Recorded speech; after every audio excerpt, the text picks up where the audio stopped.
Let's blast off because there's a lot to cover and there's a lot to get into. Seems like MAGA is being blamed for the shutdown, obviously.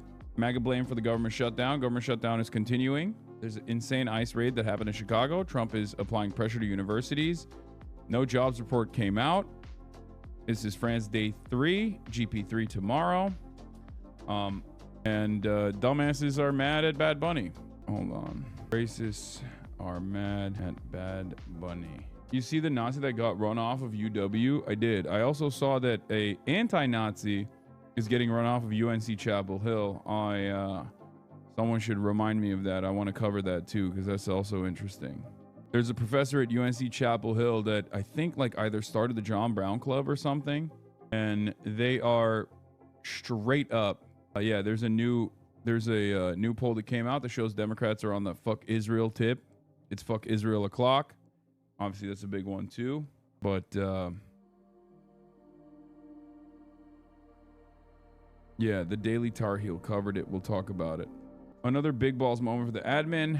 Oh yeah, Nick Sorter, MAGA personality Nick Sorter got arrested by woke Antifa cops as well, and that's pissing off a lot of Republicans. Get in now. All right, let's do it. Get in now. TV/Hasanabi. Did you see the new Pete Buttigieg shit? Yes, I did. He fucking sucks. What else is new? Pete Buttigieg failing to communicate around this Israel issue is such a perfect demonstration of why I hate him, and I'm glad that it's making other people also recognize why I hate him as well. Okay, Sean Diddy Combs' sentencing is happening. I don't really care about that. I'm gonna be honest with you. I'm sorry. It's just like I have a limit to how many things I can care about, and that goes above it. That goes beyond it. 0 viewers, bro. You're washed. No, do I have 0 viewers? Finally, my bots. Twitch took my bots out. This is fucked up. I can't believe it. Anyway, blast off, everybody. Let the people know. I need your help. I need your help, chatters. I need your help in getting the word out now that my bots are gone. All my bots are gone. Asman had 30K bots on, 60K viewers yesterday. I don't think he had 60K viewers yesterday, but maybe he did. Good for him. I don't know. I thought Twitch was cooking the bots. What happened? You're starting at OnlyFans, aren't you? Are things that bad? First homeless, now this. Yeah, that's why I'm in this. That's why I keep couch surfing. I keep going from hotel to hotel. I don't have a place to live anymore. Hassan hallucinating that he has viewers and that he's in France. That's true. I'm actually, this is all a figment of my imagination. It's not even real. It's not happening. Is MAGA actually getting ultimately blamed for the shutdown, or is that just liberal cope? So far, it seems like a lot of people are choosing to correctly blame MAGA for the shutdown. And it seems like a lot of people are also very, very invested in defending healthcare. So far, so good, chat. Bad Bunny mentioned. Oh, speaking of Bad Bunny, that this is a Bad Bunny song translated to English is living in my mind. I don't know if that makes me like a boomer or if that is like Gen Z brain rot memes, but that Bad Bunny song translated to English song, 1, goes fucking hard, and 2, I love it. I see it all the time on my TikTok For You page, and I think it's so funny. Where he's like, clubbing. Yeah, you're spiritual a boomer now. No, it's really funny because March was listening to. I showed it to March, and he was like, those are the lyrics actually. Twerking, rubbing, dancing, clubbing. There's gonna be twerking. It's fucking hilarious. That's a meme, sadly. Yeah, she's 30, so she's been clubbing for a while. Wait, where's the full song? I need to play the full one. She's coming over here and she never comes alone. She never comes alone. All the bandits are whipping out their chrome. And tonight there's gonna be twerking, rubbing, grinding, clubbing, twerking, rubbing, grinding, clubbing. It's so good. Do not disrespect my brother, my Puerto Rican cuz in Bad Bunny. This is not even remotely disrespectful from my perspective. I think is awesome. There's literally Latin songs about cows and it's just cow as the lyrics. It's the song EO. You can never speak on Bad Bunny ever again. Stay out of Boricua business. Why does he low-key look like you here? Listen, I hear this. La Vaca Mu. He is my boy. I saw him live in PR. Yo, Puerto Ricans do not play around about Bad Bunny, bro. I swear to God. Like, it's not even a joke. It's not even a joke. It's like, honestly, what white women do for Taylor Swift, I feel like Puerto Ricans do for Bad Bunny. Like, they do not play around. Like, I'm going to get some death threats after this, even though I don't have any smoke for Bad Bunny. I think he's fucking awesome. I think he is dope. Obviously, he's like Mr. Woke, and I personally love that. Girl, it's what you do for Dua Lipa. No, not even close, dude. Puerto Rican right here is way more than justified for Bad Bunny, though. No, I understand. He is like perfect in every way, from what I understand. So that's the reason why. That is the reason why everybody loves him so much. He's woke as fuck. He has bops, and also his politics are great. As your Puerto Rican mod, I'm advising you to stop speaking. Okay, well, am I wrong? Did I say something wrong? He's hot. He's super talented, and he's on the right side of issues, and he's like outspoken too, and he's a decent actor as well. Anyway, get Bad Bunny on the show to talk about the exploitation of Puerto Rico. I would fucking die for that. Okay, I would die for that. That is one of the top slots, and it's also not that hard. Like, I feel like that's not that far fetched.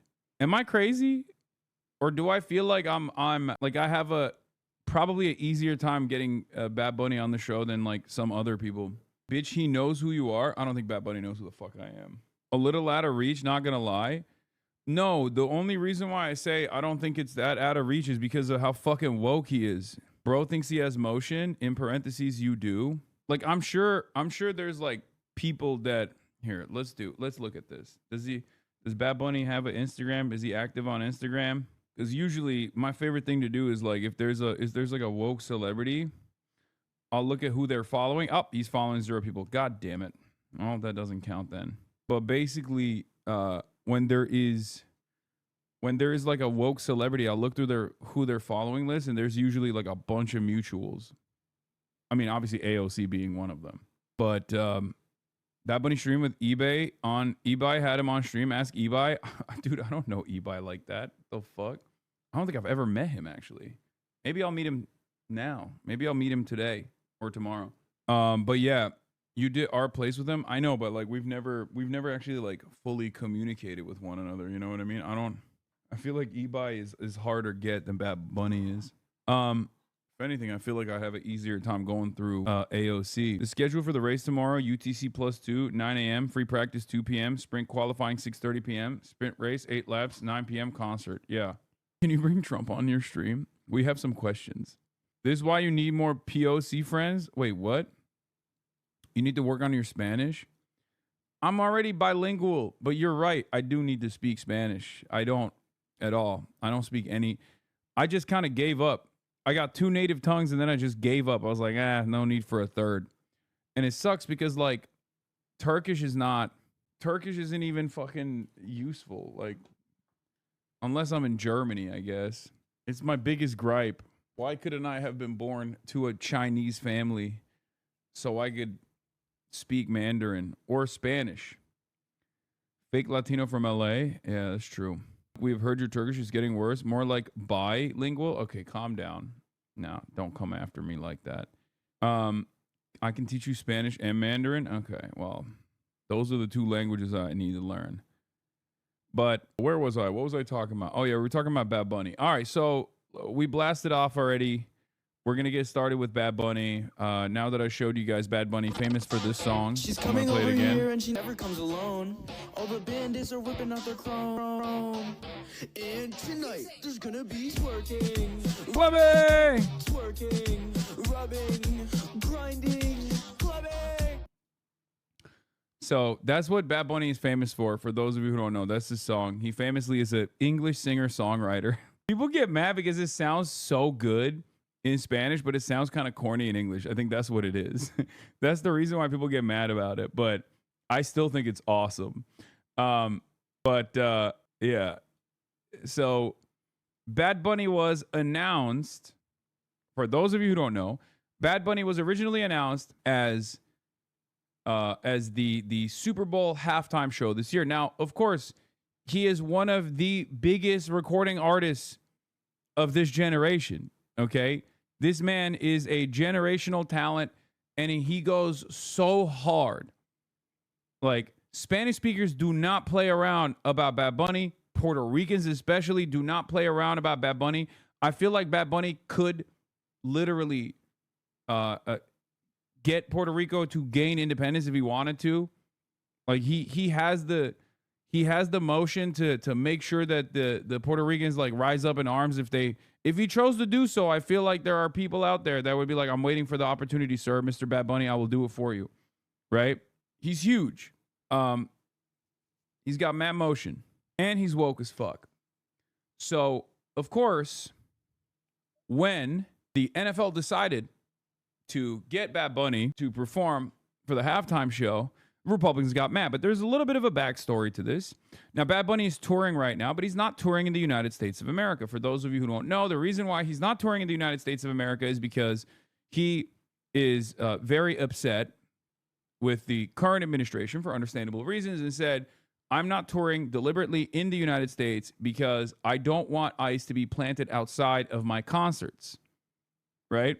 I don't want ICE agents parked outside my concerts packing up my fans. Right? And this drew some controversy in America, but most people didn't really care. Most of the races were too busy celebrating that like little kids are getting separated from their parents or whatever to pay attention to Bad Bunny saying that at the time. But now it's being highlighted once again. And obviously it's people are like, a lot of races are for the first time ever encountering Bad Bunny's music because they don't speak Spanish. They're going to, Rap Genius or whatever,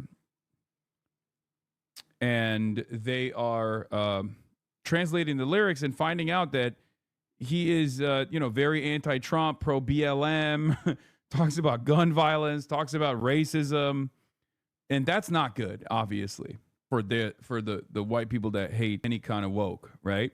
And not only that, but he also has done drag, as many performers have, and that's like a big problem for a lot of people as well. And he is very anti-colonial, and he also doesn't really speak English. I mean, he can, but he just chooses not to, right? And that is probably the most frustrating thing for a lot of racist people. Okay? But it is pretty funny that, End Wokeness is doing this. This is who was just picked to lead the 2026 Super Bowl halftime show. And it's like, yeah, dude, he looks fucking dope. Okay? Bad Bunny has more monthly listeners than Trump has voters. Shut the fuck up, says Anthony Fantano from the Needle Drop, which is pretty good dunk. I also personally love Bad Bunny because, much like myself, he is an old. Someone in the chat also pointed that out. I'm reminded. And as an old, he was jumping up and down on stage in, I think, his last tour spot. And in the process of jumping up and down on stage, he actually busted his knee. And that is unironically an experience that is so near and dear to me, so close and personal to me, that it felt like I was jumping up and down on that stage. When I saw that, I was like, that's it. I love this man. He speaks English fine. Yes, I'm just saying he chooses not to, okay? Like, deliberately. The MAGA bitchos are so annoying. Like, damn, leave Bad Bunny alone. Yeah. So, unk status for him and unk status for me. Yeah, this is what I mean.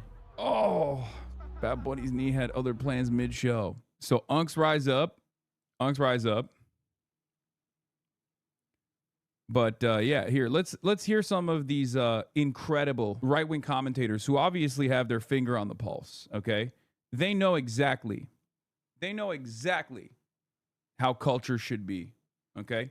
And they will tell you. Here's Benny Johnson, an in-the-closet gay man, Benny Johnson, formerly of BuzzFeed notoriety, got fired from BuzzFeed for plagiarism, and his wife doesn't allow him to go on work trips without her being present any longer. because he keeps having sex with men. Gay sex. Anyway, Benny Johnson says, this is Bad Bunny. He was just announced as the 2026 Super Bowl halftime show. Massive Trump hater, anti-ICE activist, no songs in English. No songs in English. How dare he? Bro, just bop your head along, okay? Bad Bunny and Hassan are literally the same. Okay, well, that's... You just wanted to show the Calvin photo, okay? Yeah. Anyway, we'll look at what, who these guys are suggesting should replace Bad Bunny. He even canceled his entire U.S. tour for this response. Fucking ICE could be outside my concert, and it's something that we're talking about and very concerned about. The NFL is self-destructing year after year. Okay? Now, at least Bad Bunny is comfortable with his sexuality, unlike Benny Johnson. But regardless, because of some of those reasons that I just mentioned and some of the reasons that Benny Johnson also presented, Republicans have decided, amidst the government shutdown, amidst a possible super recession, unlike something we've ever encountered before, where the market is so removed from the economy and so completely cordoned off from the real economy that people are experiencing, where there's, profits to be made, all these fake companies, doing AI shit. This is what the Republicans are predisposed with. Yelling about the fucking NFL. Going with a massive, incredibly famous recording artist doing the Super Bowl halftime show. Now, of course, Super Bowl halftime show is free. You're in front of a ginormous audience, and a lot of artists will take on the task because they want to be in front of this massive audience. And I suspect that Bad Bunny will probably, if he continues with this, is going to deliver a political message, one that I don't even think Kendrick Lamar actually entertained. Okay, so for those reasons, I think people are for that reason, and also because conservatives just cannot understand that they do not control culture. They have no good cultural output whatsoever. They're just trying to cry bully their way out of this situation. Now, former race car driver Danica Patrick, who is also running for office, as a matter of fact, as a Republican, slams Bad Bunny as a Super Bowl 2026 halftime headliner, says, no songs in English should not be allowed at one of America's highest rated television events of the year, not just for sports.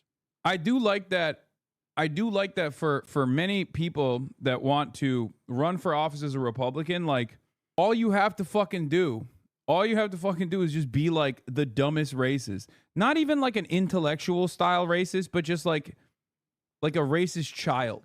Okay? You have to make sure that you tune into a specific type of racism that is also childlike almost. It's like goo goo gaga racism. Okay? Speak English, damn it. How dare you? Megan Kelly says Bad Bunny Super Bowl shows a middle finger to the MAGA. Who knew the fuck your feelings crowd was actually so fragile? I did.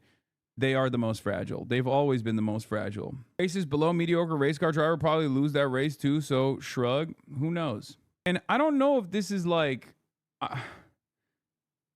don't know if this is because I just don't listen to music that much, but who gives a fuck if you don't understand the lyrics?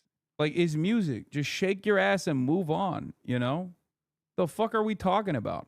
Am I crazy for this position? What do you... I barely can understand some of the English lyrics in American songs, Why would you give a shit? It's one of the most universal languages that everyone can tune into. Is that a crazy take? I don't know. I feel like music is just music. You could be a fucking alien and still kind of understand what's going on there. Well, I guess Republicans can't. I don't know. Motherfuckers saying that they can understand any of Adele's lyrics. Yeah, it's just who cares? But obviously, this back and forth is a culture war issue that is unfortunately going to be on the front lines for all the culture warriors, because things are not looking too good in the United States of America right now, as it stands, with job numbers looking disastrous, the economy screaming bloody murder, and the unaffordability crisis being worse at this point than at any other point under the Biden administration, as a matter of fact. Shit is too expensive. It turns out Donald Trump has not, as a matter of fact, fixed the prices. So the more that becomes a problem, be on the lookout for more idiotic culture war narratives as the Republicans try to seize control of mainstream discourse once again. Okay? And in the process of this, I showed you some choice quotes, Megyn Kelly, all these people. There was a funny takedown from, where is it? There was a Tommy Lauren conversation that took place with Krista Ball. Let's take a look at what she said. Apparently, this was a slam dunk. Good choice for the Super Bowl. I'm not that knowledgeable about him, but it seems fine, and I don't know why it's a big deal. Seems like a great American artist, so sure. He's not an American artist, but he's Puerto Rican. That's part of America, dear. This is what I mean when I say these people are fucking so stupid, dude. Like, you can't just be racist. You have to be like the dumbest style of racist. Okay? This is a unique, not to say that like racism can be intellectual or whatever, but it can be intellectualized at least. Or, you should know better than to fall into the easiest trap of all time. The amount of Americans that don't realize that Puerto Ricans are American citizens is quite alarming. Okay? It actually is always, like, it's always shocking to me. Like, Puerto Rico is an American territory, man. How the fuck do you not know this? Like, how? How is this? How are you still oblivious to this? You're like 34 years old. How the fuck did you not figure it out? The 11 other times where you were like, well, Puerto Ricans are not American, I don't think. Yeah, and speaking of the baby brain, yes, exactly. I have this tweet already lined up. I'm going to talk about this as well. This is perhaps one of the best pieces of analysis that I've encountered on this issue. From Patrick Cosmos at Blue Sky. He says, working on a new unified theory of American reality, I'm calling everyone is 12 now. I'm strong and I want to have like 50 kids and a farm. Of course you do. You're 12.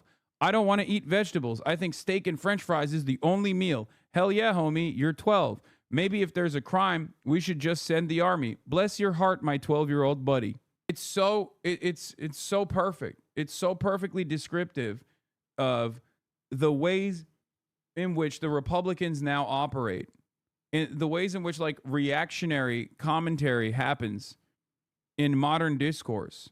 I don't know what happened. Maybe it was always this way.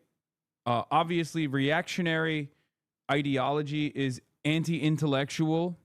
It has to be, because if you are even a little bit invested in critical thinking, you're going to look at some of these narratives that these assholes are presenting and go, that sounds weird and wrong. Why am I supposed to be angry about this? Like Bad Bunny being the Super Bowl halftime show performer. How is this an issue at all?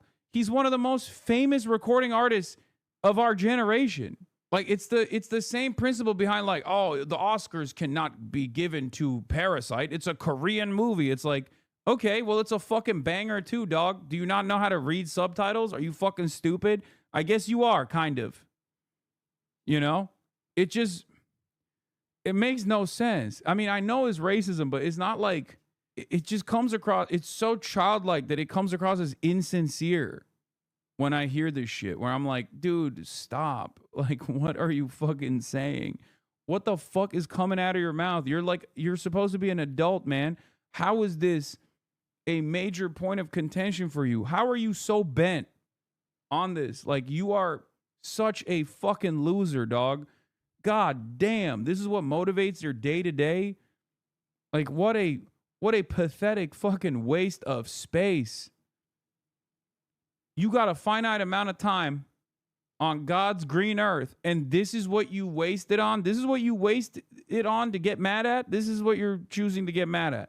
In any case, let's hear what these brilliant minds had to say. Jack Posobiec suggests TPUSA hosting an alternative Super Bowl halftime show featuring Creed. They're going to see with Go Broke when people complain about this, and they're not. Well, they're going to try an international. Yeah, the Super Bowl is going to go broke, dude. That's definitely what's going to happen. Oh my God! After spending the last week crying about Netflix and Coco Melon, which again goes back to the baby theory, you have to be baby brained. You are unironically yelling about shows made for babies. Okay. You are looking at a show that was designed for children and getting mad about that and then demanding that Netflix take it down, boycotting Netflix or some shit over that. You're a childlike, your brain is pudding. You're a childlike person. You're a baby and you like baby things.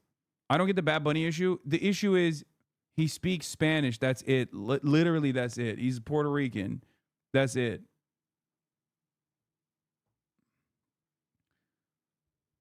But here, let's hear what their suggestion is. So they want to do the Super Bowl is going woke, and then they're going to go woke. Let's see. Whatever, but they're going to lose American audience. But this is the one pushback to that is to Jack's point. They've imported the international audience into our domestic audience. But when you have a popular vote winner in Donald Trump and a demand for immigration... The response is simple here. Bring on Creed. We need Creed. We need Scott Stapp. We need them flying down from the rafters. The greatest halftime show that has ever taken place. Let me give the audience which wasn't even a context. Super Bowl show, by the way.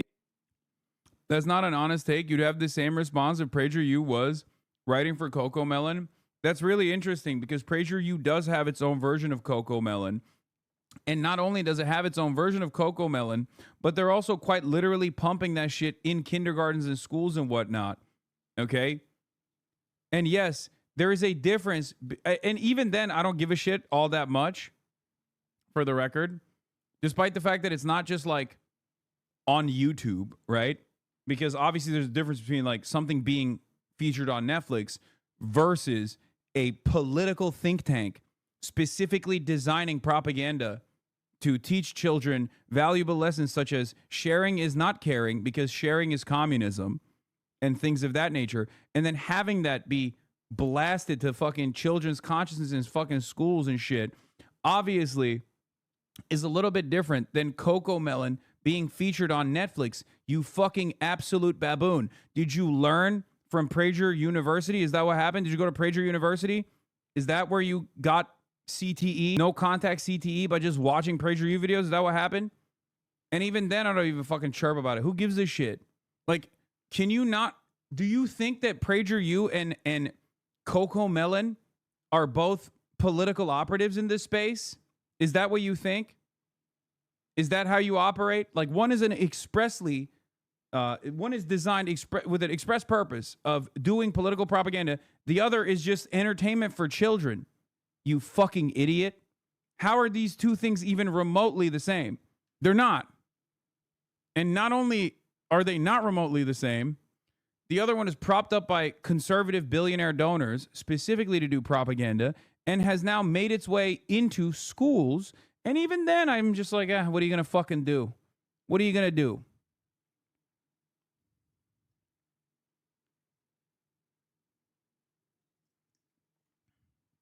What do you say? What do you fucking do? Can you explain what the fuck you're talking about? What is the Coco Melon thing? Dude, it's another no motion and utterly humiliating thing that the Republicans are doing in their corner of the internet, specifically on the Twitter side. Just they think that like Coco Melon has like a trans representation or something for a baby. I don't fucking know. I don't really care. I genuinely don't give a shit. Who gives a fuck? Fuck them. They're just yelling about some dumb, inconsequential shit again about a TV show that literally went bankrupt like 2 or 3 years ago that was specifically designed for children because it had a woke character. Okay? You do the same thing as Dim Pool. You're a hack. Greta has more balls than you. The difference is ideology. You only see it as bad when you disagree. Just be honest, bro. First of all, of course there is of course, I'm not like some delusional fake centrist, you dumb moron. Yes, there is a difference between good ideas and bad ones. And that's precisely the reason why you're also presenting this counter argument, which is a really bad counter argument to begin with. Just like there's a difference between something that was expressly created to do political propaganda, which is what I do, for example, okay? If I had a kids show, that would be like PragerU's Coco Melon version, okay? That's number one. Number two, you do the same thing as Dim Pool. You're a hack. Greta has more balls than you. I don't know how that's even remotely relevant to the fucking conversation, but guess what? So does fucking PragerU, idiot. One of the silliest things that these people actually think is like the peak of intellect is constantly being like, well, you're just saying that because you disagree. Yeah, I do disagree with it. What now? The fuck? Yeah, I do. I disagree with PragerU's worldview all the time, very publicly. You didn't like arrive at some hidden fucking truth, dumbass. What do you mean? Did it hurt your feelings that I'm making fun of you because you got so butthurt about Coco Melon? And for a brief moment, you thought to yourself, yeah, maybe I am a pathetic fucking loser who cares about baby shit. Is that why? Is that why you're trying to intellectualize the argument, being like, oh, you don't understand. It's just if there was a anti-woke propaganda for children, you would feel the same. God damn, dude.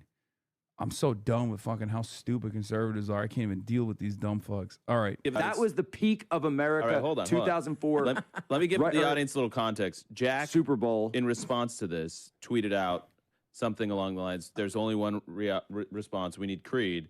I'm literally, it's because, you know, by the way, you weren't I did not have approval from TPUSA. No. So this is hilarious. I'm getting multiple inquiries from the media right now. So have I. Saying, I would like a comment on, is Turning Point planning a competing, are they planning a competing halftime show with Creed? And I was like, well, I wasn't. Yeah, this is a brilliant way to really take away the ratings from fucking the Super Bowl, man. This is unironically an even dumber endeavor than when these guys were just like farming substandard, low quality alternative products that were anti-woke, like anti-woke chocolate, anti-woke razors, things like that Daily Wire was doing. Do you remember? And the even the dumb fucks in their audience were like, I'm not gonna buy this. Like they really thought they could get away with just like farming the morons in their chat by being like, well, guess what, dude? Coffee is woke and gay. So we have anti-woke coffee, which is a worse version of the product that you can purchase at Walmart, but also more expensive somehow. Like, it's just a grift. I don't know how these people don't understand it. Anyway, but going back to the Bad Bunny story, the one other side of this is Trump advisor has warned that ICE agents will be at the 2026 Super Bowl where Bad Bunny is set to perform the halftime show. Nowhere you can provide safe haven to people who are in this country illegally, not the Super Bowl and nowhere else. We will find you and apprehend you and put you in a detention facility and deport you. No, that is a very real situation under this administration, which is contrary to how it used to be, says Corey Lewandowski. It's so shameful they decided to pick somebody who seems to hate America so much to represent them at the halftime show. If there are illegal aliens, I don't care if it's a concert for Johnny Smith or Bad Bunny. Who's Johnny Smith? Is that like a famous recording artist for... Is that like a right-wing artist or something? Or did he just like not have anyone that he could present? So he just came up with a generic name. And the generic name was like, that's crazy. Just say fucking Jelly Roll or something, man. Like what?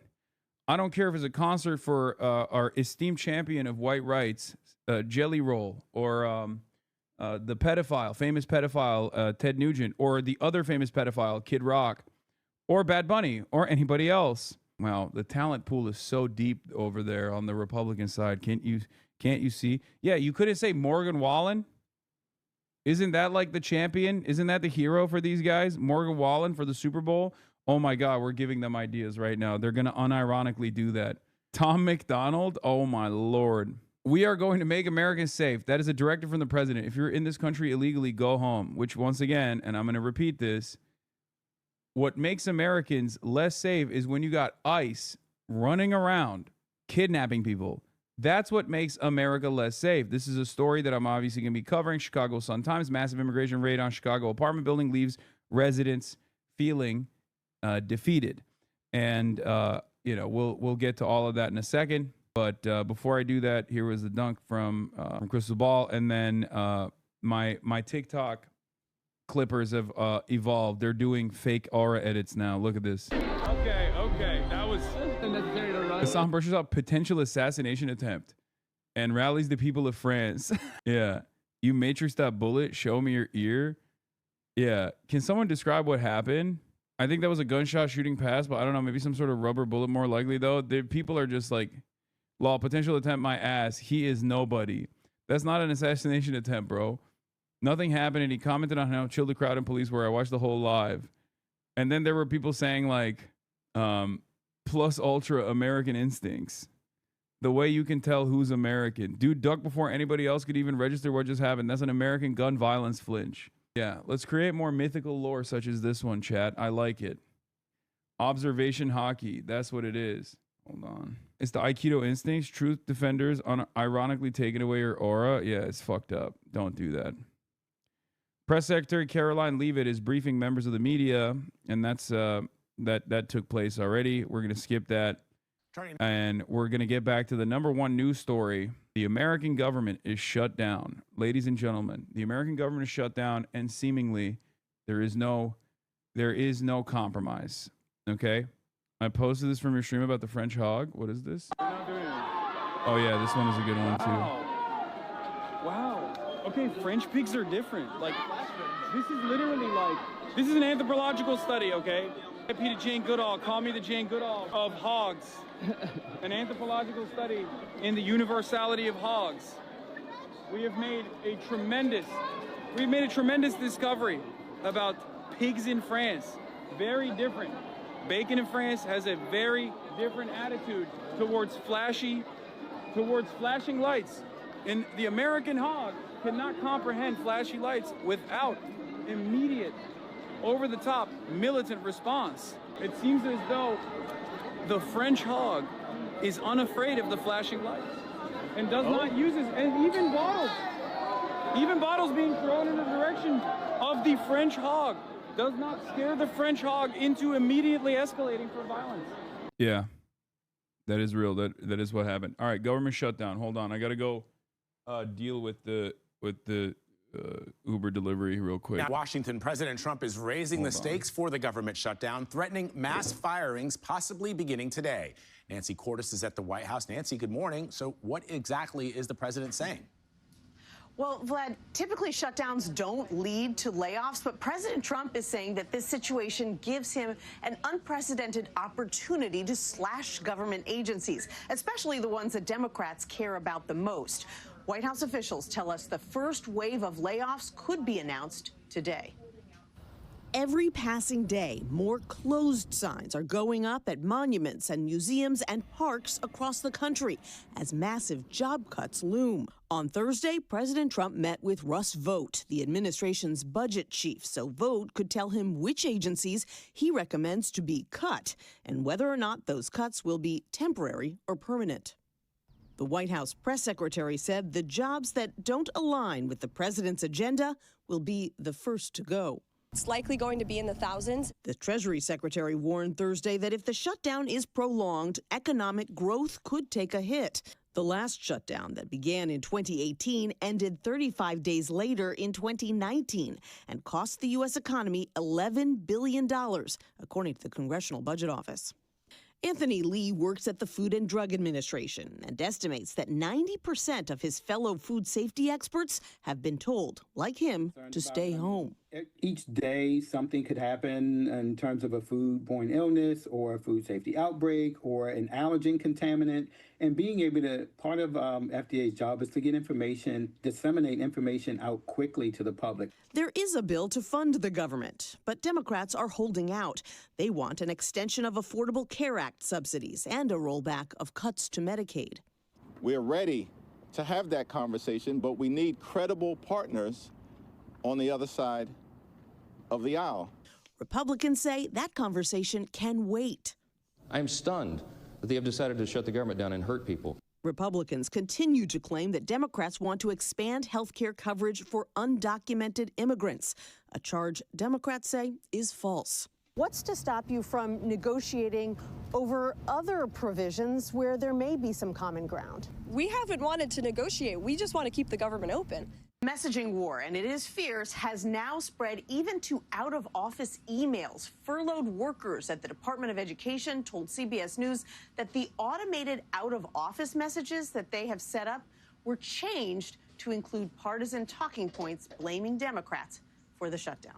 Tony. Nancy, thank you very much.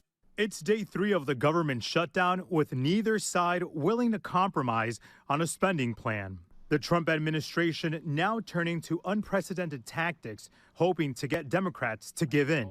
I'm allowed to cut things that should have never been approved in the first place, and I will probably do that. President Trump saying he's meeting with top budget official Russ Vought of Project 2025 fame to determine which of the many Democrat agencies he recommends to be cut.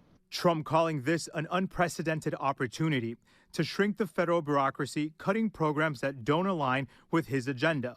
Democrats claim Trump would have made the cuts even without a shutdown. The Trump administration has been firing thousands of federal employees outside of the context of a government shutdown since January 20th.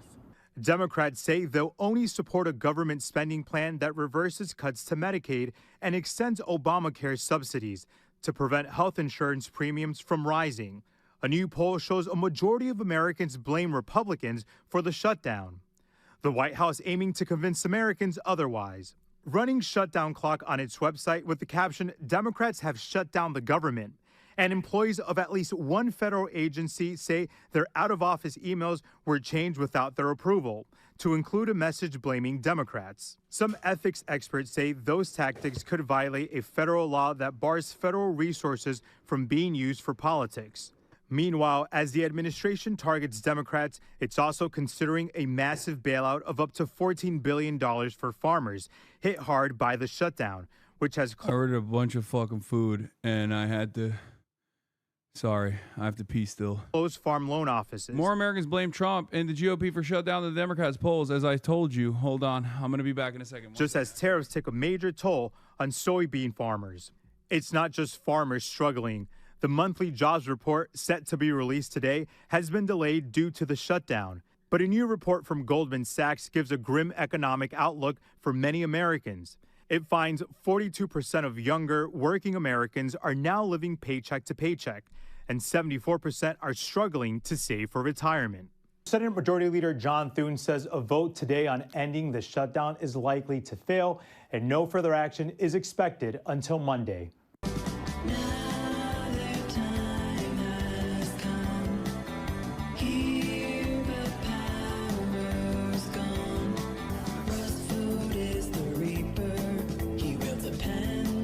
I don't think these guys understand that they're playing too much, okay?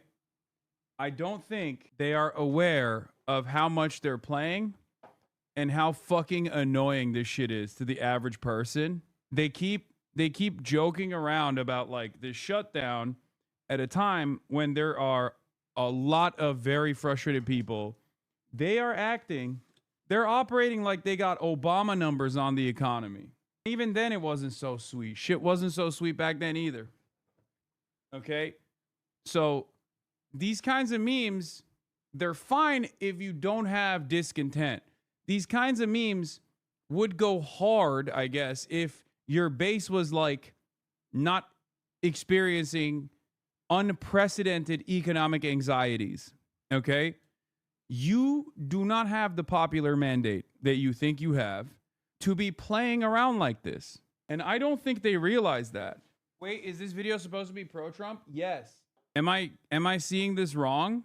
Donald Trump stars in Grim Reaper themed AI music video. Like they're saying like he's the Reaper and it's a good thing. Like they're saying Trump posted this. Like they're implying that Russ Vought is the Reaper and he's going to cut all these expenditures. He's going to cut all of these, federal programs, and that's like a good thing. And what's really interesting about this is it's not a pro-Trump thing. They want a small government. Nah. If that was the case, Donald Trump would not have personally tried to distance himself from Project 2025 during the election. You are wrong. If you think that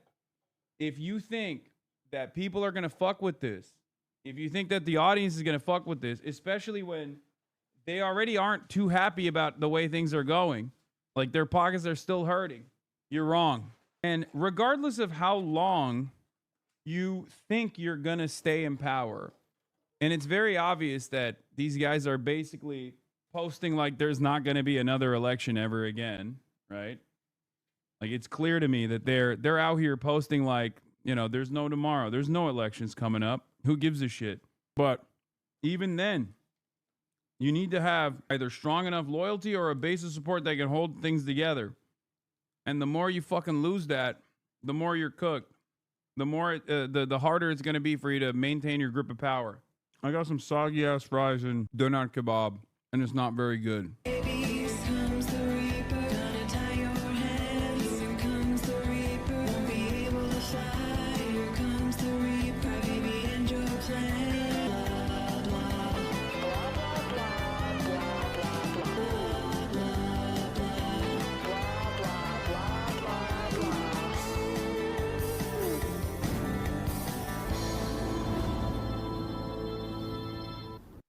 Senator, you've served in Congress and then the Senate, and you've served through a number of different administrations with different presidents.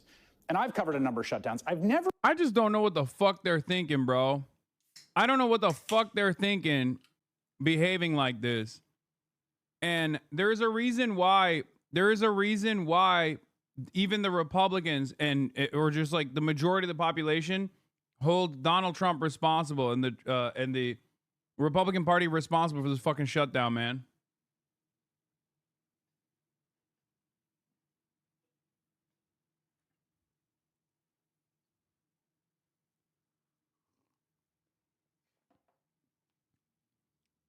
These guys are a lot weaker than they present themselves.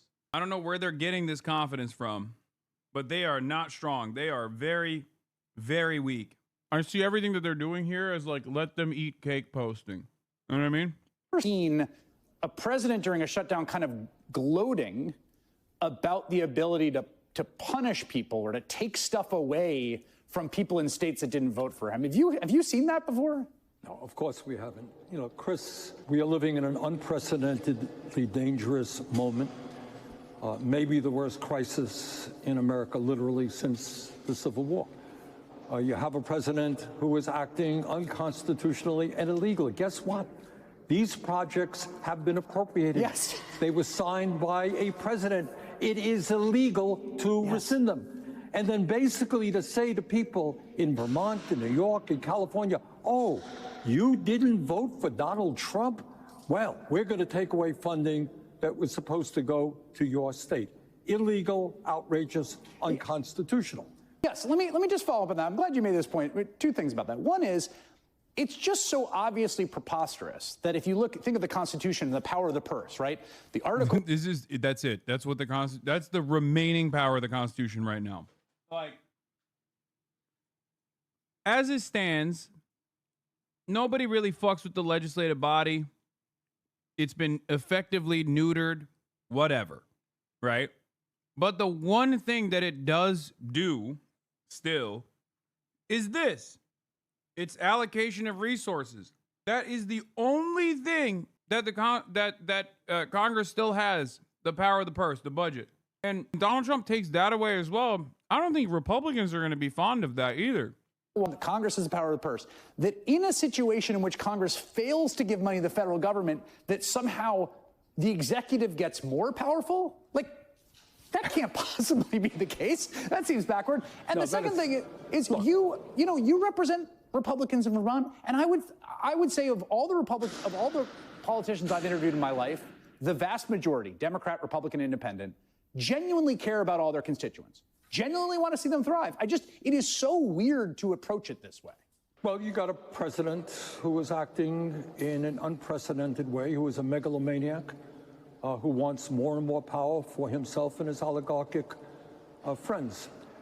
And I want everybody to understand that, at least for me, and I think for many others in the Congress, one of the key aspects of this whole shutdown debate is that what Senate rules are about is Republicans need 60 votes. Mm-hmm. That's been going on for decades. And when you need 60 votes, the point of that is bipartisanship, negotiation. All right, you need 8 Democratic votes. Okay, how do we work together to keep the government open? Republicans, for the first time in modern history, have chosen not to negotiate. They are saying it is their way or the highway. Right. And that is not acceptable. And I want everybody to understand that if we do not make changes and fight back effectively, you're going to see 15 million Americans lose their health insurance through the cuts in Medicaid and the ACA. According to studies, 50,000 Americans die each year. That's what's at stake. People all over this country, you're already paying the highest prices in the world for health care. Guess what? 24 million Americans are going to see a doubling, a doubling in their health care premiums. I cannot allow that to happen to Vermont or to this country. I ain't going to vote for that proposal. So just to be clear here, because I had AOC on the other night, you guys did that video together. I mean, the big sort of negotiating point Democrats are saying is, look, these subsidies are about to run out. People's premiums are going to spike. It's going to be a disaster. Let's come to some agreement on extending them, and we'll vote and do a bipartisan negotiation. Like, that remains the demand, right? Let's come to an agreement on this. Yeah, demand is that we don't double premiums for 24 million Americans. That's the Kaiser Family Foundation study just came out the other day, and throw 15 million people off health insurance. Let me say it again, Chris. You know, the media, we get, you know, Democrats, Republicans, everyone's attacking themselves. The studies suggest 50,000 Americans will die unnecessarily if we don't stop this.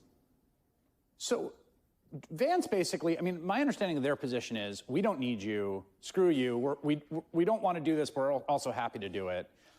Are there conversations happening? There was this sort of big gaggle on the floor yesterday among senators. I mean, I know the House Freedom Caucus doesn't like this. Republicans hate the ACA. Steve Daines was on the record saying, I don't like these subsidies to keep premiums down. But it seems like you can maybe find enough votes to do it, maybe? Our job is to make it very difficult for Republicans to go back to their districts and explain to their constituents why their premiums, which are today unaffordable, are going to double. And let me be very clear. I am not a great fan of the Affordable Care Act. I believe in Medicare for all. I think that health care is a human right. But I will be damned if I'm going to see people in Vermont and around this country see a doubling in their premiums when people today can't afford housing, they can't afford health care, they can't afford child care. We can't allow that to happen. The cost of things has been such a front of mind issue in every poll we've seen now for the last 3 or 4 years, I would say. The president ran on a promise to reduce prices on day one. He said they were going to go down. Not just they weren't going to get higher slower, they're going to go down. It just seems like that has not happened. And do you feel like when you talk to the people you represent in your state, they feel like it doesn't happen? Like, absolutely. Is that the number one thing you hear from people still here in 2025? Like the issue of affordability. People are going to the grocery store. They want decent quality food for their kids. They can't afford it. I will tell you that in Vermont and in many parts of this country, the cost of housing is now insane. It's off the charts. You got 20 million households spending 50% of their income or more in housing. You want to send your kid to college? Good luck. Yeah. Childcare, unaffordable. So the answer is yes. The issue of affordability is a major issue for people all over this country. I guess the question is, they think eventually the pain will be too much for Senate Democrats to bear, and 8 or so people will come together and vote to reopen the government, because while those insurance premiums doubling is a huge problem, there's going to be real pain from the shutdown, and they seem to be relishing it. And the kind of bet here is you guys care more about that pain than we do. What do you think of that? Well, I will tell you, Chris. I think this is yet another opportunity for the Democrats to basically stress the division between the corporate-backed elite and the regular people at home. Okay? Drive a wedge between the base of the party and the actual party itself. Because if you can't do it here, in this moment of unprecedented economic uncertainty, where these guys are basically behaving like fucking clowns, as though everything is awesome right now, if you can't even do it here, you can never do it. Just like if you couldn't talk about how austerity sucks when they were doing the Doge cuts, you were giving up on a major opportunity. This is yet another major opportunity to say, look, man, you might not like us You might think we're too busy doing woke stuff, doing transgender, everybody computer, everybody transgender. But we're actually doing this for you. We're doing this so that the people that you voted for don't selfishly destroy your health care. They do all think everything is awesome right now? No, they don't. You think Republicans think everything is awesome right now? What have I told you? There is one thing that you can't wish cast away, and that is people's pockets hurting. You're so wrong. Think about the farmers. Think about the farmers that need yet another bailout. Many of those hogs voted for Trump, and then Trump fucked them again. I am a politician. If I'm a Republican, man, I do not want to go home to my district and explain to people why I am allowing huge numbers of people in their own congressional districts, in their states, to lose their health care. How do you survive if you don't have any health care? And to see premiums double. So yes, you're right. Nobody, sane person, wants to see a shutdown. The shutdown is hurting federal employees, people all over the country. That is true. But I will tell you, if I'm a Republican, and you notice, they don't talk about this issue. What they say is, oh, it is only the undocumented workers. Yeah, right, Obviously, a total lie. Undocumented people are ineligible for Medicaid, Medicare, the Affordable Care Act. So they lie. But I think that lie tells you what they don't want to deal with. They don't want to go home and explain to their constituents why premiums are doubling. And here we go, day 3 of the government shutdown. I can't stand these motherfuckers not only lying, but then also claiming the opposition is lying. What they're saying is simply untrue. Anyway, here's some new, fresh Harry Anton. Some of the GOP are walking around like they're cock of the walk with the shutdown, but polls are on the Dem side. Voters blame the GOP more for the shutdown by an average of 12 points. Also, history says the side blamed at the start of the shutdowns is who voters blame by the end. The reason why people are blaming for the Republicans is because they're in charge. They're in charge. And instead of this being the one unique opportunity for the Republican Party to be like, oh shit, we have to actually take this kind of seriously, they're behaving in the exact same ways that they have been behaving, which is not taking this shit seriously at all and posting fucking memes. And obviously, when you do that, even the dumbest hogs are gonna be like, wait a minute, dude, but like you're not doing anything to fix the shutdown. You're just like that's your goal? That's the best thing you got is just to keep calling Hakeem Jeffries a Mexican? Maybe it banged the first time, but how many more times can you just keep getting away with calling Hakeem Jeffries a Mexican? Wait, what happened? Oh, shit. Oh. That was TOS. Almost clicked on a TOS video. I was like, why is that not showing? Didn't realize it's because it's a terms of service violation. Okay. What the fuck are you doing? Sorry. Close call. Okay. I'm a little... I've lost my step a little bit, okay? I'm tired. I'm hungry. Burrito at 3 a.m. in France? Wow, dude. It's not 3 a.m. But yeah, Wall Street Journal reports Trump's team is increasingly concerned about the ACA subsidies issue. Inside the White House, aides are discussing proposals to extend the enhanced subsidies for the Affordable Care Act health insurance plans, the official said. To which I responded with, this is not a burrito, chat. They do call this a taco, but it's doner. It's just doner. And it's not very good. The platter next to me is like chicken curry, but I'm not even going to eat it. Why are you purple? Am I purple? Oh, shit. You're right. I do look red as fuck. What the hell? I don't know. I'll ask Marsh to fix it in a second. Or I'll try to fix it myself in a second. Just wait. I'm a little purple. I didn't realize that. Sorry, chatters. I didn't mean to freak you out. I'm feeling kind of purple today. If that's the only thing you're doing, even people who are on your side are eventually going to look at the situation and go, man, this may be not so sweet. Man, shit is not sweet. I think there are a lot of Republicans out there right now strutting around thinking that they're cock of the walk. But this is a morning show. Harry. I know. Come on, but keep it clean. We'll try and keep it clean, but shutdowns just get me so excited. Republicans out there thinking they're cock of the walk. But here's the thing to keep in mind. Blame more for the 2025 shutdown. Who do Americans blame more? They blame Republicans. The New York Times, by 7 points, they blame Republicans in Congress and Donald Trump. Marist, look at that. Blame Trump and Republicans by 12 points. How about Washington Post? By a 17-point margin. When you look at the data, what you're actually seeing is that more Americans are blaming Republicans than Democrats, which I think really goes against the conventional wisdom, because a lot of folks are saying, hey, Democrats are so divided. But at this particular point, Americans are placing the blame on the Republican shoulders, at least the plurality of them are. Looking at this, does this metaphorically, like how is this different or the same? Yeah, this is what I think is so notable here is we can go back over time, and this is actually a pretty familiar story. What are we talking about here? Blame more at the start of shutdowns, 95, 96. They blame the Republicans more by 16 points. 2013, blame the Republicans more by 10 points. 2018, 2019, blame the Republicans more by 14 points. And right now, on the average poll, you see that the American public are blaming Republicans more by 12 points than Democrats. So this actually lines up with what we've seen historically. When the government goes in the shutdown, at least in prior occasions, and in this one, what we see is that more Americans are likely to blame Republicans than Democrats, which again, it's why the polling right now doesn't exactly strike me as surprising, despite the fact that Democrats might be messy. Republicans are the ones who are getting more blame because that is what has happened, at least historically speaking. And also because Democrats are like, look, they have all three branches of government. Correct. You know, that's exactly. I think that's so notable, right? It's the Republicans are the ones who have the House, the Senate, and of course the presidency. Yeah.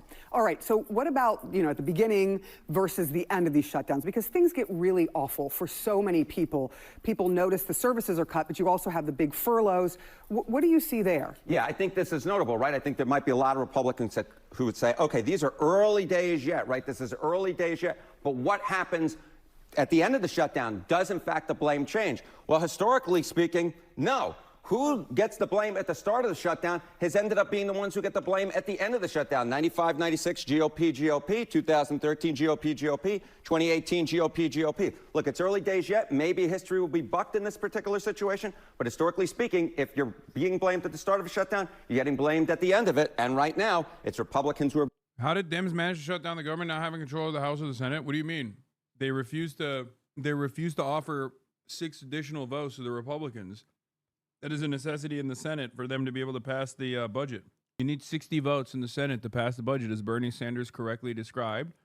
And the Democrats are holding strong, and they're saying, we're not giving you those fucking votes until you come back to the fucking negotiations process and you save Americans' healthcare, which includes Republicans, by the way. Republicans act as though they're like an alien entity that is not living on U.S. soil, that is not impacted by the economy. But they do. They are. They're just so horny and so stupid and so racist that they don't even realize that this is like fucking them over.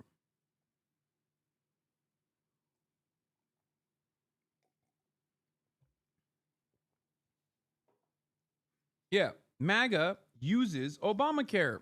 Like, MAGA does not live in this unique space where they're not impacted by healthcare premiums skyrocketing. But if you're wondering why are Democrats so bad at like whipping the public approval against the Republicans, I think they've just like been bullied and ritualistically humiliated into submission. And some, I suspect, like a bunch of the stuff that the Republicans are doing in terms of the deregulation and the tax cuts. But they don't want to be out and proud about it.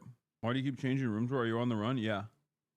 From your mom. Blamed at the start of this one. History ain't exactly too kind to those who are blamed at the start of shutdowns. And Democrats are sort of licking their chops seeing these numbers, I'm sure, and thinking about 2026. They are definitely thinking there, but we'll see what happens. All right, Harry Enton, I'm glad you kept it clean the rest of the entire segment. It is morning television. It is. John? Yeah, and that's history being bucked with a B, we should note there.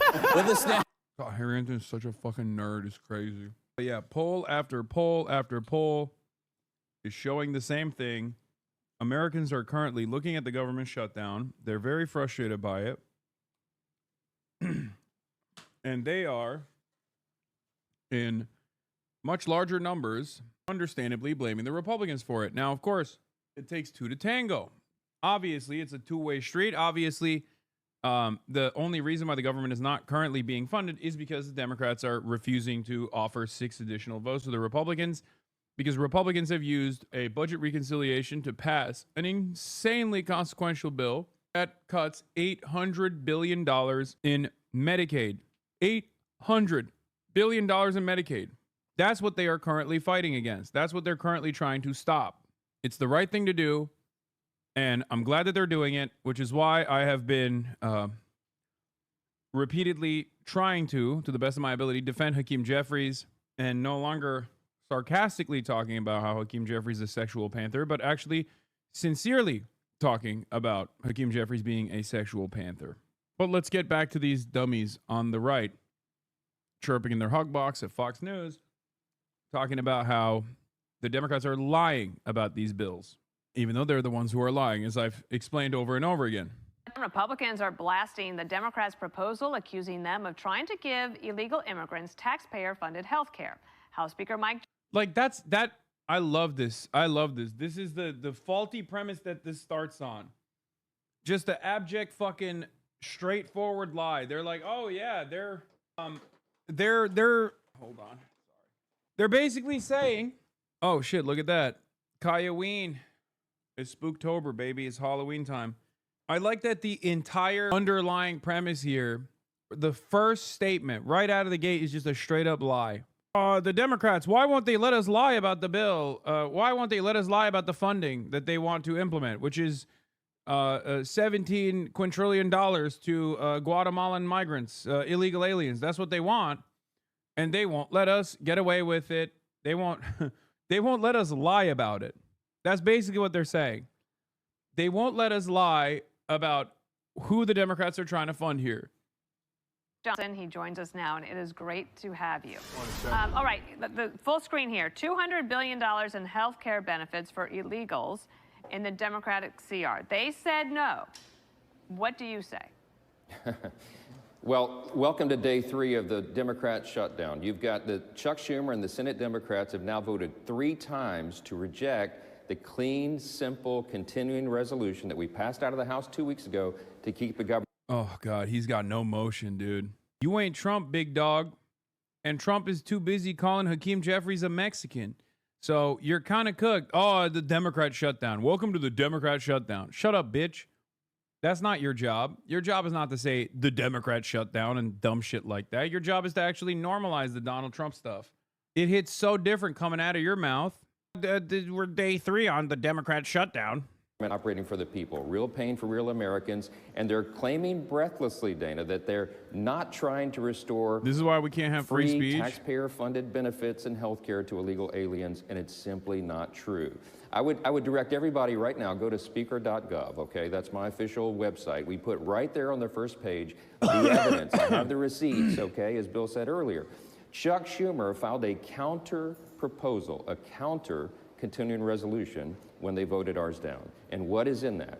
If you go there on the page, you'll see, go to page 57. It's buried in their document, but it says in that section 2141, right there, Chuck Schumer filed it.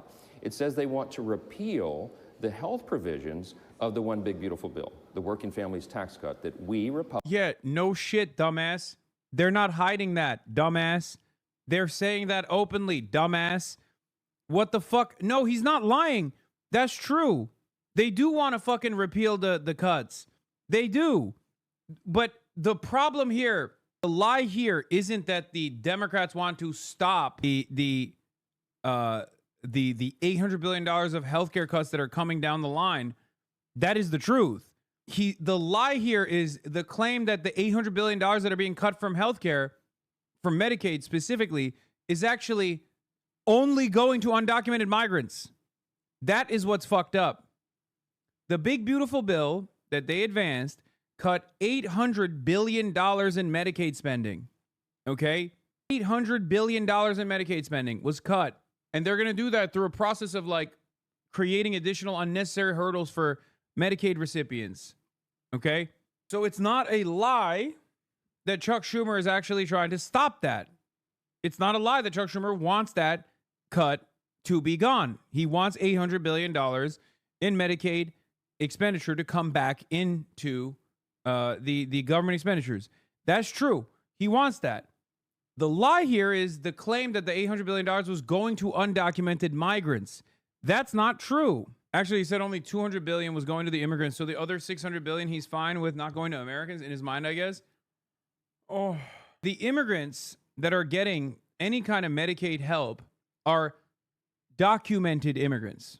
Okay. If you are an undocumented immigrant, you cannot get, you are no access to any sort of government funded social safety net. You just can't do that. You can't get it.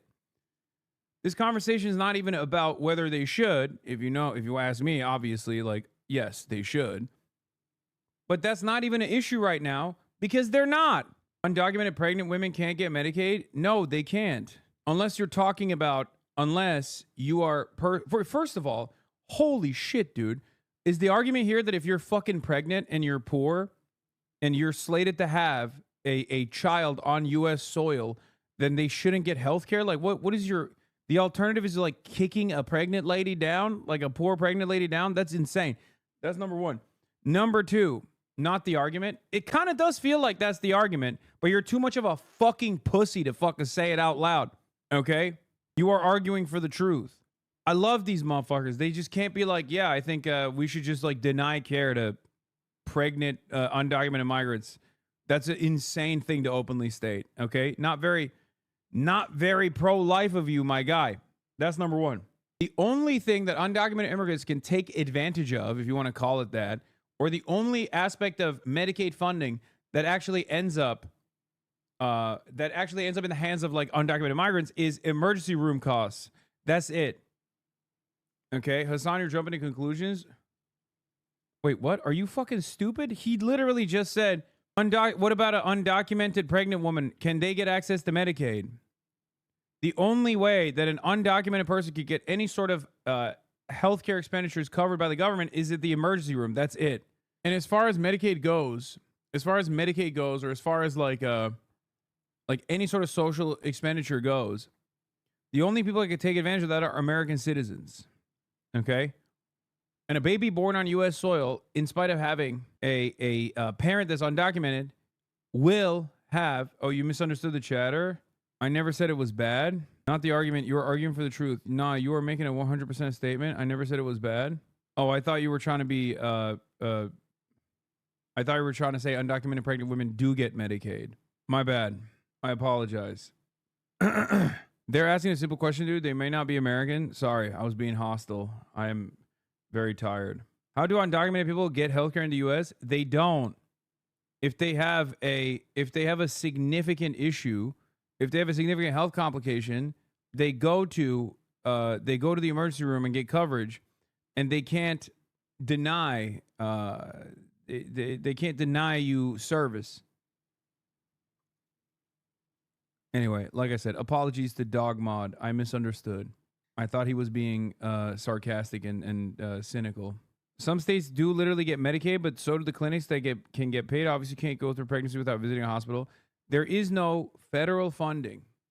There is state funding for undocumented migrants in some states under some circumstances for like some kind of health care, but that's state funded. It's not the federal government. This is $800 billion in federal government funding being taken off of Medicaid. Not a single piece of that goes to undocumented migrants. Undocumented migrants cannot take advantage of Medicaid or Medicare. Documented migrants can. And I think they're just trying to say that, like, documented migrants, like, people with, like, green cards, shit like that, are also illegal, I guess, now. Maybe that's what they're saying. I don't know. As far as I know, in some cases, can apply to ER Medicaid that can only cover ER visits. Yes, the only thing that undocumented migrants can take advantage of is emergency rooms. Okay? They can go into the emergency room and not pay anything, and that is covered. Passed earlier this year, and that President Trump signed into law on July 4th. Now, why is that so important? Yeah, it's important to specify that they can't deny life-saving service through the EMTALA Act under Reagan. Prior to this law, uninsured, poor, and undocumented were literally dying in the streets due to being unable to afford care. EMTALA requires all ERs to provide life-saving care regardless of payment. Yeah. Because, Dana, that's where you'll find they want to add back in almost $200 billion of taxpayer funds to give free stuff to illegal aliens. 100% in writing, not a Republican talking point. It's Chuck Schumer's own document. Wow. Okay, so you've got... Wait. So is the argument that Mike Johnson is presenting is that Chuck Schumer put this counter proposal for funding the government together? And in that counter proposal, he wrote, as one of the footnotes, free stuff to illegal aliens, please. That's what you're saying? Like, what's this? Not that. Taxpayer funds to give free stuff to illegal aliens. 100% in writing, not a Republican talking point. It's Chuck Schumer's own document. Chuck Schumer's own document says, 100%, not a Republican talking point, we want $200 billion in free stuff, healthcare for illegals. They often use immigrants and illegal immigrants interchangeably. The cost of illegal immigration to taxpayers. No, this is worse than that. Chatters. This is where I come into play as someone who has been an advocate for migrants and migrants' rights in this country for a very long time. America has birthright citizenship. Therefore, out of 1 in every 14 households in this country, you have one undocumented parent. Okay? That means 1 out of every 14 American citizen that was born on U.S. soil has an undocumented parent. Okay? That means an undocumented parent came here and gave birth to a child on U.S. soil who is now a fully fledged American citizen. So the reason why I'm explaining this to you is because these guys do something really fucking indecent. They don't just loop in documented migrants with undocumented migrants. They also add, because documented migrants are capable of taking advantage of some of the social safety nets, but undocumented migrants are not. The reason why this is even more sinister, the number that the eye-catching number that they arrive at is like usually, I think it was like $5 billion or something. Now it's even larger than that. But the reason why there's like this large number that they can point to is because they consider anchor babies to also be a burden on the system that illegals brought in to the country. But anchor babies are American citizens. So that's not a part of the fucking undocumented migrant cost on U.S. soil. They're American citizens. But the way that these guys try to crunch the numbers, they try to make it seem as though if you are born to a non-citizen parent, documented or undocumented, okay, if you're born to a non-citizen parent on U.S. soil, they put your public school funds and all the social safety nets and everything else that you take advantage of into that number. It is the most racist, most transparent, fucked up, racist lie that you could present. Those are American citizens, big dog. You can't just add their fucking social expenditures in there to be like, well, these undocumenteds brought them here. It's fucking bullshit. But that's because I remember years ago diving into this number because I was like, I couldn't comprehend it. I was like, why is there like, what do you mean they're spending $50 billion every year or some shit? Right? How is that possible? They can't take advantage of the social safety nets. Like where is this coming from? Okay. It turns out they're just adding the children that have one undocumented or documented non-citizen into the fucking pile as the cost, as the overall cost and the overall burden to the social safety nets. It's a gross ass statistic that they apply. See, lifetime fiscal impact of an illegal immigrant by educational attainment. Welfare programs. We can understand better why illegal immigrants create significant fiscal costs by looking at the welfare system. In a study published in December 2023, my colleague Karen Ziegler and I examined welfare using 2022 survey income and program participants. This is the intellectualized version of saying that undocumented immigrants are both stealing our jobs, but also simultaneously stealing our welfare because they're lazy. They're both lazy and also job stealers at the same time. How does that work? I don't know, but they're doing both. The enemy is both weak and strong. Yes, it is a false characterization of legal American citizens, natural-born U.S. citizens, as illegals if they are born to one parent that is either a documented or undocumented non-citizen. Wow. Okay, so you've got that. And you've got a few moderate Democrats in the Senate who may crack. We'll see when this vote goes down, and they may stay strong. Like if I went to Gene Shaheen, if I had like Medicaid, for example, I would be covered in this. I'm born here, okay, but I would be covered.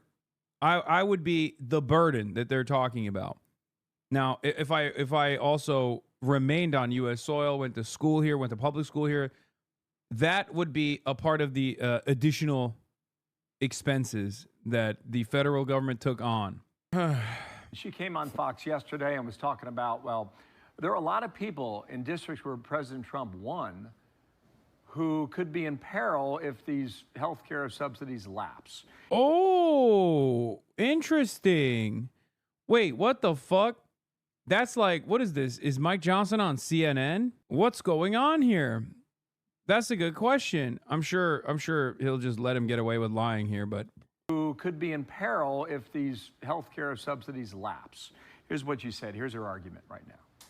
Health insurance companies right now this month are setting those rates. So we need to get together. We need to address this. This is an issue that affects both Democrats and Republicans. You know, over 70% of people who are getting those health insurance subsidies are in states that President Trump won. 56% of them are in Republican districts. That would seem to be pretty overwhelming, and I'm sure you're aware of this, and I imagine a lot of those folks live in Louisiana. What would you say to that? Yeah, Bill, we're all aware of this. It's a total red herring. The Democrats have grasped onto a December policy issue. What she's referring to there doesn't expire until December 31st. We have 3 months in Congress to work through that issue. It has nothing to do with the September stopgap funding measure that will merely keep the government open for the people so that Republicans and Democrats can work here through the regular process to finish appropriations. They are trying to grab a red herring to distract everyone from the simple fact that they want to put illegal aliens back on the taxpayer-funded benefits wagon, and they want to, by the way, there are other demands in this counterproposal. They want us to give $500 million of American taxpayer funds back to the Corporation for Public Broadcasting to prop up left-leaning media organizations. They want to add $1.5 trillion. Wait. What did he say? It's a red herring. Dog, what? Oh, God. I can't deal with this, man. I can't deal with this. Everything he's saying the Democrats are doing, he's doing. He says the Democrats are lying. They want to give undocumented $200 billion in free stuff. Chuck Schumer wrote it. That's a lie. Okay? It's not the Democrats that are lying. It's the Republicans that are lying. Then he says the Democrats actually are using the healthcare premiums going up as a red herring. That's not the red herring. The red herring is the lie that this is like going to immigrants somehow. Oh my God. It's so fucking annoying, dude. It is so unbearable to watch these motherfuckers get away with lying like this every damn day. And then he packages it up with like Sesame Street being woke or some dumb shit. Oh, yeah, they want to do woke Sesame Street. They want to do woke and gay Sesame Street. That's what they want to fund. From the simple fact that they want to put illegal aliens back on the taxpayer-funded benefits wagon, and they want to, by the way, there are other demands in this counterproposal. They want us to give $500 million of American taxpayer funds back to the Corporation for Public Broadcasting to prop up left-leaning media organizations. They want to add $1.5 trillion with a T, $trillion of new spending that we cannot afford right now. By the way, notice how Johnson didn't even bother to lie about the cuts going into effect. The argument was basically, yeah, we cut those programs, but those cuts are not going to affect until 3 months from now, which is him admitting they did cut healthcare. Yes, they did. He doesn't have to relitigate that because he's presenting that in a false framing, that they are actually cutting healthcare for undocumented migrants. They're not cutting healthcare for undocumented migrants. They're cutting healthcare for Americans, American citizens. Undocumented migrants cannot get Medicaid. Oh, more often than not. Like, do you think that there isn't a tremendous number of Republican Party voters that are also Medicaid recipients? There are, for the record. There are. As a matter of fact, as far as like funding rural hospitals goes, and that's where the Republicans live, in rural areas, Medicaid is massively consequential as a funding vehicle for rural hospitals that are already in a dire fucking state in this country. You're not going to have a hospital in a rural area in a 100-mile radius. You're going to accidentally chop your finger and have to go to the fucking veterinarian, as many Americans do nowadays in the fucking heartland, you know? People cannot afford, and they want to do that on a 7-week stopgap funding measure. It's absurd. Let me tell you something. Every Democrat in the Senate that voted against this has voted for the same, almost identical thing 13 times. 13 times during the Biden administration over 4 years, but now suddenly they can't do it. There's one reason and one reason alone that this fight is being waged right now. They're trying to prove themselves to the Marxist left base of the Democrat Party. Plain and simple. Chuck Schumer made this decision because he's afraid that AOC or one of the Marxists are going to challenge him in his next Senate re-election bid, and that's why he's doing this selfishly. I'm confused. I thought he was a Palestinian Marxist himself. Wait, so Chuck Schumer's not a commie? Interesting. I thought he was like the Popular Front for the Liberation of Palestine type guy. the way Trump talks about Chuck. Calls him a Palestinian, calls him a commie, calls him a socialist. Since when is he just like a moderate? Since when is he a moderate Democrat? There's a distinction between moderate Democrats and Marxist Democrats, which, by the way, who the fuck is a Marxist Democrat? Holy shit. I wish. I had to listen to my hairstylist talk about how the government shut down because migrants want health care. I said, no, that's not possible. They cannot get health care. She was insistent that they can. Just shows how people get their talking points from liars. Even stating logical facts isn't working anymore. I mean, dude, you just have to walk them through it. Ask them how. Okay? Ask them how. They don't have like a couple follow-up questions that they're going to buckle because one, it's untrue. And two, they never scratch the surface. They just go off of like, well, they do. I believe it. That's it. Be like, how? How do they? And very dangerously for the American people. Let's listen to AOC. This is what she said on her Instagram account. This is what Republicans love to do. Whenever we fight to elevate the minimum wage, to expand Social Security, to make healthcare better in this country, in order to derail that, Republicans love to dangle this shiny object that says, but what if someone not like you gets it?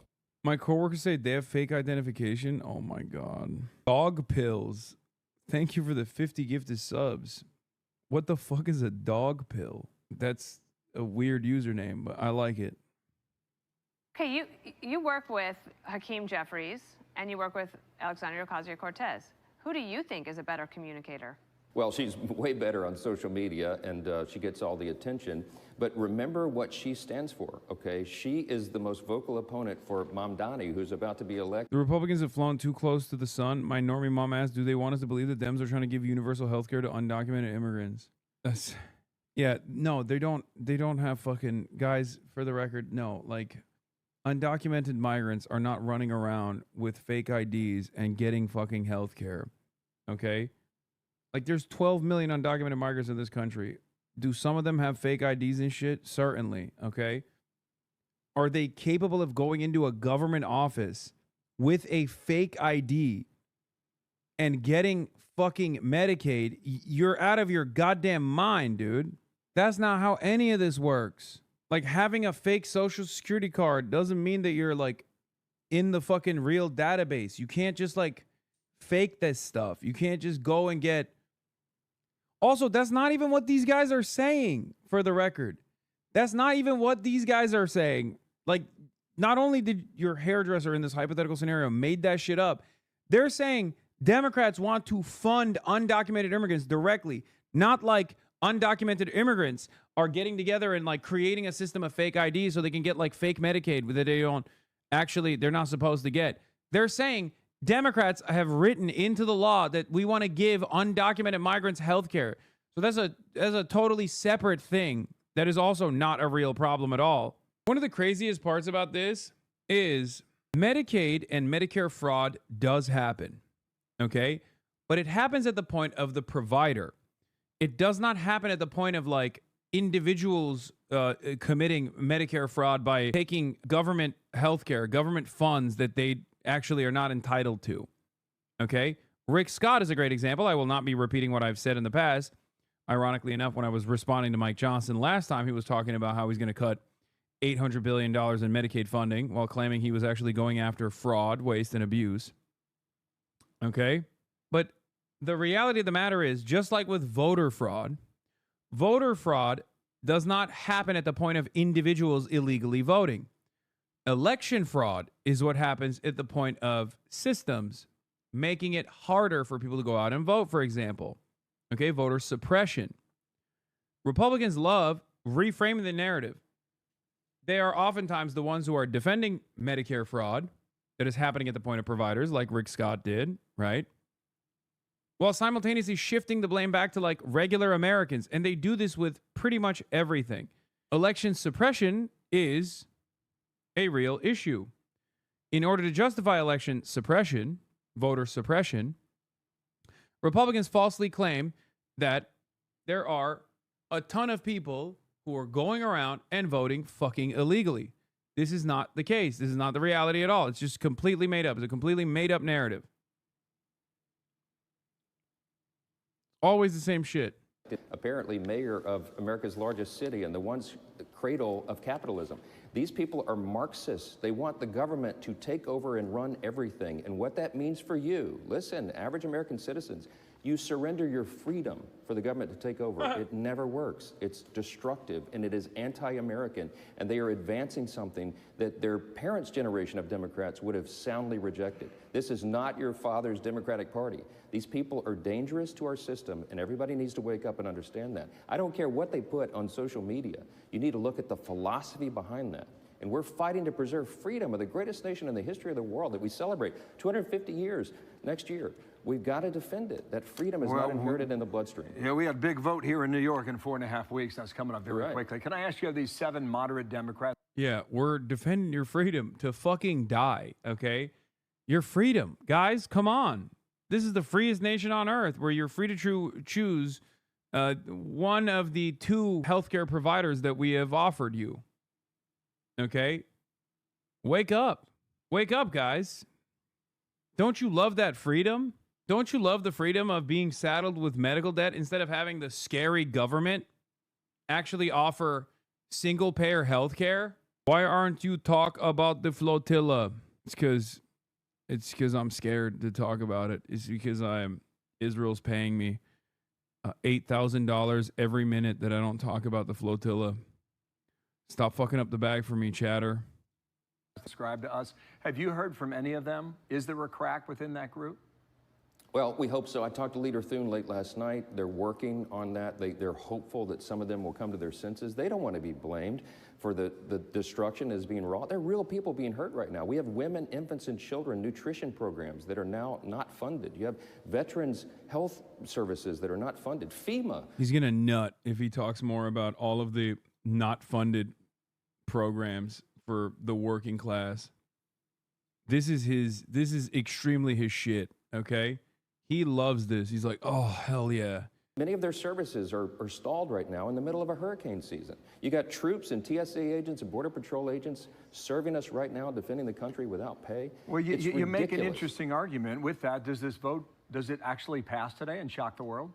Well, I certainly hope so. I'm praying that this ends quickly because this is wrong. No, I get it, but is that a yes or a no for today's vote? Well, I don't know. I'm not in the Senate, but I'm trying to read the tea leaves as everybody else. I think there are cracks, and I think more Democrats will come along, and I hope they do it sooner than later. Zooming out, just one last question from me. Kim Strassel this morning in the Wall Street Journal, she talks about Republicans, health care, the policy, and the messaging. Do you agree with her that the Republicans are... It just doesn't make any sense because, like, on the one hand, they're advocating to cut these programs, and on the other hand, he's like, well, we can't even fund these programs right now. Isn't that damaging?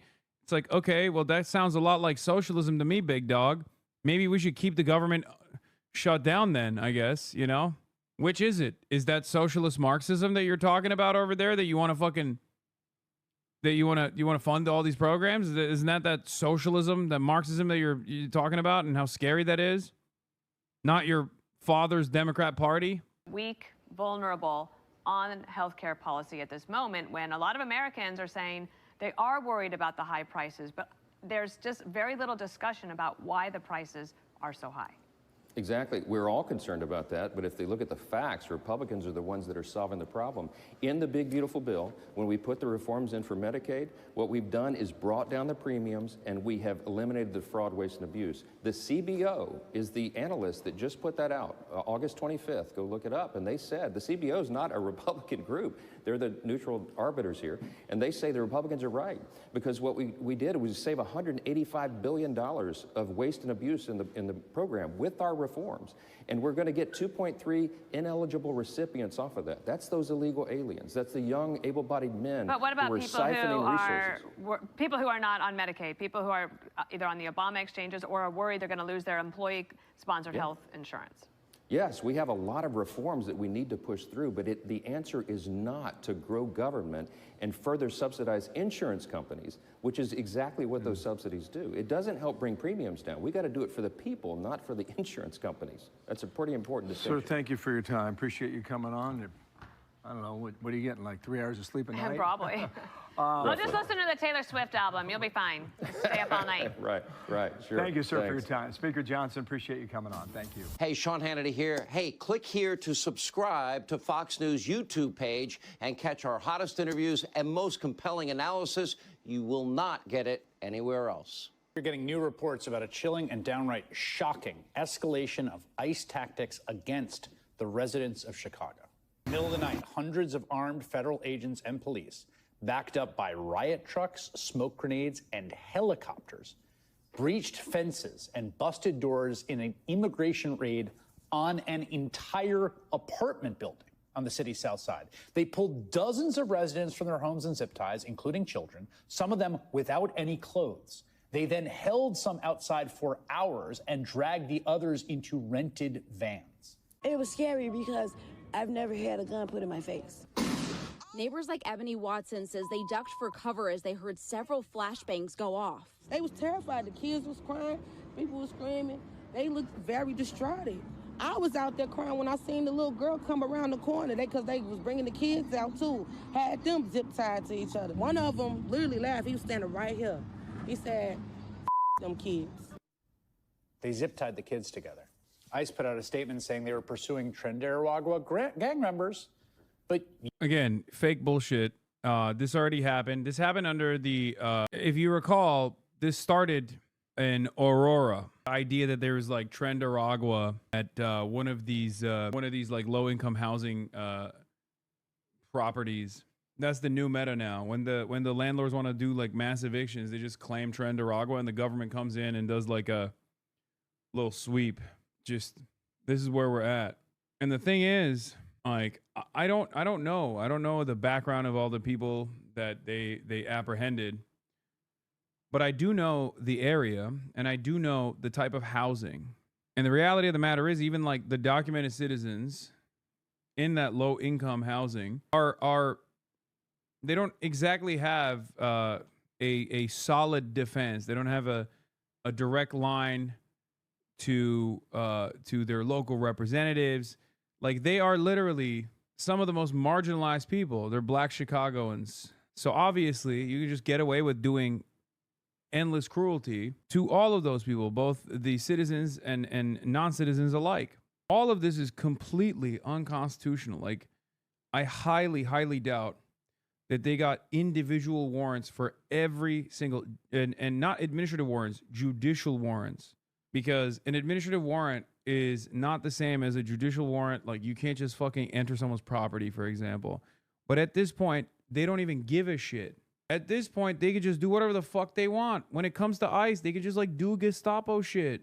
In the United States of America, you have certain laws. Like, you are supposed to be protected from exactly this kind of nonsense. Even if you are an undocumented migrant, you do not have any obligation to open a door to ICE. Or at least that was the case. It's a Fourth Amendment violation for ICE to just come over and be like, open the door right now, or just like bust through your door without the proper warrant. Federal agents detained 4 children who are U.S. citizens during an ICE raid this week in South Shore, according to a report. The children were held until they could be placed in the care of guardians, according to the New York Times report, which cited the Department of Homeland Security officials. No further details were immediately available.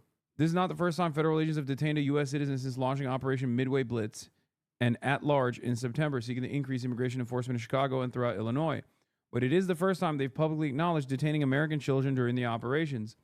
The raid happened early Tuesday at an apartment building at 7500 South Shore Drive. A Department of Homeland Security spokesperson said federal agencies arrested at least 37 people in operations at the building, which they claimed is frequented by members of the Venezuelan gang Trendaragua. They also said in the process of doing this, that this was a collaborative law enforcement raid with like FBI and shit. And that if anyone had any sort of warrant whatsoever, they would also get arrested permanently. It had nothing to do with immigration whatsoever. Do you understand how psychotic that is? That's the federal government going to a black neighborhood and saying, go into those projects right there, bust down every door, throw out all the shit that people own, and arrest whoever has any warrant whatsoever. Like, you're detain and arrest every single person, which is what they did, and then sort it out after the fact. Nothing new, though? Oh, get the fuck out of here. No, that is new. Are you fucking insane? Of course that's new. No, that's dragnets, chatter. No, let's be fucking real, okay? Police disproportionately targeting black neighborhoods and creating fake crimes at the point of the individual to apprehend them and detain them, that's an ever-present part of this process. But no, going into an entire fucking block and busting down every fucking door, are you kidding me? That is absolutely a new thing. That's what is called a dragnet. That is unprecedented. It's kind of new. They did this in the 1980s. I mean, they blew up a fucking city block in the 1980s as well. Okay? They did. I know. Oh, God. 1985 move bombing. Read up on it. Jesus Christ. No, dude. The local law enforcement going in and dropping C4 from a helicopter against the Africa family, okay, in Pennsylvania is not the same as, like, routine practice of dragnets. Like, how many other fucking city bombings have happened since then? Like, what are you talking about? You're acting like it's not Gaza. That was similar to what Israel does in Gaza. Damn near identical, okay? And it was a horrifying incident. I'm not downplaying that at all. But that's like, there's a difference between that and the federal government openly saying, we are going to go into poor neighborhoods where we suspect black and brown people are living, and we're just going to bust everyone's doors. Okay, you're comparing what used to be somewhat of a policy, like in the, the Tulsa City Massacre, or, the bombing of Black Wall Street and numerous other black neighborhoods that were destroyed, all the way up until like the civil rights struggle, and then the move bombing, to what this government is now openly sequencing out as like a normal part of his law enforcement, dragnets. Like this is a new level. This is a new level of cruelty, because they are saying this is normal law enforcement. Okay, this is a part of the normal mechanism of the law enforcement. You talked about Trump so much, you're starting to look like him. All right, hold on. I have to fix this fucking thing. I don't know why I'm so fucking orange. I don't know. Or purple. I don't know. I don't know what it is. It's the white balance, not the exposure. Yeah, you're right. Is that better? I feel like that makes me look orange now, but I'd rather look orange than purple. It's a little bit better, right? He's orange for an amazing reason. Okay, shut up. It's warm, at least. It's no longer purple. Purple was not warm. He's orange for an amazing reason. Are they breaking into all the homes, or the homes they have warrants for? No, all the homes. Bro, they went in. I don't know how to explain this to you. I mean, as Chris Hayes already did. They went in to low-income housing in an apartment complex after the landlord lied and said, oh, there's Trendaragua here, just like they did in Aurora, Colorado. Okay? They went into the apartment complex and basically busted down the doors of every single house and apprehended everyone. You look exhausted. What the fuck happened? I am exhausted. Armed federal agents in military fatigues busted down their doors overnight, pulling men, women, and children from their apartments, some of them naked. Residents and witnesses said agents approached or entered nearly every apartment in the 5-story building, and U.S. citizens were among those detained for hours. When he got home from work, Jones said he entered his unit to find all of his electronics and furniture missing and all of his clothes and shoes thrown on the floor. Jones said he had no idea who took his belongings and hadn't received answers from the Chicago police. I'm pissed off, Jones said. I feel defeated because the authorities aren't doing anything. On Wednesday, toys, shoes, and food were still in the piles in the building's hallways. Property managers were seen throwing mattresses and broken doors into dumpsters. The DHS said federal agents with Border Patrol, the FBI, and the Bureau of Alcohol, Tobacco, Firearms, and Explosives arrested 37 people in the raid. DHS said some of those arrested are believed to be involved in drug trafficking and distribution, weapons crimes, and immigration violations. One of these things is not like the others. That is a crazy, crazy thing. Oh, some of these guys are believed to be involved in drug trafficking, and also some of them are just, they're in the process of getting their documentation. They're in the process of getting their paperwork. What would you say to the people who are against your operations right now when you're going and doing something like this to keep the community safe? What would you say to those people who are saying, calling you guys Gestapo, things like that as you're walking around? What would you say to them? I think the first thing I would say is, how about you live in the apartment next door to trained Aragua members that are trafficking in prostitution, guns, drugs. Okay, except these people are living next to the people that you're claiming that they're Trendaragua, and they were like, they're fucking chill-ass neighbors, and they definitely weren't Trendaragua. But of course, once again, because the neighborhood where the undocumented and the documented alike live together is poor, it doesn't matter. It's poor and it's black. So you can just kind of say, well, you know, they're black, so obviously they also are criminals themselves. Do you get it? And taking advantage of American citizens in a violent way. Why don't you live next to them and then see how much of a Gestapo or a Nazi we are? What's the end game here? What's the goal?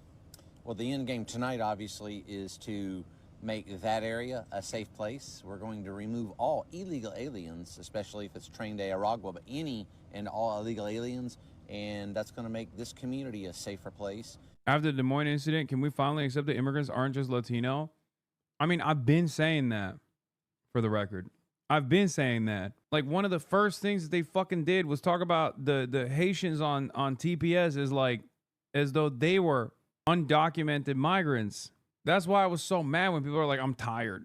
They said Haitian migrants, refugee seekers that have temporary protected status and the proper work authorization to live and work on U.S. soil were illegal aliens that were eating cats and dogs. Okay, so obviously anyone who thought that this wasn't going to impact black people was maybe a little crazy. When has the American law enforcement ever been like, oh, you know what? We've moved past shitting on black people. We're just going after Mexicans only. Okay. U.S. citizens living in the building say they were detained too. The cops told them that if they had any unrelated warrants, they wouldn't be going back home. 37 people were ultimately arrested after agents separated children from their parents on the street. And if you're looking at this and asking yourself, how is this legal? That is the right question to ask. And it has kind of an answer. And to understand it, you have to go back to Los Angeles this summer, where federal immigration agents started pushing the envelope on orders from the White House. They raided Home Depot parking lots and Walmart lots, and they grabbed people they saw. Near one Home Depot, masked agents with batons grabbed Narcisco Barranco, who has lived in the U.S. for more than 30 years and has 3 sons serving in the Marine Corps. Agents beat Barranco on the ground, dislocating his shoulder before detaining him. In Van Nuys, agents raided a car wash, remembering this, sending patrons and workers scrambling before the 79-year-old owner, who is a U.S. citizen named Rafi, tried to ask them what they were doing. That is when... Remember what I told you guys yesterday at the protest where, like, there is this understanding in the United States of America that, like, you're not supposed to ask cops questions or bother them or assume that they're human beings at all. And in the process of treating them like human beings and being like, what the fuck are you guys doing? If you get your ass beat, most Americans will look at that and go, no, you deserved it. How dare you ask? How dare you ask a cop what he was up to? What are you, crazy? That's not allowed. You're not allowed to do that. We are so servile, so subservient as a country, as our culture. Oh, you're just obstructing justice. You deserve it. Fucking ridiculous. I was taken down by agents and eventually handcuffed. Rafi says he was injured in the process. And they sit on me. It's in my elbow about a week ago. And it's in my arm. Rafi says he and 5 others at his car wash were taken to a federal detention center downtown. We're still working to learn more about why they were detained. And that man is not alone. Look how you got my hand. You're twisting that. I'm American, bro. Literally based off of skin color. My homie was born here just because of the way he looks. Agents kept stopping people they suspected of being undocumented immigrants for no reason other than they weren't obviously white. Like Brian Gavidia, the man you saw there, the 29-year-old American. He wasn't arrested, but he says agents went through his phone for 20 minutes and kept his real ID card. Now, these are obvious violations of people's core constitutional civil rights, their right to equal protection and the freedom from unlawful searches and seizures. And victims filed a class action lawsuit. And after an entire bench trial, a federal judge sided with those victims and ended the ICE sweeps. And in her ruling, she wrote, "It is illegal to conduct roving patrols which identify people based upon race alone, aggressively question them, and then detain them without a warrant, without their consent, and without reasonable suspicion that they are with status." Yes, it is. Yes, it is. An appeals court upheld her injunction against ICE. You have to stop doing this. And so the Trump administration took the issue to the Supreme Court. And lo and behold, last month, the court's 6-3 conservative majority voted to just let Trump and ICE continue for now, as the case works its way up, to use racial profiling in their immigration raids, halting the lower court's decision, saying, go ahead. Now, they gave no reasoning or explanation for their decision, silent, except Justice Brett Kavanaugh, who wrote a short concurring opinion saying there's absolutely no problem whatsoever with racially motivated stops by law enforcement. Quote, if the officers learn the individual they stopped is a U.S. citizen or otherwise lawfully in the U.S., they promptly let the individual go. Welcome to the era of what critics call the Kavanaugh stop. Yep. That's what they're calling it. Stop and frisk on steroids. Universalized. I love the liberal assumption that the purpose of ICE has literally ever been anything else. I know. Don't get me fucking started. Dude, if an undocumented migrant is doing a crime, you fucking arrest them and you prosecute them. And depending on the type of crime, you either deport them or you throw them in jail. Okay? Just like anybody else. There is a reason why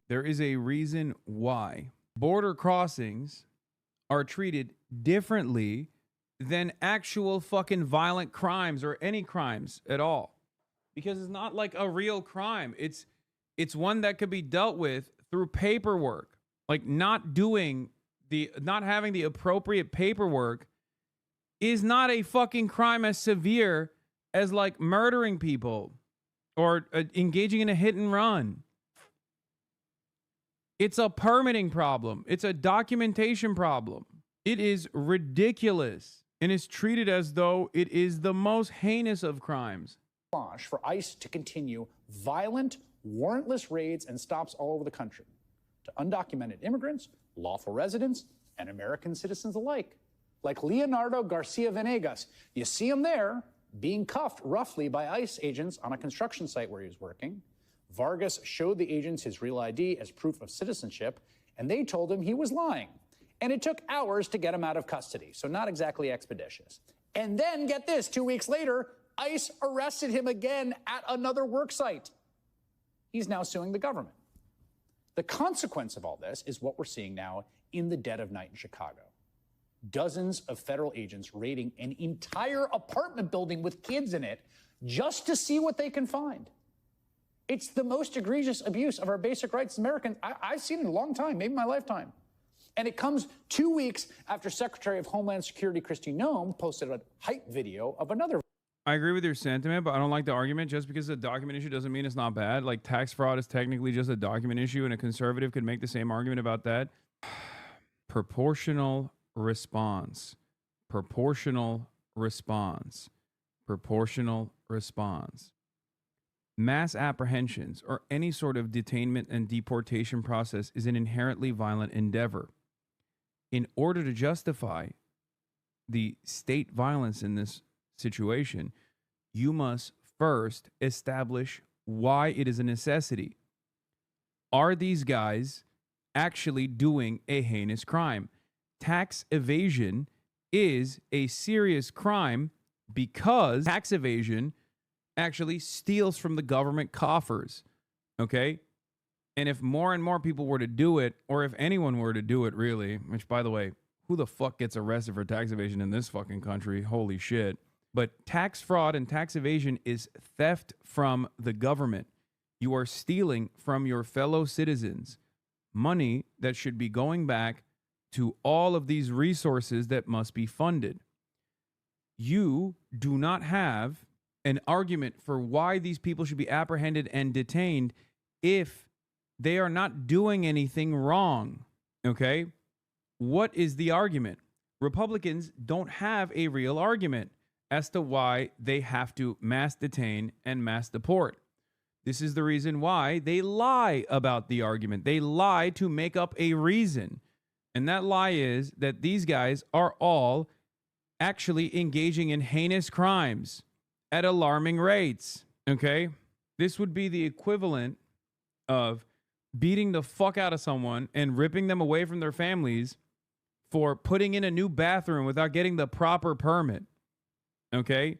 Putting in a new bathroom in your home without getting the proper permit could be damaging in the long run, because not having the proper issuance of the permit implies that, like, You might have had like substandard safety standards, and you know, maybe later down the line, you might actually rent that property to someone, and then that person can you know, I don't know, fucking die on the toilet or something, right? Like whatever.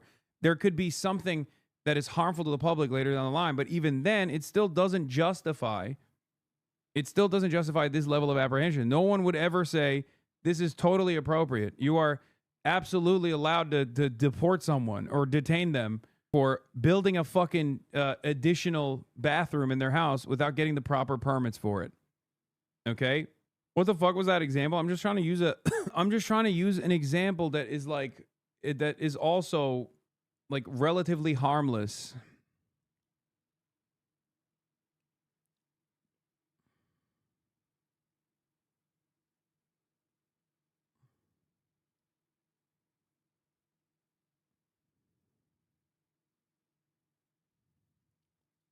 Violent ICE raid with helicopters and grenades, this time on a house in the Chicago. Hamas response just dropped.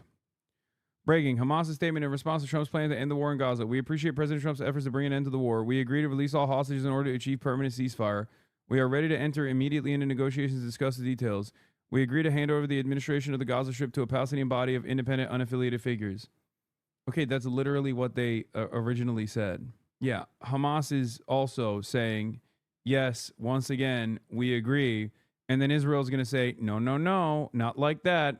Watch this space. Dying on the toilet, harmless? No, no, no. I'm trying to explain why, like, building something without a permit could be harmful in the long run, okay? And as to why that code exists, or as to why that, like, law exists.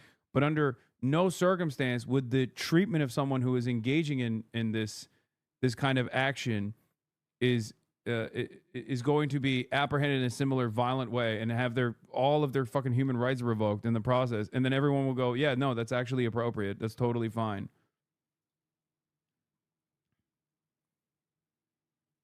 There needs to be a degree of proportionality, and there is no proportionality here. It's just completely ridiculous. A lot of people are going to be dying on the toilet with the food deregulation. Also true. You'll be seeing more and more of this. Many people are saying more and more people are going to be dying on the toilets now that the food is poison because we crippled the FDA. Suburbs. And guess what? 2 U.S. citizens were mistakenly arrested. You know, there's a reason the American founders put the right to be free from unlawful searches and seizures in the Bill of Rights from the start. Masked secret police profiling people and now targeting entire apartment buildings, making everyone prove they're not guilty of something, is the province of tyrants. It is the opposite of American. And I don't think Americans will stand for it, nor should they. Protest. Right now, they kind of are standing for it. Like, by and large, it's just like the areas that are impacted by these kinds of targeted raids that are actually showcasing discontent. But that's pretty much it. Jailing a pregnant woman while she's in labor because she sped to the ER. Libs are literally passing laws allowing this. Liberals have also participated in offering additional funds to the fucking ICE agents, okay? They have never clawed back. They have never even tried. They've never even attempted to claw back some of these restrictions. They are absolutely responsible for this as well. Full text of the Hamas response to Trump. Okay, we'll get to this breaking news story right now. As you guys know, there was a fake peace plan that was put forward. The peace plan had a bunch of additional Benjamin Netanyahu provisions added onto it. All of the Arab states that actually participated in the peace plan, which once again had very little Palestinian input, no Palestinian input whatsoever. All the Arab countries actually came out and said, what the fuck? America, you just added a bunch of random shit to this like so-called 21-point peace plan that was not initially on the agreement that we put together. What the fuck's that about? Turns out it was Benjamin Netanyahu that added those provisions. But it also doesn't end there. Benjamin Netanyahu literally left the White House like 20 minutes after they did that joint press conference. He left the White House and delivered a speech in Hebrew to the Israeli audience, to the Israeli population, saying, don't worry, this peace plan is fucking bullshit. We're going to keep killing them. Okay? And I said, that this was, again, not about like ending this bloodshed, but instead simply managing the PR of Israel as it continues with this bloodshed. Now, of course, yeah, he was on the White House lawn when he delivered that speech. I know. Now, there were many different like insane provisions added onto that. Hamas has seemingly taken the bluff and once again said, sure, we'll bite. Regarding Hamas's response to the proposal of the U.S. President Trump, out of concern to stop the aggression and the genocide being inflicted upon our steadfast people in the Gaza Strip, and based on national responsibility and commitment to the principles, rights, and supreme interests of our people, the Islamic resistance movement, Hamas, conducted in-depth consultations with its leadership bodies, extensive consultations with the Palestinian forces and factions, as well as discussions with brotherly mediators and friends in order to reach a responsible position in dealing with the plan proposed by U.S. President Donald Trump. After thorough study, the movement has made its decision and has delivered the following response to the brotherly mediators. The Islamic resistance movement, Hamas, appreciates the Arab, Islamic, and international efforts, as well as the efforts of U.S. President Donald Trump aimed at halting the war in the Gaza Strip, achieving a prisoner exchange, allowing immediate entry of humanitarian aid, rejecting the occupation of the Strip, and opposing the displacement of Palestinian people from it. In this context, and in a manner that achieves an end to the war and the full withdrawal from the Gaza Strip, the movement announces its approval to release all prisoners of the occupation, both living and the bodies of the deceased, according to the exchange formula included in President Trump's proposal, and with the provisions of appropriate field conditions for carrying out the exchange process. In this regard, the movement affirms its readiness to immediately enter into negotiations through the mediators to discuss the details. The movement also reiterates its approval to hand over the administration of the Gaza Strip to a Palestinian body composed of independents, technocrats, based on Palestinian national consensus and supported by Arab and Islamic backing. Now, once again, all of this is the Hamas proposal. This was the Hamas proposal. Hamas said that they would disband politically, not disarm, of course, but disband politically and allow a Palestinian technocratic committee to rule the Strip. However, the Trump peace process, the 21-point program, does not actually do any of those things. The Trump peace program wants there to be a Palestinian committee that is still beholden to Donald Trump and Tony Blair. Now, Tony Blair obviously is a major ally to Israel. He is basically the stand-in for Israel there. He is the stand-in for Western interests here. He is the stand-in for Israel here, and therefore it would render the technocratic Palestinian committee useless. Okay, once again, removing autonomy and sovereignty and dignity from the Palestinian population. Okay. Also, I am noticing a lack of statements about disarmament, which was a non-starter, understandable, for not only Hamas, but the Palestinian population in its entirety. As for the other issues included in the President Trump's proposal that relate to the future of the Gaza Strip and the legitimate rights of the Palestinian people, these are subjects to a comprehensive national position and must be passed on relevant international laws and resolutions. These matters shall be discussed within a unified Palestinian national framework in which Hamas will participate and contribute with full responsibility. The Islamic resistance movement, Hamas. Did we lose the rewind function already? Wait, you did already? This response is the most perfect possible response they could have to this. I admire their strategic consistency in the face of all this horror. Yeah, but they're not gonna bite. This comes after President Donald Trump gave Hamas a 6 p.m. Sunday deadline to agree to a deal or else. POTUS, an agreement must be reached by Hamas by Sunday evening at 6 p.m. Washington, D.C. time. Every country has signed on. If this last chance agreement is not reached, all hell, like no one has ever seen before, will break out against Hamas. That's what he said. So make no mistake. A senior Hamas official released this statement, and the statement is basically a reiteration of what Hamas has already said. Yeah, Hamas says it accepts some elements of Trump's peace plan, but that others require further negotiation. Except this is their proposal. This has been their proposal. This is not different than previous proposals. Do you understand? This has been the proposal from Hamas for almost a fucking year, for longer than a year at this point. Meanwhile, Israel has announced that anyone that remains in Gaza City will be treated as a terrorist. Why has no one asked, why are we negotiating an end to the genocide? So many outlets are misreading this statement and leaving important details out. Hamas agrees to hand over hostages under Trump peace plan for Gaza. Yeah, I think a lot of people don't understand what Hamas is saying here. Okay? They're looking at Hamas agreeing to their concessions that they've made already and simply assuming that this is a full-blown recognition of the Trump peace proposal. Okay? One that Trump lied about, by the way, when he claimed he sent over to Hamas envoys anyway. They never did. This was basically put together by every party except for the Palestinians. Having said that, however, some of the inclusions in that proposal, the ones that Hamas agreed to here, were already concessions that Hamas had negotiated on and accepted, conditions that Hamas had accepted prior to this Gaza peace proposal. Now, the very fact that they are making it seem as though it's up to Hamas to end this genocide is also insane, because Israel is doing the genocide. Hamas is not doing the genocide. It is Israel that's doing the genocide. So it's up to Israel to stop the genocide, which we all know they don't want to. Why do you think they don't want to? Because I have 2 eyes, 2 ears, and a working brain in between them. And I have seen what Israel has done for the past 23 months. Because I've heard Israel speak. I meant explain for someone not knowing a lot.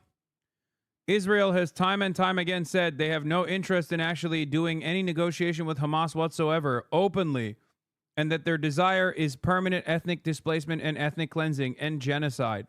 For the last 23 months, there have been numerous reasonable proposals that Hamas has put forward. Proposals that America has taken and claimed Israel was offering, as a matter of fact. Israel has always added a last-second poison pill provision out of nowhere after they agree to their own fucking ceasefire, supposedly, and have decided, actually, you know what? We're going to continue fucking fighting. Israel has also killed negotiators like Ismail Haniyeh in Tehran. But I've heard the Bibi guy say he does not like war. Okay. Adolf Hitler has said he doesn't like bloodshed either. Good point. Killing in Qatar. I see it now. No. That's not even what I'm talking about. I'm talking about blowing up Ismail Haniyeh in fucking Tehran. The Qatar one is recent. I can't tell if this guy is like trolling or not, or if there's a person who found themselves in my community at this stage and still goes, I don't know, well, Bibi said, I mean, okay, I will watch more and learn. Okay, respect. This guy is awesome. He's the most open-minded, aloof guy I have ever met. Al Jazeera is covering the Hamas response. I don't know what happened. That was crazy. I got booted. That was weird. So I got booted off of the OBS, and then it kept telling me, like, it made it seem like there was a firewall or something. You are the most streamer that encounters Fs ever, bro. Okay, man, I got ops. I got government ops. Okay, Israel's after me. All jokes aside, I don't even know. I don't know. I don't know what just happened, but I got cooked. 20-point plan.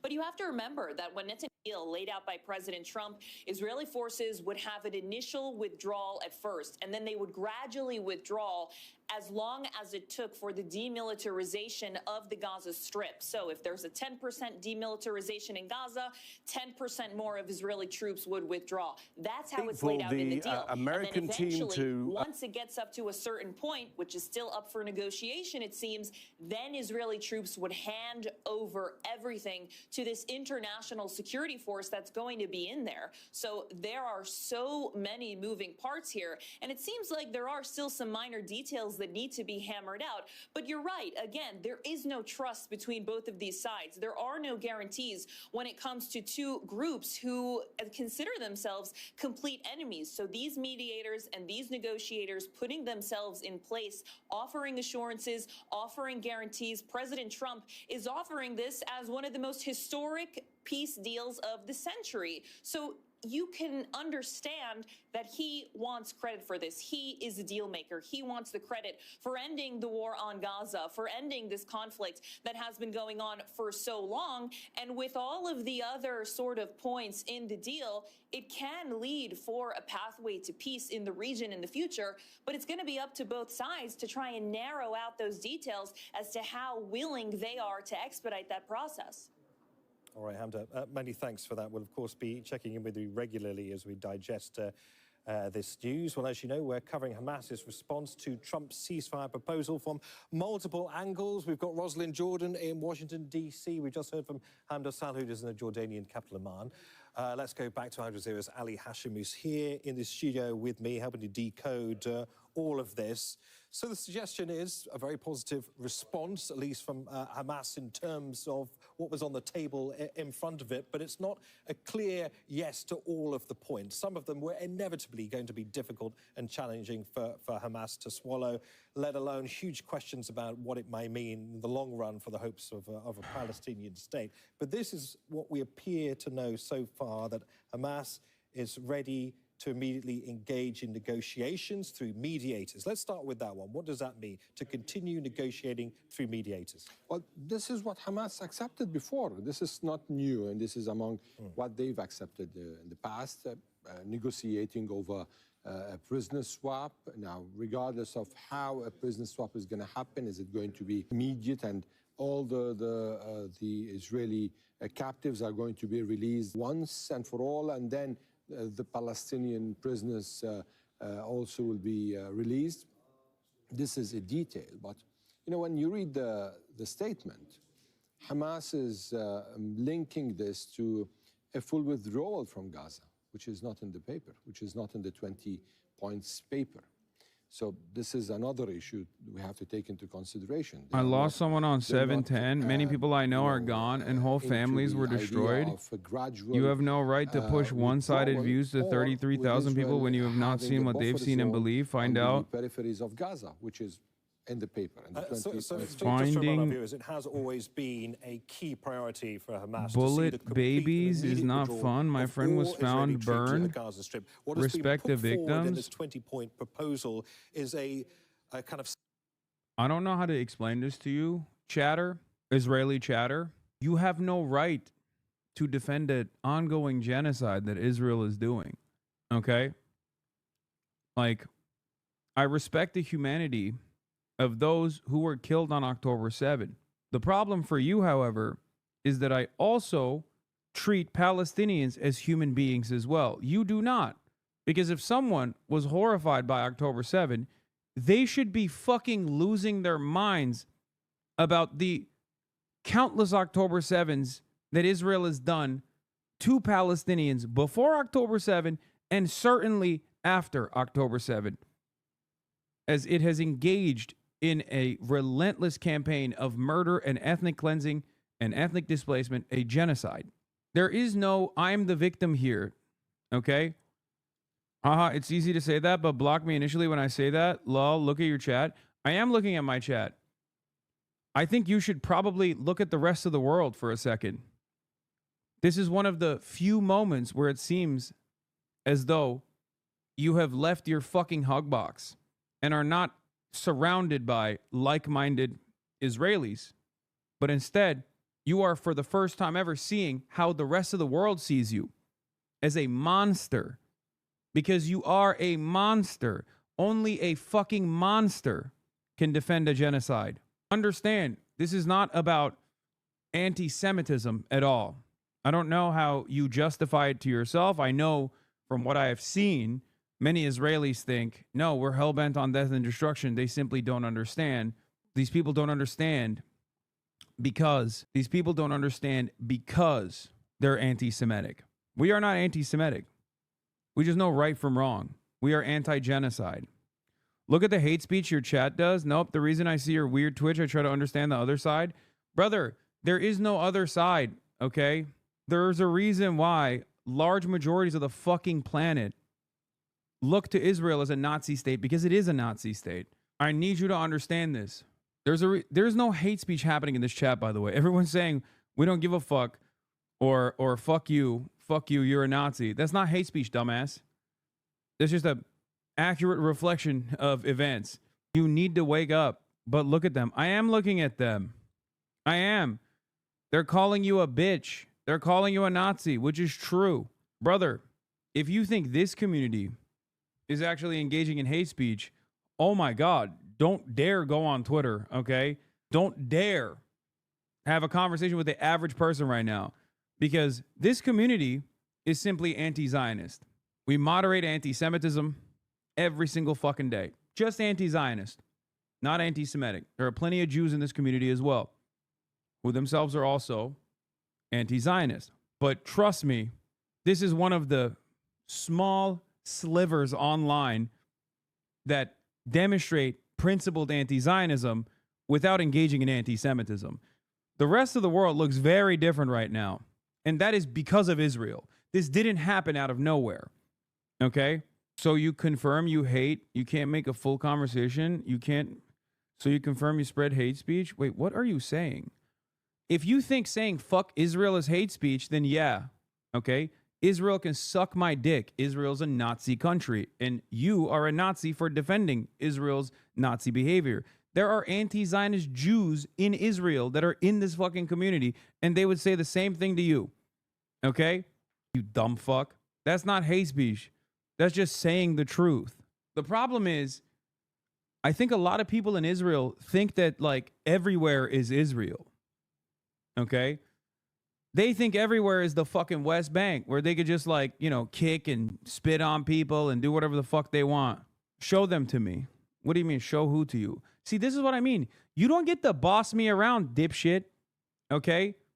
I know that you live in a Jewish supremacist hug box, an ethno-state that has basically designed the world at your fucking mercy, but that's not how it works in the real world. Do you understand?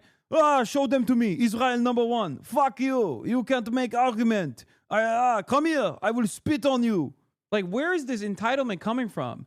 Brother, I swear to God, I think this is a byproduct of, like, unlimited fascist ideology, which is what Zionism is. Zionism is fascism. And because of that ethno-religious supremacist ideology going unchecked for so long, people who defend Israel have developed a sense of entitlement that is so indecent to the average person. It literally cuts to the very core of every human being. Like, even if Israel wasn't doing a fucking genocide and you behave this way, people will be like, dog, I think I'm like 10% more anti-Semitic after having this interaction with you. If you were to just, like, behave this way when you didn't get your wishes across at a fucking regular, like, at a regular coffee shop, when you're like, when you didn't get your order, you know? It's so strange. It's so strange. It's like this disgusting, repulsive sense of entitlement. Like everyone is your fucking little cattle. Everyone's your little slave. You're like, what do you mean? Show me. Who are the anti-Zionist Israelis? Show me the Jews you are sheltering. Show them to me now. The fuck? Who the fuck are you? It's funny. You get mad. You feel the need to curse. 40 years old, ugly guy. You can't even talk normally. I'm sorry, what? No, this is a child for sure. Anyway, hopefully one day you'll understand that the entire world despises Israel for very good reason. And you're kind of demonstrating that right now, as a matter of fact. And this is a microcosm of why so many people are genuinely repulsed. It's sad because there's, like, wonderful anti-fascist, anti-Zionist Jews that are basically stuck in Israel right now. And they're like, well, we have to both deal with these fucking assholes in Israel, and then also the rest of the world would look at us weirdly no matter what, forever. Yeah, I'm going to talk about Andre and the other dude. What was his name? Greenberg? The ones that, like, tried to run into Gaza? That was beast mode. I'm not going to lie. Anyway, let's get back to the Hamas response to the proposal. The president said there's not much wiggle room here, although Hamas wants to negotiate. Let's talk about Hamas's goals, and does this deal line up with those goals? Listen, I think in terms of what we've just heard from Hamas, there are significant differences between what it's saying and what President Trump's proposals were. And it's going to test President Trump's willingness to negotiate on this. There are Did you shave your beard to hide the gray hair, missing. showing that you're There are actually a many 50-year-old things where man? they've You can still slightly see. shifted or largely shifted the goalpost. I mean, they're saying all the right things. We're ready to release all the hostages, but when the conditions allow. But what does that mean? And again, intrinsic in President Trump's 20-point peace plan were a lack of detail. What is a timescale for the phased Israeli withdrawal and Hamas decommissioning, handing over its weapons, and essentially assigning itself out of existence? I think there's more that we don't know than we do know right now. I think there is a risk here that everyone in their willingness to want to see this as a positive is interpreting it as Hamas essentially agreeing to President Trump's statement. I'm not so sure that is the case there. They're certainly saying a lot of the right things, but if you drill down and see what little detail is out there, and it's the negotiators who've got it all, there isn't enough there, I think, at the moment, for President Trump or Netanyahu to agree to. Still a lot of questions, Ian. Panel, thank you for that. And Mary Bruce, thank you as well. The news never stops. You can find us anywhere you stream live news. And if you are on the go, we're on the ABC News app. Guys, I know Hamas agreed to release the hostages. I know. But they have agreed to release the hostages since October 10th, 2023. It's not up to Hamas to agree to release the hostages. Please understand, it is up to Israel to agree to Hamas's agreement to release the hostages. This has been going on for 2 fucking years. Can we please be a little bit more normal about this stuff at this stage? How many fucking deals has Israel spoiled after Hamas agreed to it? I'm just telling you my assessment from what I have seen. Hamas, once again, came out and said all of the 21-point peace plan proposal concessions that we had conceded to prior, all the provisions that we had conceded to prior in like a million different negotiations that we said yes to, we say yes to once again. That's all they said. The only additionals that I was wondering about was the disarmament part, which was a non-starter for Hamas.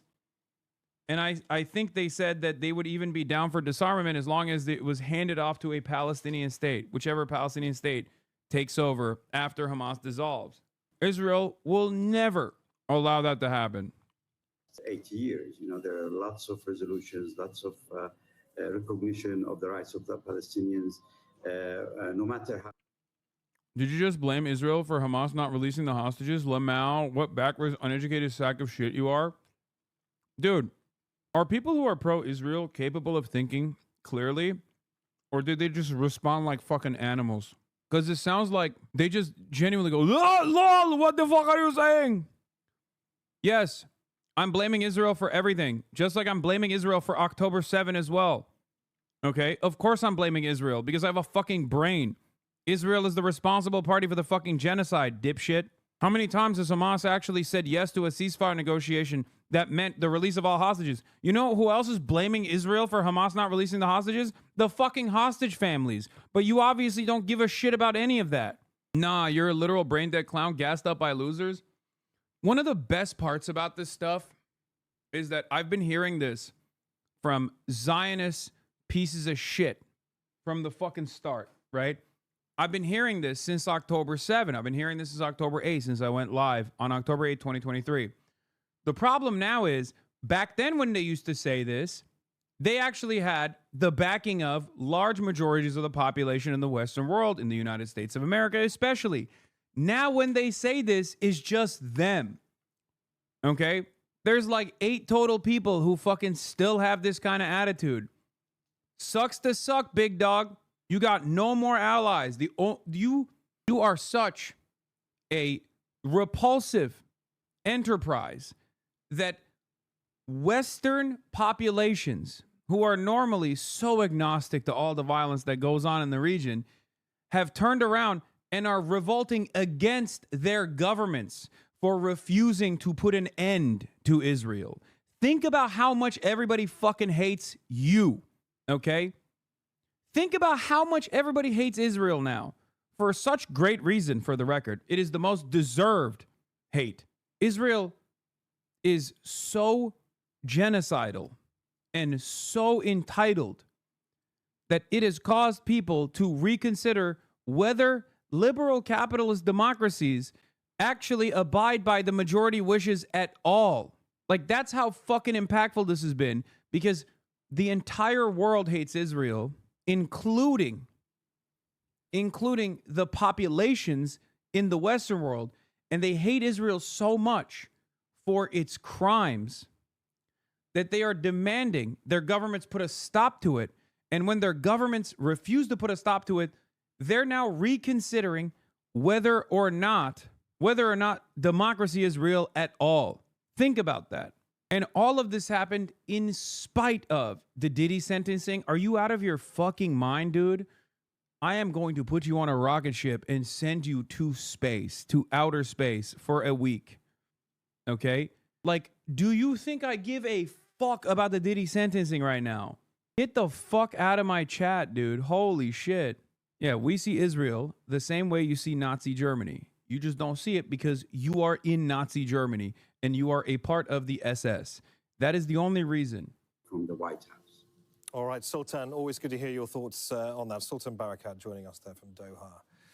Thank you. Okay, well, let's speak now to senior Hamas member Musa Abu Marzouk, who is joining us. Many thanks for joining us here on Al Jazeera. So, as we have been saying, we have the official statement from Hamas. Do you want to list off the is people saying that Hamas is willing to release Israeli captives with suitable conditions. Can you explain what those conditions are? We're talking about conditions to release the president. How much does Hamas pay you? Does Hamas pay you to support them? Dog, do you think Hamas is the most... Hamas would have to be the richest country on the fucking planet. More prisoners, the war gonna stop. The second Great question. The answer is $0. Okay, but if hating Israel, if hating Israel costs money, I would pay it, and I have in many ways actually. I have. It's been very costly financially to hate Israel openly as much as I do, and I will gladly pay it any day of the fucking week. Okay, because it is the truth. Because Israel must stop. Okay? It's that simple. To go back to the border between Gaza and them. This is the kind of conditions. Yeah, Abu Ubaida is fucking subscribing to me for $6 a month. About this, because it's impossible to release all of the war prisoner, the bodies or the corpse and the lives war prisoners, because the corpse we need months to looking and digging. And Hamas would have to be the richest country on the planet. Wonderful geography knowledge. Yes, dude. I know Hamas is not a country. Okay, I misspoke. You got me. Everybody still hates your stupid fucking country. Okay, sorry, but hey, better luck next time. Pay more fucking losers $7,000 a pop to be like, oh, why don't you like Israel? Why don't you like Israel? Yeah. Get Barry Weiss's annoying ass to control CBS. Maybe everyone will change. That these issues could be solved before the deadline set by Donald Trump, which is Sunday evening. You have listed a lot. No, we discussed the issue with the Palestinian parties and faction. And we discussed that with the leaders of Palestinians and with everybody about how can Hamas respond for the initiative President Trump. And we have a lot of discussion also with the mediators and with the other friends and the official people to how to respond with this kind of, plan. And after that... Why do we have additional dumbasses today? Out of discussions. The thing you don't get is that you are just like the right-wing people you hate, just on the left side. Okay, so on the right side of history and not grifting. What is this? We received Trump initiative by the mediators, Egypt, Pink news. Qatar, And the centrist was with the same thing with the Qatar. Why is pink news? You have suggested is that you are concerned about the time frame that has been given to you for the release of. I like that pink news is yelling at me because I said we shouldn't concede to the fucking anti-trans framing. And very, very difficult. Are you concerned overall about the time frame of the plans that this Trump proposal seems to suggest? So I guess President Trump changed his mind and changed his talking every time. Sometimes he talking about something in right, and suddenly he talking about the same thing in left. But you know, he talking about many issues, many notes in his initiative. Not dealing with Hamas. Why he asking Hamas to respond for that? Many points. It is related to the international governments and the United Nations, and related to the Arab League, and related to the Palestinians themselves, and related to the PLO. The related with all of this, we don't have that answer. For all in behalf of all of those parties, then we have to discuss with the Palestinians themselves about most of the point from point 9 until 19. It is we have to discuss all of those points with the Palestinian, and we're gonna discuss with the Palestinian with more responsibility also, and we come up with to answer all of the questions coming from the American initiative. But we This sounds like Hassan's Israeli accent to a tweet. No, this is a very clear-cut Arab accent. He said BLO when talking about the PLO, dude. Are you kidding me? That's the most Arab accent. That's the most Arab unk of all time. Authority. Let me ask you this, because it appears, and bro said BLO, that Hamas has consented to the handover of the governance of the Gaza Strip to a technocratic government. Yes. That's disrespectful to say that a Hamas leader has a Israeli accent. I guess we discussed this with the Egyptian initiative among the Palestinians themselves, and we decide for. I'm trans. Pink news was literally caught on tape saying they need to abandon trans people, which is technocrat, to control Gaza Strip. In the first day of the when the Hamas give up to all of the controlling Gaza Strip to those people, and they're gonna do their work and with connecting with the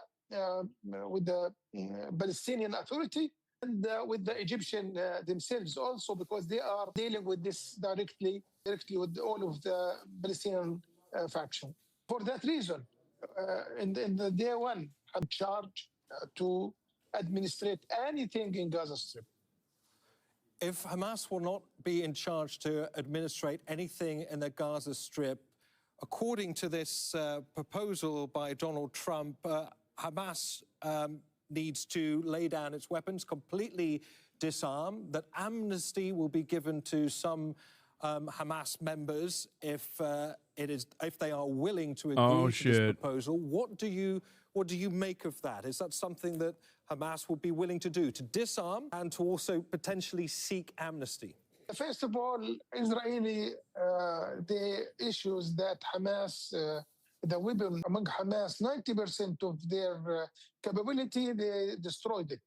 Then there is nothing with Hamas talking about it, about women. The second thing, since the beginning of this conflict, we told every mediator and everybody there, Hamas resists the occupation. And if the occupation ends and the Palestinians control themselves and there is a Palestinian state. Does Hamas look up to Trump the way everyone? Hamas is doing the exact same thing that everybody else who has to deal with Trump is doing, which is to try to play nice and play into his play into his narcissistic tendencies. That's what we said from the beginning. We don't need the weapon if there is no occupation. Could I please ask you one last question? It's regarding one of the key points, point number 9 in the proposal, that the Gaza Strip... This is framed well, though, because President Trump responds to Hamas's acceptance of his peace plan. Stay tuned. But once again, Israel hasn't made the boss call yet, so who knows? A key role for the former UK Prime Minister, Tony Blair. How do you interpret that? What does that mean to you and obviously the people of Palestine, to see a body like that in charge in the interim? We see the Palestinians, they will refuse any kind of anybody to control control themselves. The Palestinians should control themselves.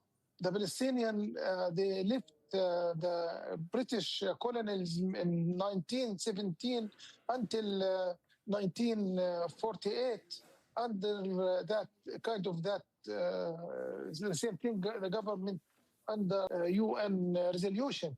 But after that, they promised the Jewish state for the Jew.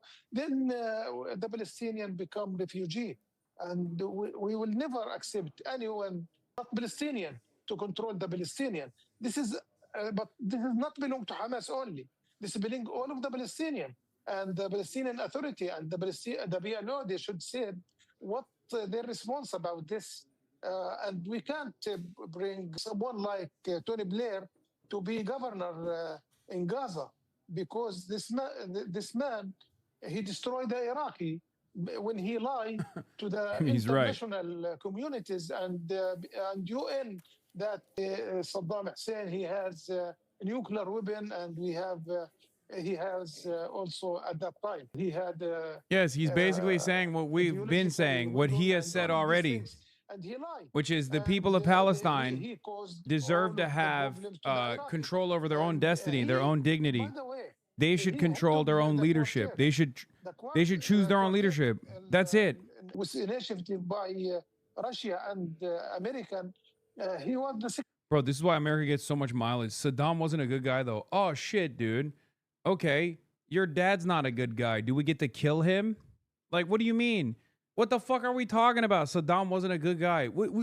You know who's an even worse guy than Saddam in that situation? Tony Blair and George W. Bush, okay? They together killed 1 million Iraqis. Way more than Saddam ever could, honestly. The fuck? We've got Rosalind Jordan. This dynamic is so busted. It's like... Ali Hashim is here sitting beside me in the studio. Let's try and... The job is almost done at this point. They're just buying time to relocate the people. There are no real efforts here. It's just a land grab per usual. I don't know. Maybe... Who knows, man? I'll tell you what my take is after seeing what Trump says. My suspicion is Israel says fuck no to this again, and they'll try to fuck it up. They'll try to fuck it up, as they are known to. Having said that, however, maybe Donald Trump has a different calculation here where he thinks enough is enough. You know, Israel, everybody hates you. Everybody hates you. And we can't just like be attached to the hip in this way. But I don't think Bibi will ever withdraw for the reasons why I have mentioned 1,000,000 times over. Like, I'd believe that like Israel would do a false flag attack before they would fucking withdraw. I feel like, because when the dust is settled, if they are not controlling the excavation every step of the way, and that international human rights organizations are allowed full reign over Gaza, Western journalists are allowed into Gaza to show the full scale of the atrocities, your parents and your grandparents who kind of think it's really messed up is going to start having the same opinions that you have had for months now about Israel. And Benjamin Netanyahu knows that better than anybody else. He knows that the reason why he has thwarted every effort for a ceasefire beyond like 6 days is because he knows if there's a ceasefire for too long and people have an unlimited appetite for peace, that it's going to be all the more difficult for him to continue this death and destruction campaign. And last but not least, when the Western world recognizes the full severity of this genocide, do you think Israel's going to be able to recover its standing on in the rest of the planet? Do you think other countries are going to look to, like, when all of these atrocities are spoken openly and seen with Western eyes, do you think that people will look to those who did this, look to those who committed such heinous acts of violence and say, yeah, these are normal people. They can exist in polite society alongside ourselves? They won't. Logistics behind that. I know it sounds like I'm being too hopeful. Is that something you think the Israelis I and know. Americans are prepared to buy? You guys, I understand your cynicism because you're tuned in every day. You are locked in. You know exactly what Israel has done. You know exactly what Israel has done. And once you recognize it, it's impossible to go back. Okay? Once you see it, it is virtually impossible to unsee it. And every day that goes by, you become more and more resentful. You understand, you go back on previous considerations that you had about, you know, maybe some other fears that you had about Muslims being barbaric and scary due to unlimited Islamophobia. You go back on that. And then you realize, like, maybe these guys weren't fucking barbaric. Actually, who's more barbaric here? It's the Western aligned nations that are beheading children with weapons, with drones, with bombs. They are the real barbarians. And once you get to that point, you think, how can people see what I'm seeing and turn a blind eye to it or look the other way, right? But you forget, many people actually don't see what you're seeing. We think everyone is as tuned in to Israel's incalculable harm and its genocide to the same degree as everybody else. Like, you think everyone else is seeing it in the same way that you have seen it. They haven't. That's why I'm saying it's very significant for the Anderson Coopers of the world to also be forced to reckon with this, with these atrocities. Okay? Now, they see it. They're indecent. They're monsters. They know the truth, and they refuse to cover it. But when you have not just Cindy McCain or the UNESCO guy, but thousands of fucking white Westerners going there, NGOs, and consistently covering what's going on or what has taken place, and then they uncover the true death toll, the true magnitude of this genocide. All of the people that have said, yeah, what Israel's doing is wrong, but October 7 will no longer say, yeah, but October 7. And the people that don't say, but October 7, the people that are saying what Israel's doing is a genocide, will then also understand why people have resisted towards the apartheid and taken up arms against Israel. Okay? People's positions will shift further and further to the left on this issue. What's going to happen to the Gaza Strip? Does this deal essentially go out the window? What would happen to the territory that has been taken and annexed by the Israeli military? What's going to happen to the Palestinian people in the Gaza Strip? There are no guarantees, and what Hamas is looking for are assurances moving forward. Not bait. Why do you think Trump is this close to a peace deal while Biden never was? Come on, man. Come on, dude. It's been 2 years. I'm sure even an ultra-Zionist like Biden would have at this point been like, all right, we got to pack it up, Jack. But then again, we don't even know if Donald Trump is actually close to a peace deal, okay? Remember, he's a fucking liar.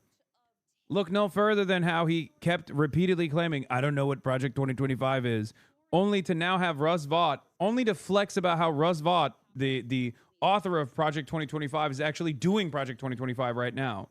And the same thing goes for what he has said about the West Bank, where he was like, oh my God, I will never let Israel annex the West Bank. Yeah, that's right. You say that now, except Miriam Adelson gave you $250 million to say the exact opposite. So, you know, I don't fucking believe you. Donald Trump has been such a monstrous dick rider of Israel, exactly as hard as Biden has gone on Israel, if not even harder than Biden has gone at times with like all the memeing and the AI shit. More honest than Biden in his lack of interest in seeing the humanity of Palestinians. I don't think they are close to a peace deal, but we shall see.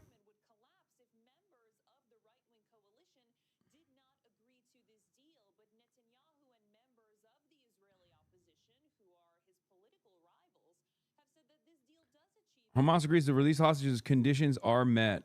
That's disingenuous framing. Hamas leader Musa Abu Marzouk told Al Jazeera, "We will hand over the weapons to the coming Palestinian state, and whoever rules Gaza will hold the weapons." This is in response to accepting the Trump-Gaza deal. So he's not saying that they're disarming. This is not disarmament. He's saying that Palestinians will still hold those weapons and will still have sovereignty. I hope Donald Trump, in his endless narcissism, sees this as a fucking W. So we await his response, okay? We await his response.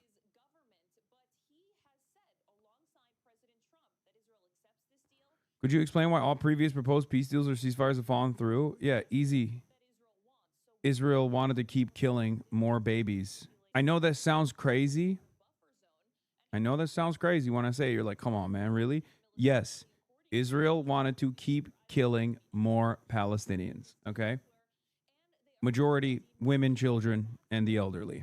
It sounds insane, but it's the truth. Trump reposted the Hamas statement on Truth Social, so I think he's happy.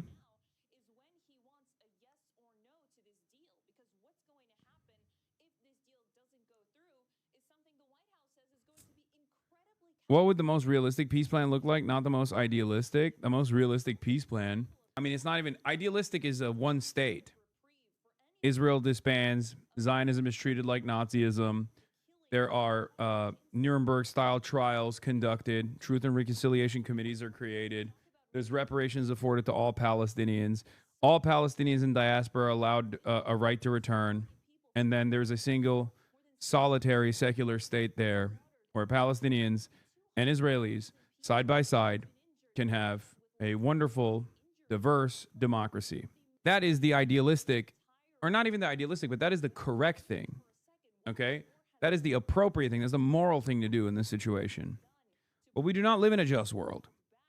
We live in an unjust world. And in an unjust world, the realistic solution, I guess, is entirely dependent on how much more bloodshed and how much more violence Western leadership is willing to entertain.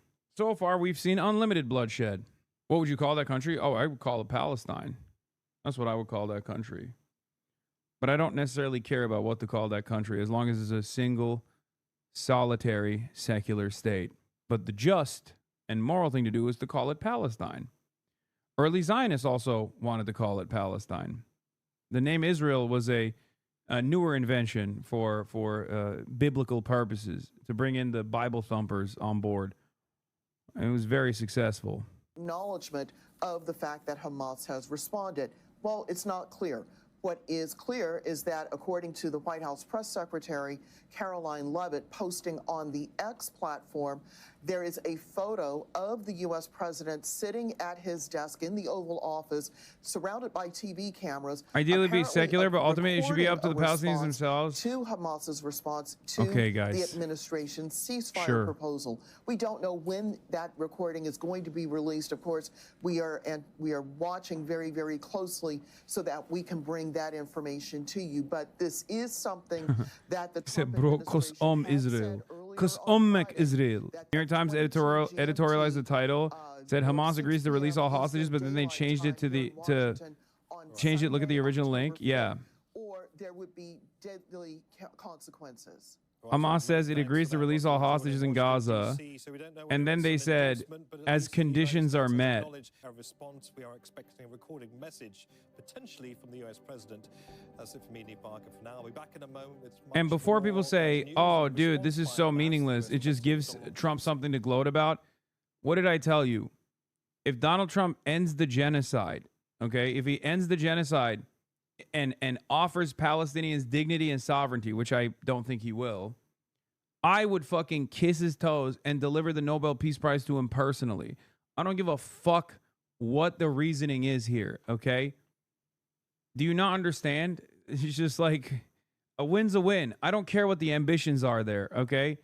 I do think he would be worthy of a fucking Nobel Peace Prize if he actually did literally stop the bloodshed, stop the genocide, and offer Palestinian sovereignty, in spite of the fact that he was a belligerent and was responsible for the fucking genocide. And I don't think that's a fair point at all. What do you mean? Nobel Peace Prize is mostly bullshit anyway. I know Obama got one, so obviously it's fucking bullshit. But rare bad take, dude. I'm just explaining to you how desperate I am to end the bloodshed. Okay, this doesn't mean that Trump is not a belligerent party here, and so is Joe Biden. Just as a Palestinian, I understand I am desperate too. You don't give the Peace Prize to the person who holds some responsibility to the genocide. Do you think Palestinians would agree to that take, bro? I think some Palestinians might at this point. But no, I understand. Obviously, he's also a fucking Nazi who is also responsible for the genocide, chatters. I know. But look at the way Hamas is talking to Donald Trump, in spite of the fact that you think they don't fucking know that Donald Trump literally offered a feint, like a fake ceasefire proposal, so that Hamas could get together, the Politburo could get together in Doha, and then let Israel bomb Doha. You think Hamas doesn't fucking know that America is responsible for this shit? They do. Look at the way they're talking to Donald Trump, being like, oh, thank you, Mr. President, for, we believe in you. We believe in you for, offering up peace. Do you think that Hamas thinks like Donald Trump is responsible for peace here? Or do you think that they recognize him as a belligerent party here? It doesn't matter. It literally doesn't matter. Like I said, Barack Obama got a Peace Prize. If it means that Donald Trump actually packs this entire thing up and offers Palestinian sovereignty, then who gives a fuck if he gets this symbolic bullshit Peace Prize and strokes his fucking ego, even if he doesn't deserve it because he is also a belligerent party to the genocide? Do you not understand the point I'm making? Anyway, I still don't believe this is like going to happen. I still think that it is going to be, Israel's not going to let it happen. That's what I think. I think this is Hamas abiding by. I think this is Hamas abiding by the standards that they set, like basically reframing the conversation and putting the responsibility of destroying yet another round of ceasefire negotiations, shifting the blame over to Israel, because their recognition of the ceasefire plan only factored in concessions that they had made prior. Nothing about like Trump being the, nothing about the Tony Blair being the viceroy or anything like that. Remove the rebels and all of these things. I guess we discussed this with the Egyptian initiative among the Palestinians themselves. And we decide for the special group, which is technocrat, to control Gaza Strip in the first day of when the Hamas, give up to all of the controlling Gaza Strip to those people, and they're gonna do their work and with connecting with the Palestinian Authority and with the Egyptian themselves also, because they are dealing with this directly with all of the Palestinian faction. For that reason, in the day one, Hamas will not be in charge to administrate anything in Gaza Strip. The Palestinians, they will refuse any kind of anybody to control control themselves. The Palestinians should control themselves. The Palestinians, they left the British colonialism in 1917 until 1948. Why did he name Tony Blair specifically? Because Tony Blair is an Israel stooge and he's been working closely with Israel. I think that the whole like back and forth between Benjamin Netanyahu and Tony Blair being like, oh, this is unacceptable, is also fake. Not to get too conspiratorial, but I think that Israel actually wants Tony Blair to be the viceroy of Gaza because Tony Blair is a stooge for Israel. And therefore, they can't openly be like, oh, we're really excited about Tony Blair controlling the Gaza Strip. Because if they were to say that, then more people would be skeptical of that narrative, I feel like. But I've never understood why they even acted as though this would be devastating for Israel's needs. Tony Blair is the butcher of Gaza. Or not butcher of Gaza, sorry. The butcher of Iraq. And not only was he just as responsible, maybe not as responsible, but it shares a significant bit of the blame for the numerous war crimes that took place in Iraq. He has been a giant advocate for Israel and has played a formative role in working in unison with Israel on international incidents, including, but not limited to, the Gaza Holocaust Fund that they set up at BCG, Boston Consulting Group, that Tony Blair was a part of that initiative. Remember when the Boston Consulting Group came out with the Gaza Riviera project that kind of looked like the AI video that Donald Trump had put forward about like what Gaza would look like under the rulership of Donald Trump, under full American control? Yeah, Boston Consulting Group basically put that design in action with Tony Blair. So that's the reason why I don't trust that motherfucker, because I think he's going to basically be a viceroy for the Western interests in Gaza. Okay, well, we're still waiting on this fucking POTUS speech. God damn, how long does this fucking take, man? How long? You know he is doing a phone call to Bibi. No, it's not because they don't have a march. It's because Benjamin Netanyahu is chewing his fucking ear right now, being like, Mr. President, don't you dare come out and accept this ridiculous anti-Semitic ceasefire. Everyone knows ceasefire is already blood libel.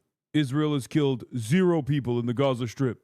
Mr. President, you have been a wonderful ally to Israel your whole life, and I love you.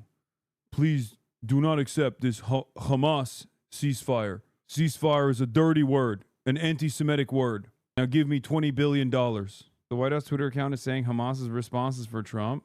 President Donald J. Trump released an important statement on Hamas's response to President Donald Trump's proposal. No, they're not. No, they're not saying that. Wait, what? Oh. On Hamas's response to U.S. President Trump's proposal, out of keenness in the end of aggression and genocide being carried out against Wait, what the fuck? Oh my God. Oh my God, you're right. Oh my God, they released it like that was Donald Trump's response. Oh my God, they released the Hamas response, and then they said President Donald J. Trump releases important statement. Oh my God, oh my God, you're right. Oh wow, they're so stupid.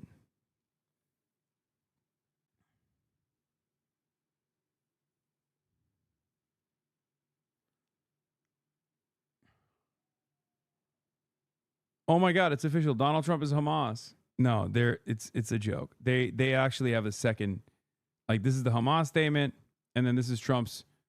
Well, I guess technically this is not a statement from Trump. This is just Donald Trump posting the Hamas statement. They just retweeted the Hamas statement. Wow. May Allah awaken the people to the evil doings of Israel and the United States. They retweeted a document saying there's a genocide being carried out.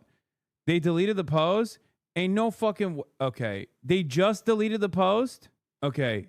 If you're in here and you're working for the White House comms team, you have to reveal it. That is fucking insane, bro. That was up for 20 minutes, dog. That was up for 20 minutes until I retweeted it just now. There is no fucking shot.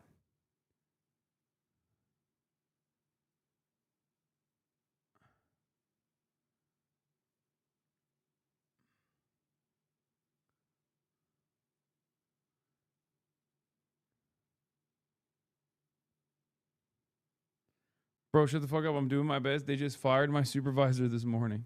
20 minutes ago, Donald Trump's White House released the Hamas statement, which included, like, you know, saying that Israel's doing a genocide and whatnot, as the President Donald J. Trump releases important statement on Hamas's response to President Trump's proposal.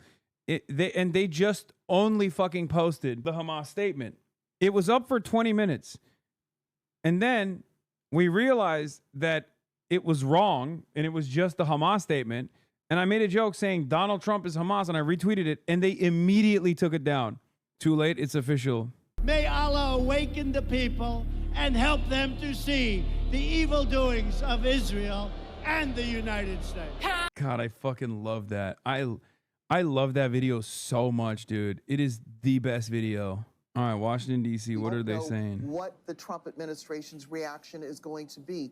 We are, of course, waiting for this video to be released. We don't know when it's going to be released, whether it's going to be broadcast live to the agencies, which then we could all pick up and share with our audience, or whether it's going to come at some later time. But we do know now that the White House is aware of Hamas's response and is preparing some sort of reaction to it. And Roz, I mean, Trump made it absolutely crystal clear that in his eyes this was going to be the last-ditch attempt to bring peace to the region. Is there any kind of suggestion that the United States might give Hamas any kind of room to maneuver? Was that in any way written into initial plans? Well, I wasn't in the room when the negotiators on the American side were trying to figure out exactly how to put forward this idea of setting a deadline of 22 GMT or 6 p.m. Eastern Daylight Time on Sunday, October 5th, here in Washington. But certainly the U.S. president He posted has a statement. expressed his frustration over the past several months that except for the first ceasefire. Based on the statement just issued by Hamas, I believe they are ready for a lasting peace. Israel must immediately stop the bombing of Gaza so that we can get the hostages out safely and quickly. Right now, it's far too dangerous to do that. We are already in discussions on details to be worked out. This is not about Gaza alone. This is about long-sought peace in the Middle East. Guys, is it happening? I don't know. It feels different. It feels different.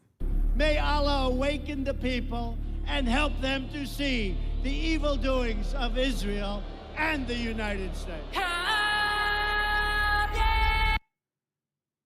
That's crazy. I mean, he is such a fucking monstrous piece of shit. He is such a monstrous piece of shit, dude. This is too good to happen. You know what I mean?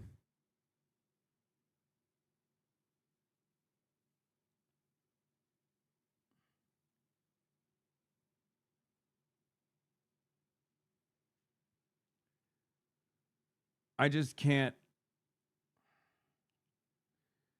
So maybe there's no video. Maybe that's the only thing.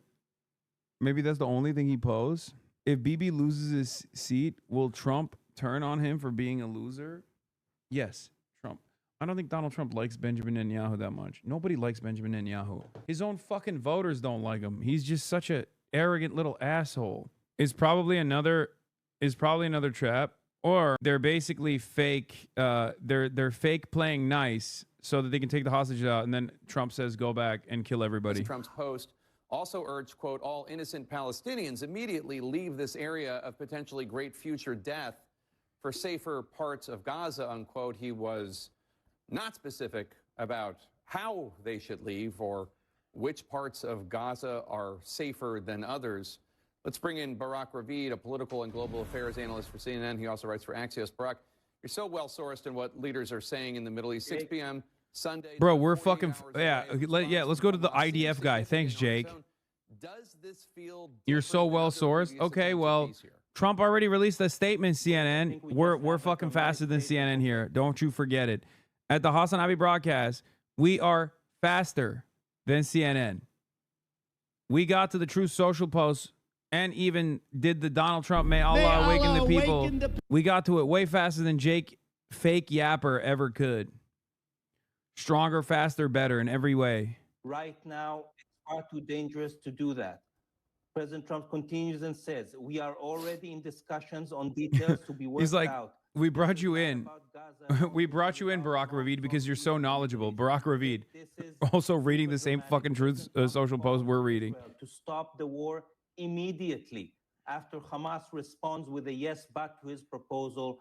I think this is a point we haven't been in since October 7th, and definitely we haven't been in since January 20th when President Trump came back to office. It seems momentous. It seems potentially huge.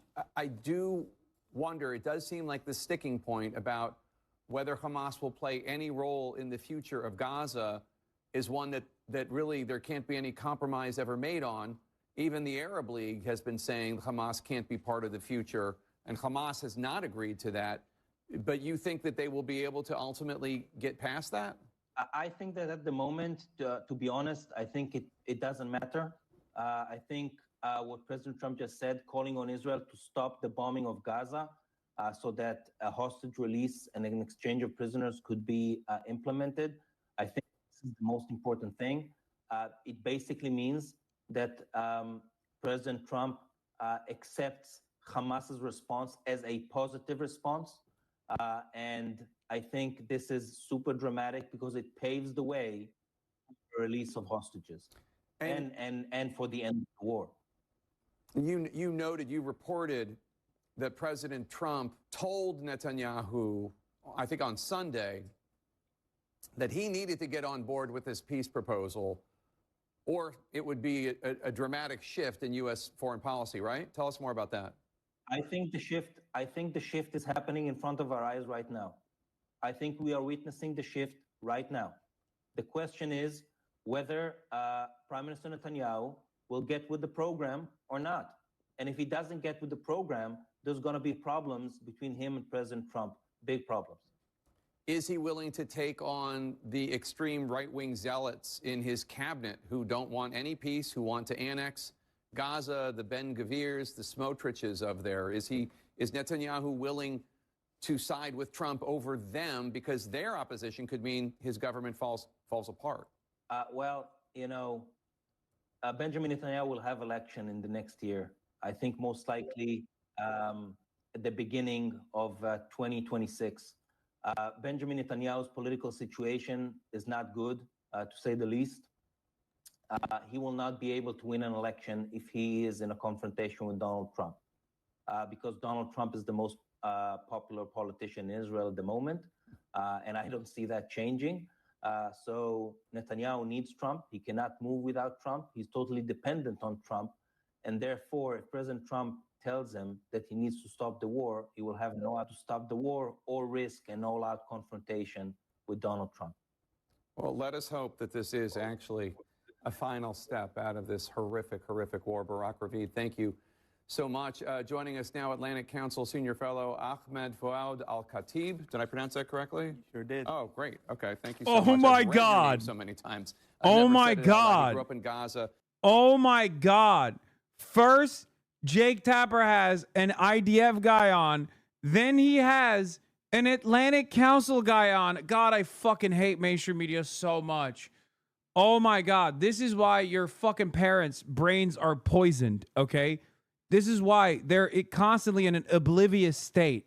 Surprised by President Trump's reaction. Like, yeah, let's go hear from the guy who spent 23 months of the last genocide, 23 past months of the ongoing genocide, complaining about fucking pro-Palestinian campus protesters, dude. Oh, my God, they're going to put this motherfucker in the Gaza committee. Oh, my God, they're going to put him on the fucking committee. He's going to be like, oh, my God, it's going to be him and, like, the son of Hamas guy and Tony Blair and, like, every single fucking Palestinian adjacent guy that's very clearly working in tandem with Israel. Lack of precision in what they've agreed to maybe maintain some level of control and reign and try to reign without ruling directly. And that would present all sorts of other problems. But in the immediate future, I believe this could be a very welcome reprieve from the horror we've witnessed over the last 2 years. Let's hope so. One of the sticking points seems to be that Hamas will not. Yeah, they're going to put DJ Khaled on there. They're going to put DJ Khaled on the committee. Any future state of Palestine. They want to be part of it. They insist they must be. The Arab League doesn't want it. Obviously, the Europeans and the Americans don't want it. What do the Palestinians want? Well, why are you asking him? Belief Hamas is extremely deeply unpopular in the Gaza Strip, and some of that precedes October 7th. Oh my God! That's not even true, dude. This is literally not even fucking true. Why are you asking this dipshit? So if Hamas really wants to remain relevant in the Palestinian street, it can no longer rely on the armed resistance narrative. It can no longer rely on holding the Palestinian people hostage against their will in Gaza, stealing their resources, diverting aid and money towards vanity resistance projects like the tunnels and rockets. And so vanity resistance projects. Oh my God. To actually present a nation. Why don't you like this guy? Because he works for the Atlantic Council and he is a Palestinian face for the exact same shit that Israel's been doing.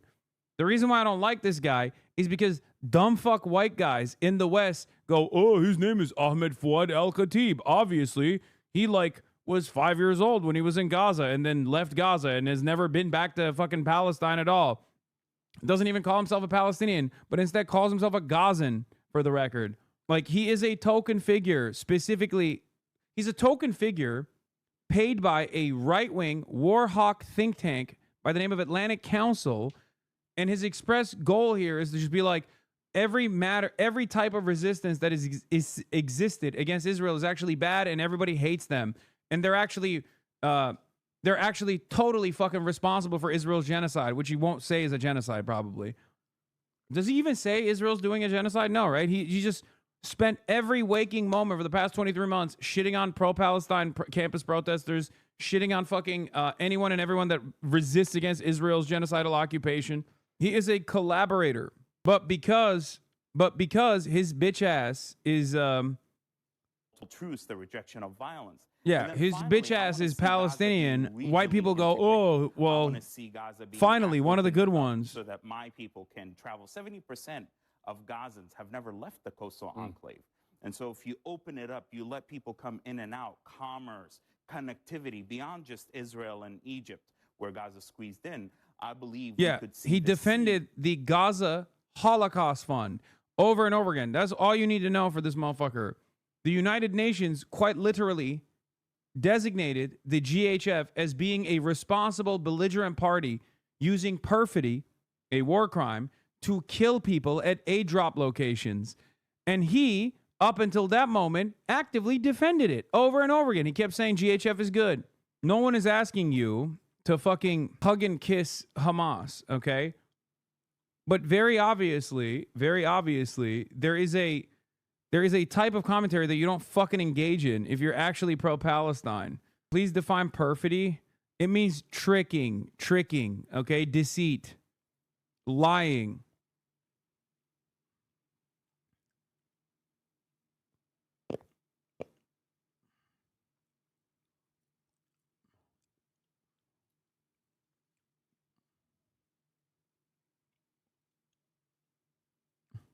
He's a genocide profiteer. He's worse than a collaborator. I mean, he's a collaborator and a genocide profiteer. I hate that, like, what we just watched on CNN is exactly how devious and how awful mainstream resources are when covering American foreign policy. Okay? First, you hear from a fucking IDF guy, literally a dude that is the IDF guy. He's the IDF like media guy, okay? He's the field officer for American news, okay? Barak Ravid. Then the only pro-Palestinian position that you hear is from a guy who's from the Atlantic fucking Council, man. It is a think tank. It is a pro-war think tank that exists in one of the two belligerents in this genocide, the United States of America. How fucking ridiculous. Yes, the Atlantic Council's top funders are the U.S. State Department and U.S. military contractors. Yes, it is disgusting. It is absolutely disgusting. No, of course, hear him saying he don't believe it's genocide or occupation. Lamau, he's such a ghoul, aside from the fact that he smears Palestinian journalists to get them killed. September 5th, 2025. Zionism, occupation, genocide. Words are regularly thrown around with little regard for nuance or multiple truths, turning them into conversation enders, rather than starting points for seriously needed discussions, debates, and discourse on complex topics impacting millions. Because of the aforementioned, I have to occupy Palestinians. I have to kill Palestinians. I have to dispossess Palestinians because there's different strains of Zionism. So I think that that's important to understand. You don't have to like Zionism. You don't have to identify with it, but just to throw the term around. Genocide. I'm not a lawyer. Do I think what is happening in Gaza is a textbook definition of genocide? My personal opinion is no, I don't think so. Thank God we don't care about Tubby's opinion. Brother, do you not understand? His entire purpose is to be a Palestinian in America that says that so that Jake Tapper can manufacture fucking consent. Yeah. Also, he hates me more than anybody else. Look at this. Hassan Piker, a horrible pro-jihad, pro-Hamas, pro-Houthi, pro-resistance personality who literally incited violence against me and instigated violent death threats along with his sidekick, the Bad Empanada that required FBI intervention. Is not only claiming he won't go to TwitchCon stream refresh due to safety concerns, but is getting platformed by the New York Times opinion page editorial board. The New York Times opinions editors told me to my face that my anti-Hamas pro-peace views aren't representative of Palestinians. Because they're not, you fucking idiot. I'm so glad that even the New York Times was like, dude, come on, you're a stooge for the Atlantic Council. Why the fuck would we let you write a goddamn paper? Yeah, it's much more honest to have fucking Brett Stevens come out and be like, I love genocide. Genocide is awesome, and Israel would never do it, but if it's doing it, it's great. Rather than have your fucking bitch ass come out there and be like, I'm a Palestinian, and the real problem isn't Israel doing a genocide, which is not doing, but instead college campus protesters. How did you incite a death threat against him? I don't know, dude. I don't know what he's fucking talking about. Maybe I said drop in Twinkie, and he took that as a death threat. You know what I mean? He's like, how dare you tell me not to eat donuts? Fucking meatball. I've listened to you for 10,000 hours and never once recalled this motherfucker being mentioned. I mentioned him briefly once or twice.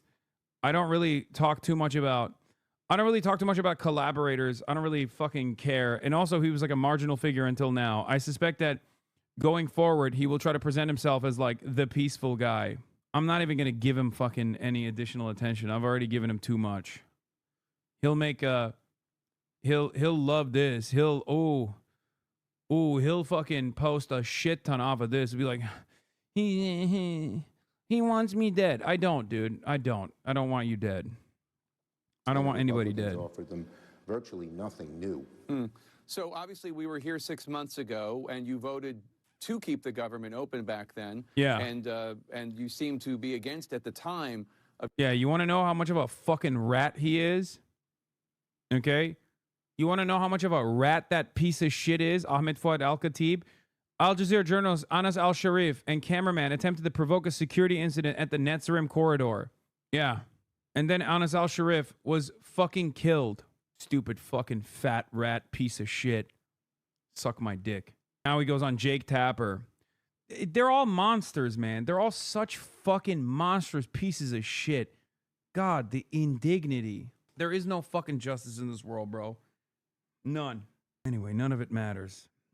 You just got to let bygones be bygones, hopefully for broader peace. And they say your rhetoric is violent? Yeah, exactly, because I call him a fat rat piece of shit. That's the violent rhetoric. He literally has put a fucking crosshair on a famous Al Jazeera journalist, Anas Al-Sharif, who got killed after he did that. You know, Kami won't even celebrate the peace deal. Man, suck my dick. I already did, okay? Not only did I did, but I said I'd fucking kiss Trump's feet if he were to deliver sovereignty to the Palestinians, like a Palestinian statehood, on top of ending the genocide. I'll believe it when I see it. Addresses Medicaid, specifically one provision reduced federal reimbursement for emergency Medicaid for hospitals. And some of that obviously goes to people who don't have insurance, including undocumented immigrants. And Jake, it's all a lot of bull. Not a single federal dollar. Not a single federal dollar goes to undocumented immigrants. Not for Medicare, not for Medicaid, not for ACA. Why are they making up this lie? It's a typical Republican thing. They don't want to talk about the pain the American people are in or are going to be in because of these cuts. You know, the average family, a couple of 55 years old who makes $85,000 will get a $25,000 a year cut. Imagine them sitting down at the kitchen table one night and saying, we're about to retire, we've worked hard our whole lives. How the hell are we going to afford $25,000, but how the hell are we going to live without health insurance? But that's what they're doing. It's cruel, it's mean, they're in a bubble. 24 million Americans will have their rates raised by close to $1,000, and they're going to start getting these notices in the next week or two. You know, John Thune cavalierly says, let's do it in Thanksgiving. Well, if they can't do it now, and by the way, they voted against it 3 times when Jeanne Shaheen tried to put these bills on the floor, how the heck are they going to do it later? So this is it's a cover-up from them. It's bull. And that's because they're afraid to debate the issue because they know, listen to this, a new survey from, I think it is Kaiser Health, 79% of Americans want us to renew, to extend the health care premiums, the ACA premiums. 58% of Trump voters want it. So no. Now, one of the problems is they don't know where Trump is. When I was you asked about Trump before. Yeah. When I was at the White House, Trump said different things, but seemed not to be aware of how bad this is. And, you know, nobody reads the polls better than Donald Trump. He's going to see these polls. But are you disputing that the addition of the money, the emergency Medicaid money to hospitals, that none of that goes to undocumented immigrants? I mean, I thought it was No federal dollar is allowed by law to go to undocumented immigrants. It's been on that, and they just came up with this recently because they're afraid to talk about the merits. Oh, let me ask you, because this is just in, and I know you have to go. Hamas has just announced that it agrees to I can't wait to hear what he has to say about this. for the release of hostages under President Trump's Gaza proposal, based on the exchange formula and providing the necessary conditions. Obviously, it's early yet when it comes to this, but it is some breaking news. What was your reaction to that news? Well, I've always said our goal should be to bring the hostages home and have a good ceasefire, a strong, lasting ceasefire. This proposal seems to be a step in the right direction, but we need two things. We need to see the details. I haven't seen them yet. And second, then Trump needs to get it done. He has a penchant for announcing things before they get done. All right, Senate Minority Leader Chuck Schumer, Democrat of New York, thank you so much, sir. Good to see you, Jake. Bye-bye. As soon as this shutdown started, the Trump administration It's the final game, folks. This one wins the series. Struck out with the cheap seats. I mean, what do I say? I'm fucking pro Chuck for the shutdown stuff. So your stream looks so much fucking better when you're out of the country. It's kind of crazy. I haven't even experienced a fetus F this entire time. There was a big F earlier.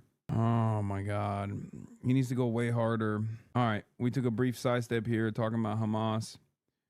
But pro Chuck, yet he caved for the first shutdown. I know, I'm saying in this one, okay? He's at least doing the right thing for the time being, okay? That's all I'm saying. That's all I'm saying. Anyway, all right. Let's talk about how Chicago's resisting Donald Trump's immigration crackdown from anywhere.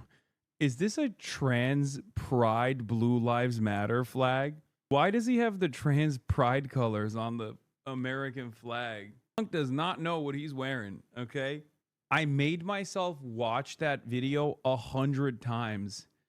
That's a perfect distillation of American conservatism right there. I've given myself schizophrenia and brain damage by watching videos online of ultra violence far too many times. And I did it deliberately, knowing full well that it was going to fuck me up. Okay, good job, Unc. Congratulations, I think. Completely normal guy unlocked. The levels of normal guy we've never seen before. And the other half of MAGA watched it 100 times because it's fake. Cinema. It's true. Yeah, basically everyone in the MAGA movement has watched it 100 times. Whether because they want to figure out if there was like any Jewish person in the crowd, or whether it be because they wanted to give themselves PTSD. Lord. Starts dating fucking MAGA Republican frat bro slowly but surely due to like a couple things, probably anti-vaxxer, slowly but surely becomes the most annoying fucking right-winger of all time. Okay? Back in 2020, this girl was reposting videos about how the concept of time is like an Anglo-centric process. Okay? Back in 2020, she was like, I read Ibram X. Kendi. Okay? And honestly, I think like being timely, arriving in a timely manner is a Western heliocentric perspective, and we must actually be more open-minded. And now she's like, that's my brother in Christ who died. We must do a crusade. Oh, that's awesome. Are you thinking of someone you knew? Come on, man. This is what I do for a living. I'm fucking... He's a modern day martyr. And sometimes it takes the darkest dark to bring the greatest good that we're ever going to see. And I truly think he was the vessel for that. Does that kind of span politics as well? No fucking way. That's AI drawn, dude. That's AI, bro. That's a AI depiction of Charlie Kirk with Jesus Christ wrapping his arm around Charlie Kirk, specifically made to look like a pencil drawing. There is no redeeming quality in conservatism. Not one. No respect for the arts, no sense of taste, no aesthetic vision. Everything is garbanzo, held together by petty grievances, narcissistic little fucking tyrants. Every single one of them. And there is not a single redeeming quality. Maybe good barbecue. Okay, fair. But like, I don't know. I mean, Black people have good barbecue too. You know what I mean? It's not exclusive to the races. I think there are sort of concerns that it may also lead to a crackdown on freedom of speech and that sort of thing. If you think this will lead to a crackdown of freedom of speech, you don't understand. She got so offended. Oh, that's awesome. That's amazing. You don't understand. I think it's not us who are confused or not understanding things here. I'm gonna be honest. I think it might be you. Like, Donald Trump did not waste a single fucking breath.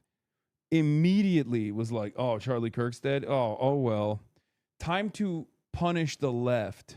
Okay?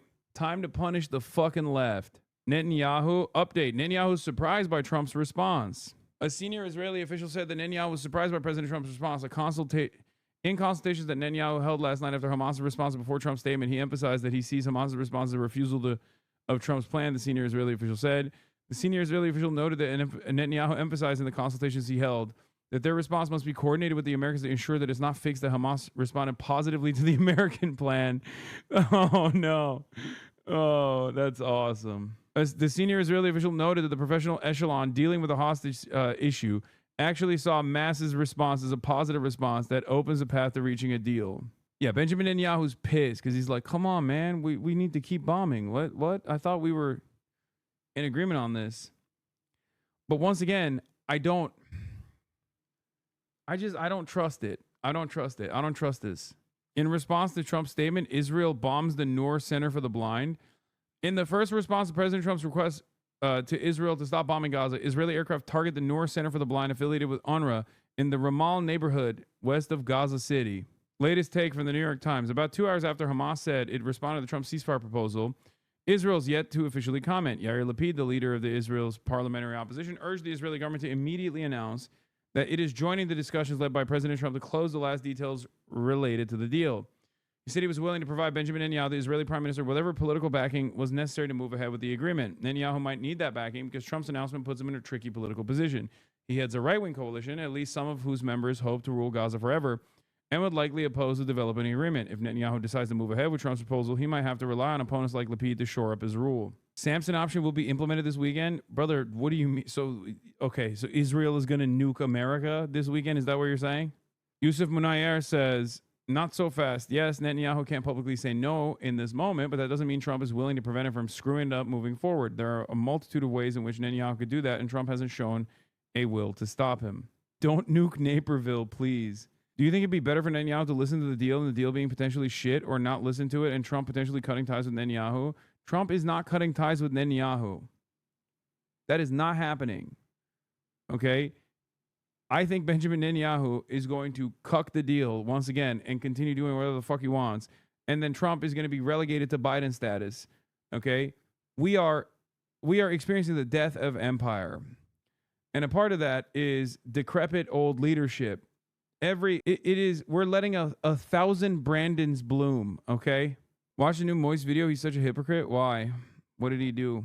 Do you think the deal, it's possible the deal will be so bad that Hamas will hesitate to accept it? The deal that Trump and Israel put together is so bad, is already designed to be like the maximalist position is like continued genocide and permanent ethnic cleansing of all Palestinians from the Gaza Strip. This is one step removed of that, where Palestinians have no sovereignty, no dignity, and are still ruled by an Israeli stooge by the name of Tony Blair. And Donald Trump is also in charge of it as well. The peace deal was always a fake peace deal. It's fucking bullshit.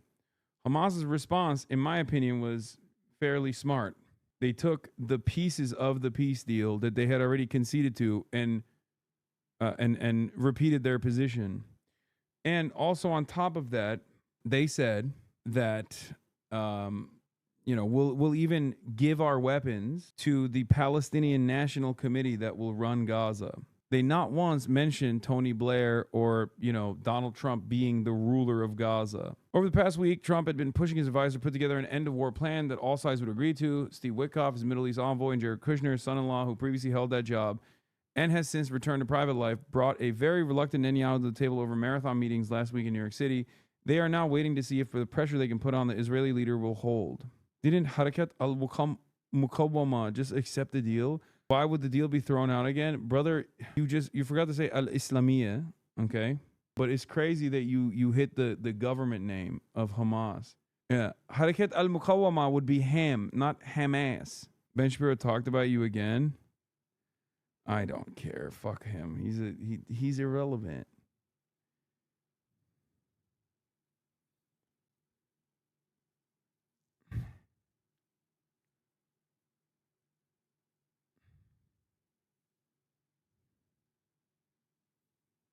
Because of the New York Times piece, it's so funny because, like, he's down to debate me. Meanwhile, he's talking shit, being like, he's so violent. Okay. Is he irrelevant in January? I mean, he's going to be irrelevant then, too. But I've seen on Reddit that you may be debating Ben Shapiro. Yes. He's irrelevant, but you're going to debate him? Yes. Because even though he's irrelevant, it doesn't matter. He's still Ben Shapiro. You know what I mean? For the longest time of my political career, he was the most significant right-wing figure. He's no longer that guy, but it doesn't matter. I'll still take it. You know what I mean? My dad watches Ben Shapiro. That's awesome. That's what I'm going to do. I'm going to going forward. I'm just going to say the full government name of Hamas every time I talk about it. Harakat al-Muqawwama al-Islamiyya has released a statement confirming that they are in agreement with the 21-point ceasefire plan that Trump has proposed. This is the liberals' future. They will never win. What is this? So you have the word socialism scaring people, and it sounds like a huge thing is Israel-Palestine. Yeah. Where do you stand on that stuff? Well, I'm going to put my coffee down. There's so many things that have to be said. And what I've learned is if you don't say all of them, people think you're abandoning them. So here's some things in no particular order that I know. I know that there are unspeakable horrors taking place in Gaza. I know that those unspeakable horrors are something that was unleashed by a war that started with unspeakable horrors being perpetrated by Hamas on October 7th. Well, I mean, that wasn't the beginning of the conflict. Of course. I mean, this goes back to 47 and it goes back before 47. But this is exactly my point. Right. The moment you say anything about, the moment I talk about... Dog, is it a genocide or not? Like, is it a fucking genocide or not? Oh, the unspeakable horrors. It's like, no, you are making it seem as though there is a fucking symmetry. Before the genocide, there's an apartheid. No symmetry. After the genocide, there's still an apartheid. No symmetry. There's no symmetry in genocide, okay? God damn, these guys are... It's just so crazy. Like, I'm going to be honest. I don't think he's got it in him. I think he's dumber than I think he is not as cynical an operator as I thought he was. Because if he truly had like the Tucker Carlson style dog in him, he would just be like, yeah, of course it's a genocide. It's completely unacceptable. We should really recalculate our endless loyalty and support to the nation state of Israel that demands so much from us when we can't even fucking help our own citizens. Okay? That's what he would say. Even if he didn't believe it. Okay? Right now, a good room reader who really wants to be president would be saying those words. And the fact that Pete Buttigieg is not doing that and still trying to do this like wishy-washy shit and thinks he can like rhetoric his way around this implies that maybe he's not as cynical an operator as I thought he was. He's just like bad. He's just worse than I thought he was at this thing. Like part of the reason why I never liked Pete was because I thought he was a rat. I thought he was like a very cynical operator, right? I think Democrats that want to gain favor are still reluctant to let go of the Israel thing. Like it's obvious. And I don't know if it's because they just like can't read the room at all. Because the moment that someone actually says those words, it's over. The moment that someone goes up on a fucking debate stage and says those words, they win. Okay? It's one of those things that gives you an immediate leg up. It makes you look earnest in the eyes of broad subsects of the population. This kind of wishy-washy bullshit will not stand. Like Tucker Carlson's going to win by Reagan numbers if this is what we are putting up in front of him. If it's Gavin Newsom and this against Tucker Carlson, he's going to go up on that stage and say those words because he knows doesn't mean that he believes those words. He doesn't have to believe in anything. He's just saying those words specifically because he knows people want to hear those words. And then it's over. He wins. Just wait. He even repeats the babies baked in ovens lie. Oh, my God. Disgust at babies being put in ovens and people being flayed by Hamas on October 7th. Somebody says, well, you're not talking about the history of the Nakba and what happened with the displacement of Palestinians. And the moment I express disgust. This is such a perfect demonstration of being an Israel stooge in 2025, by the way. It's so funny. Yeah, made up claim from October 7th directly coming from the Israeli state. Lies about everything, while simultaneously trying to create an asymmetry. And even in the hypothetical asymmetry that you're actually describing, the made-up claim on October 7 actually fucking happened during the Nakba. That literally did happen. Zionist brigades did do that. Actually, that is documented. And not only did they do that, but October 7 did not displace 750,000 Jews in Israel. But the Nakba did that to 750,000 Palestinians on top of 15,000 Palestinians that were fucking slaughtered. God damn, dude. I'm so sick and tired of these fucking pieces of shit. Oh my God. Watching people in Gaza being starved. Somebody says, well, you must be excusing what happened with Hamas. No. Yeah. No. Yeah. There is nothing intrinsically anti-Semitic about speaking up for the rights of Palestinians. At the same time. Yeah, good luck explaining that to someone who is a Zionist, okay? But at the same time. A lot of people I know who lie awake at night worried about their kids going to college. Oh my God. Look at the, again. These two things are not equivalent, okay? These two things are not equivalent. Even if, and I'm not saying that this is happening, but even if there was untold amounts of anti-Semitic incidents taking place on college campuses, the genocide would still be a genocide and abhorrent in and of itself, okay? What the fuck is this argument? What is this argument, man? It's like imagine my pet project is like public transit. Or I guess I'll use a vegan example because vegans do this a lot and most vegans don't. But like the vegans that do this comparison get yelled at by people like myself and other vegans as well. Like imagine if you're like, well, there's a genocide going on and you're like, well, I'm a vegan and there's a genocide of cows happening. The fuck? The fuck why did you just bring that up? What? Like, what does that have to do with anything? Like, even if I were to agree, even if I was vegan, I'd be like, what the fuck are you saying right now? How is that even remotely addressing this other thing that we're talking about? Okay? And the problem is, in America, we do only address this shit, okay? And this shit is cynically weaponized against those who are speaking out against the genocide. It's fucking bullshit. And on top of that, it's not even fucking the way that they present it, okay? This is bullshit. The way that they present like anti-Semitism allegations on college campuses is fucking bullshit. We know it's bullshit. The Trump administration took it to this maximalist position, openly showcasing the shallowness of this fucking argument. It had nothing to do with like anti-Semitism and everything to do with anti-Israel sentiment on college campuses. And the Trump administration expertly used the previous administration's willingness to entertain this fucking idiotic anti-free speech, sinister smear to do academic receiverships in Columbia and other institutes that they're still actively trying to take control over.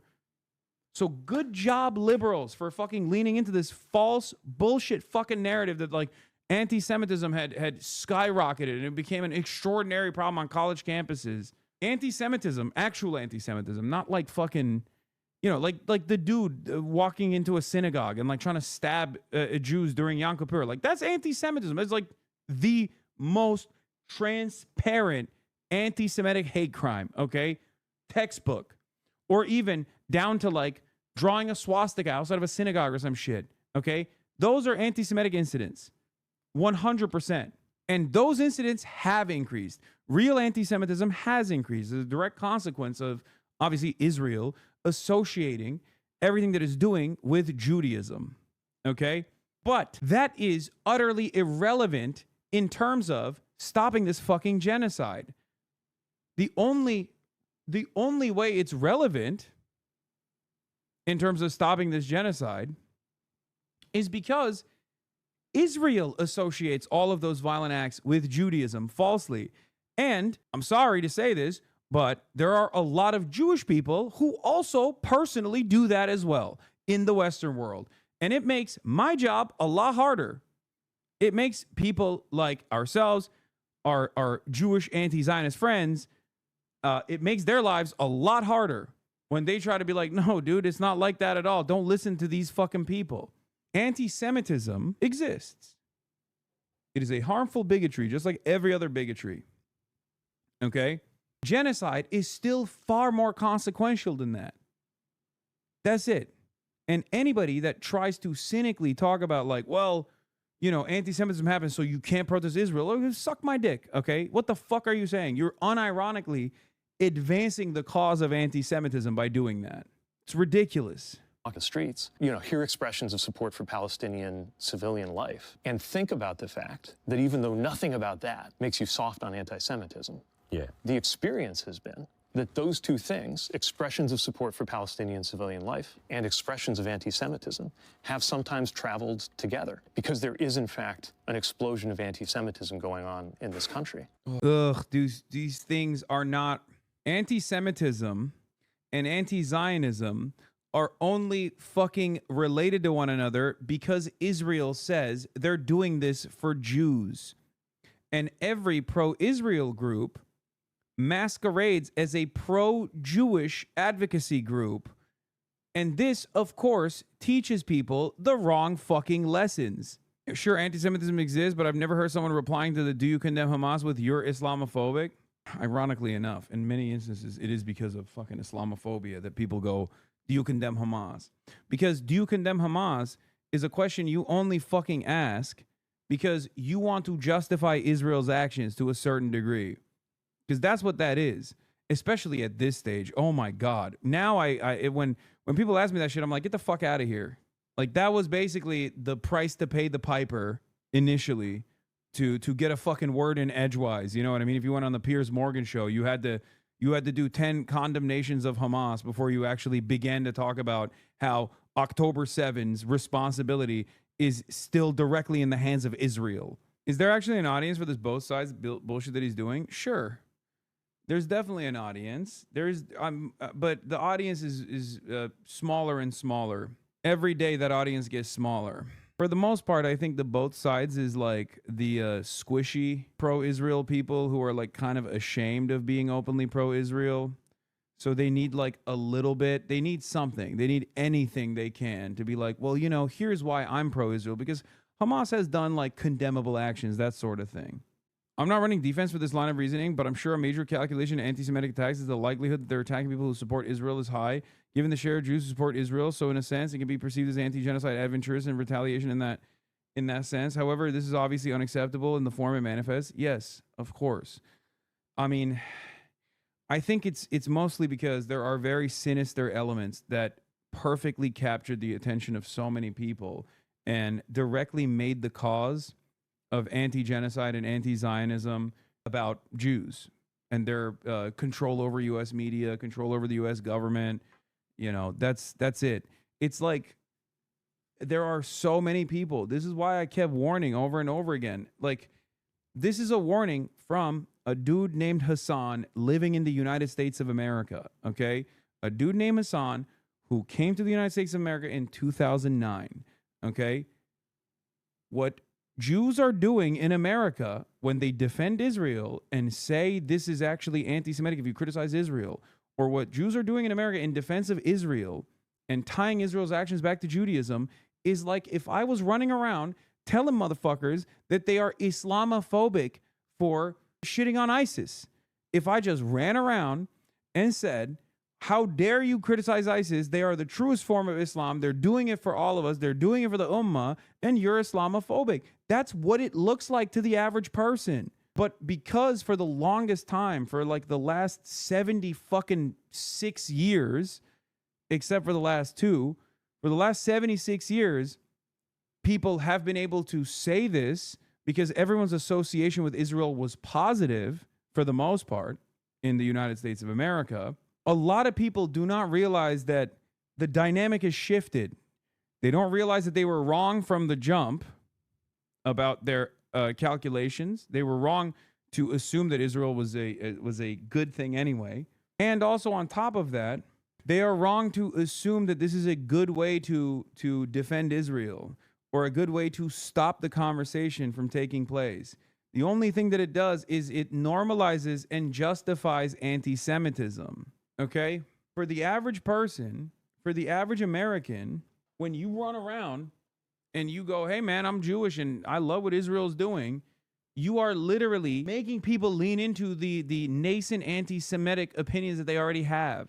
Because Americans can understand a bigoted argument much better than a complex argument, such as anti-Zionism. Okay?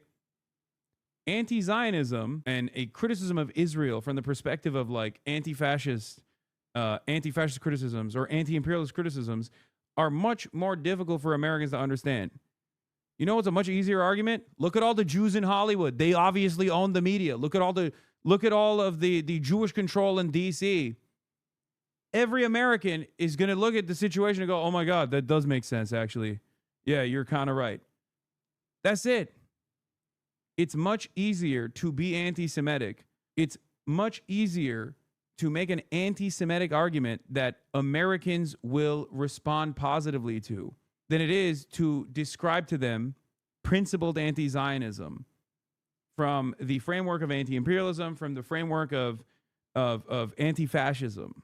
Because like, what can I say when you got fucking Larry Ellison, who literally is a demonic figure himself, okay? Major IDF fan, major fan of Israel, the second richest person on the planet, Donald Trump's shadow, basically, guy who is a CIA cutout, purchasing TikTok from China with the express purpose of making it more pro-Israel. You see that and you're like, okay, well, what the fuck what am I supposed to think? Like the average American is going to look at that and be like, oh my, it's happening. It's happening in front of my eyes. Like, what the fuck?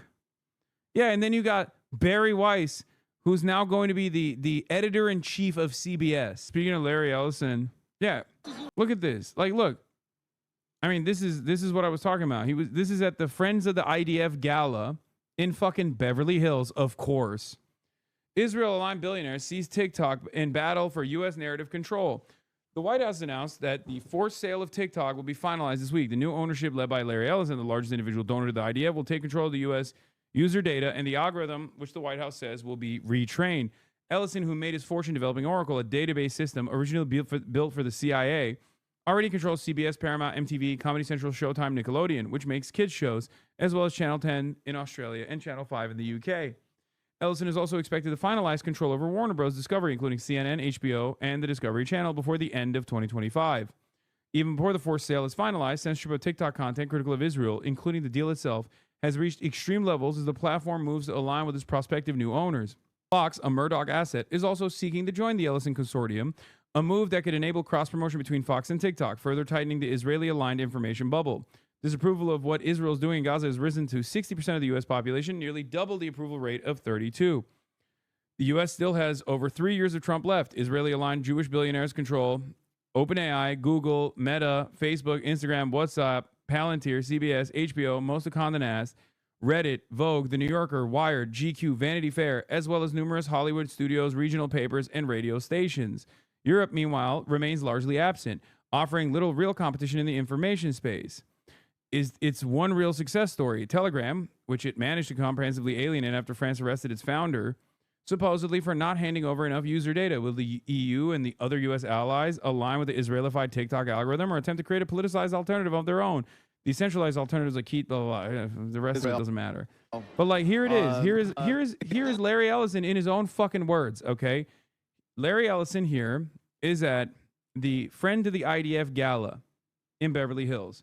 Here's what he had to say. Tell us, what is your connection to Israel? What is your connection to Israel? Well, the renewal of the Jewish state is something that I think touches all of us. For 2,000 years, we were a stateless people. And now we have a country of our own, defended by all the brave men and women of the IDF. So anything we can do to support them, devote their lives for preserving the state of Israel, keeping the people safe, and allowing our state to continue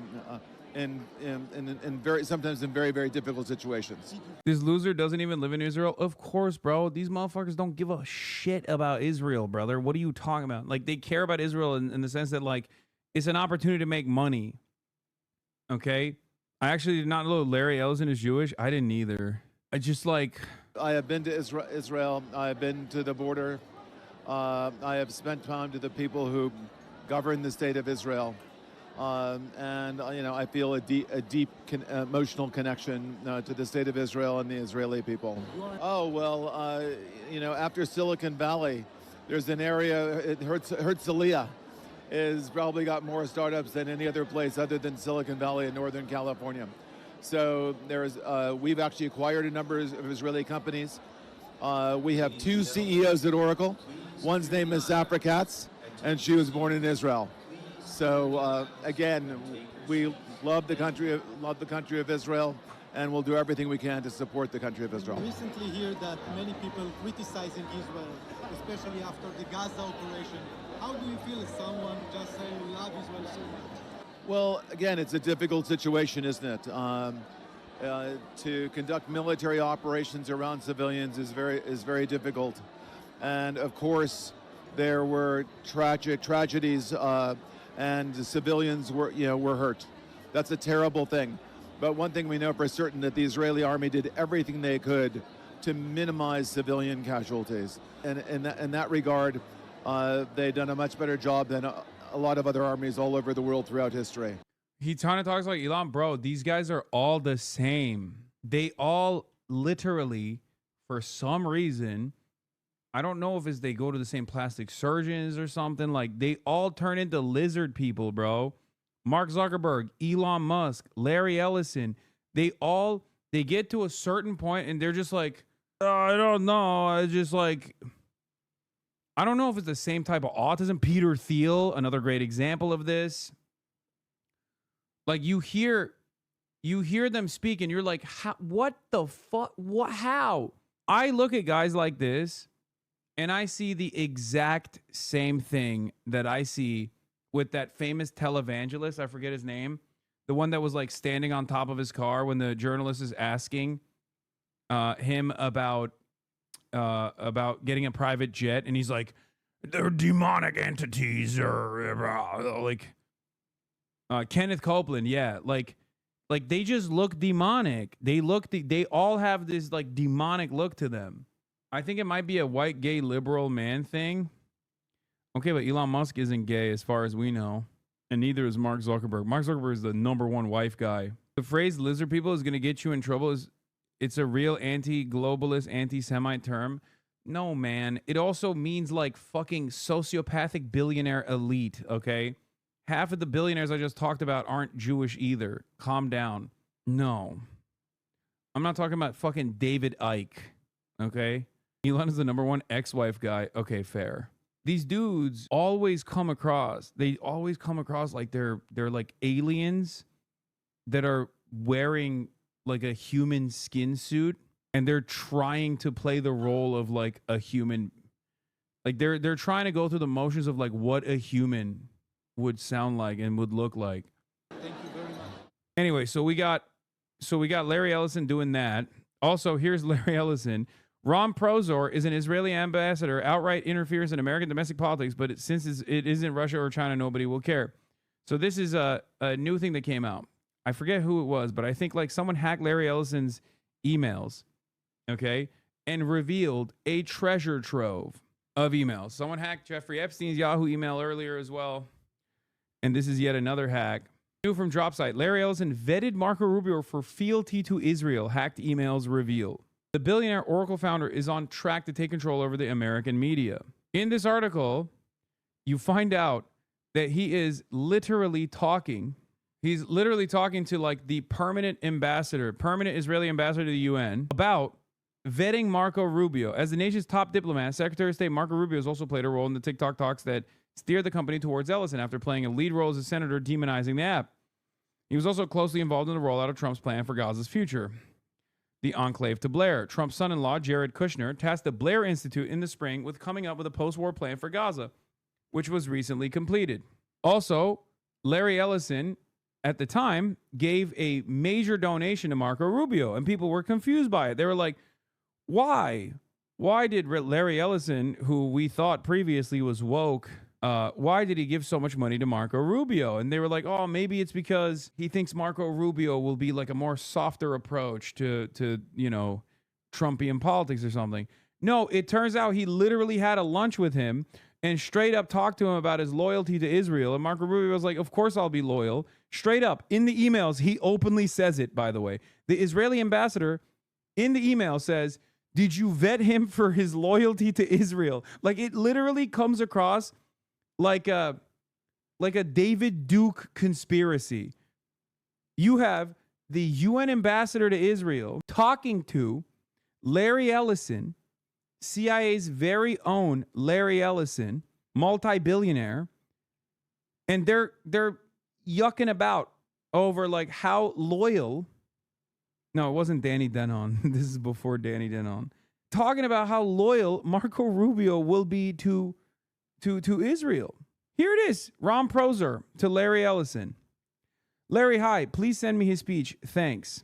Okay. At the time, Rubio was seen as a strong challenger in the GOP presidential field that would ultimately include underdog candidate Donald Trump. The email showed the Israeli diplomat and Ellison arranging to meet with one another, with Proser soliciting Ellison's views on Rubio as a potential candidate who would advocate on behalf of Israel.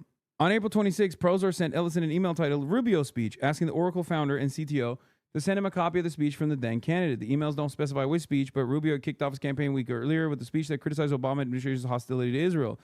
The next day, the two traded messages indicating that Proser and Ellison had dinner together, and that Ellison would soon be meeting with Rubio directly. I had a great time too, Ron. I'm looking forward to the next time, Ellison said, adding, P.S. I'll tell you how dinner goes with Senator Rubio. Larry, hi. I really, really enjoyed spending the afternoon and evening with you. Time flies with you. Thank you. Big hug, Ron. On April 30th, Proser sent another message to Ellison to follow up, sharing his phone number and thanking him again for the evening they spent together.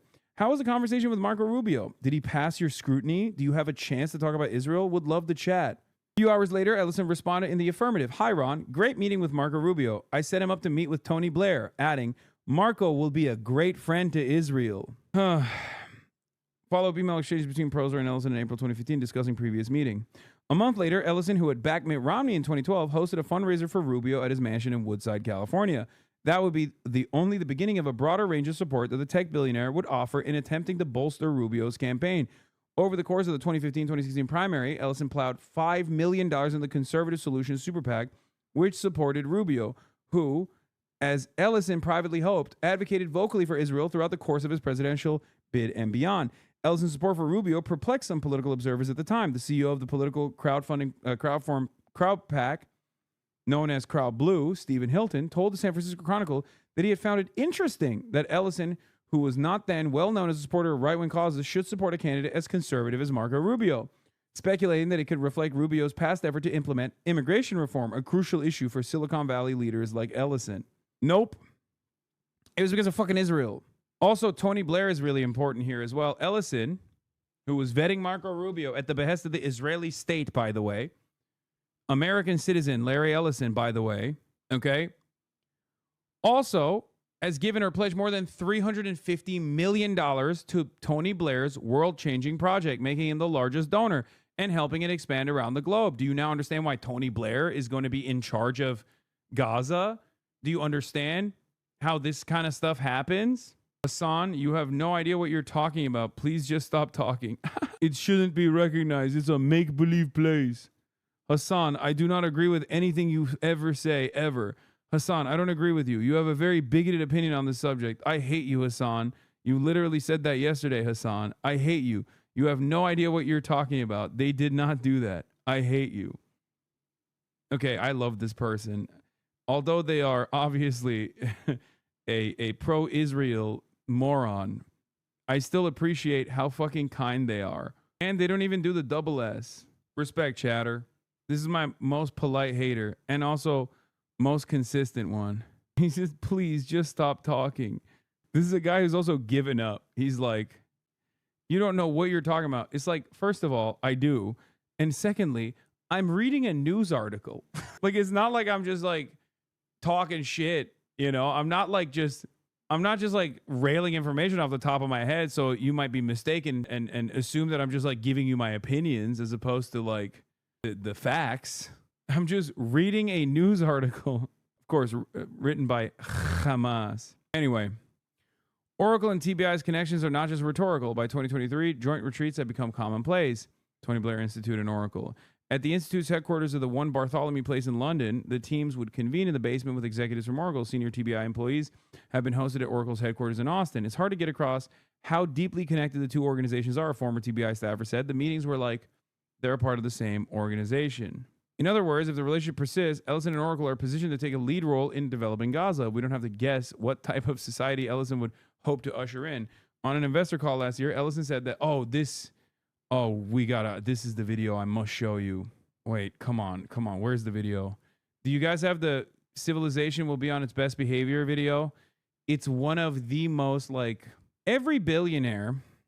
You know how every racist can't fucking stop themselves from like openly saying some racist shit? Like every Nazi at some point will eventually like, deny the Holocaust or something because they can't help themselves. Like they have to say it. Every billionaire always has a quiet part out loud moment. And you hear that and it just exists in your mind permanently. And you can never, ever see them the same ever again. Okay. When you hear what I'm about to tell you, when you hear what I'm about to show you, you will never forget it. And I've shown this video before on the broadcast. And that was when I was like, this is a dangerous guy. Okay. Here is Tony Blair. Tony Blair, fucking, what am I saying? Here is Larry Ellison talking at an Oracle Funder Summit, right? I think it was like an investment conference for Oracle. Talking about mass surveillance and AI. Citizens will be on their best behavior because we're constantly. Have you seen John Wilbur's video on you as a smaller guy on Instagram, but 1.5 million followers and calls you on your shit? Calls you out on your shit today? Brother, get in line, okay? I got government ops. I got government ops, brother. The fuck do you mean some random dude on Instagram is calling me out on my shit? All right. Citizens will be on their best behavior because we're constantly recording and reporting everything that's going on. And it's unimpeachable. The cars have cameras on them. All right, I think we have a squad car here someplace. But those kind of applications using AI, if we can use AI, and we're using AI to monitor the video. By the way, and the camera's always on. You don't turn it on and off. And by the way you turn it on, you can't turn it on. I'm going to the bathroom. Oracle, I need 2 minutes to take a bathroom break, and we'll turn it off. The truth is, we don't really turn it off. What we do is we record it so no one can see it, but no one can get into that recording without a court order. The longer one is better than this because the bathroom side is like crazy and it shows the depths of his insanity. But like, I don't like this video. There's a longer one where he describes why he thinks this actually leads to a perfect society. Okay. And it is completely psychotic. Bro, this is an hour and fucking 14 minutes. Give me a goddamn timestamp, man. Thank you, Chatter, for sending me the full video. But, like, I don't want to watch the fucking hour and 14-minute video. 1 hour and 8 minutes. Absolutely lock down schools so that dramatically reduce the case of anyone being on campus that doesn't belong on campus.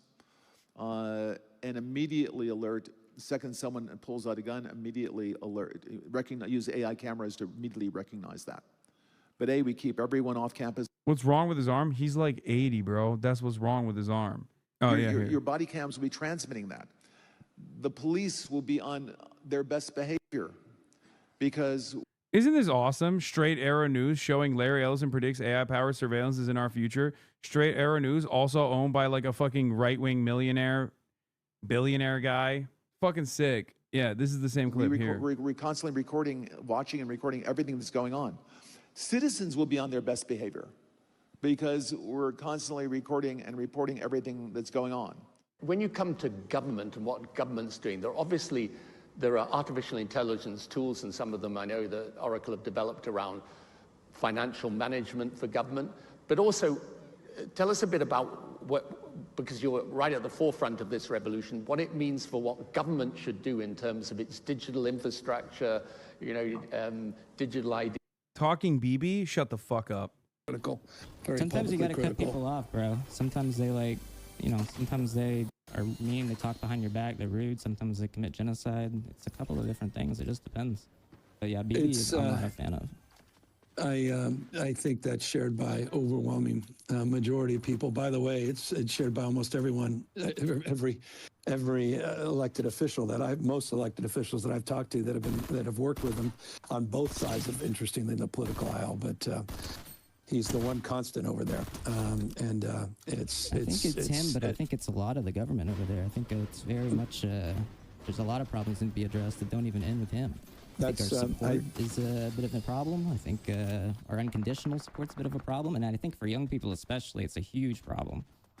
I understand. No, look, I understand. I mean, it's I've long been a supporter of the state of Israel, but not its current leadership. And I completely understand that sentiment, but I hope we can separate. Just as much as I hate Donald Trump's administration, I still love my country, and that, to me, has always been an important distinction. Yeah, if 85% of the country liked the mass apprehensions and genocide, then yeah, you would fucking have a different opinion. Everybody had equal voting rights, probably.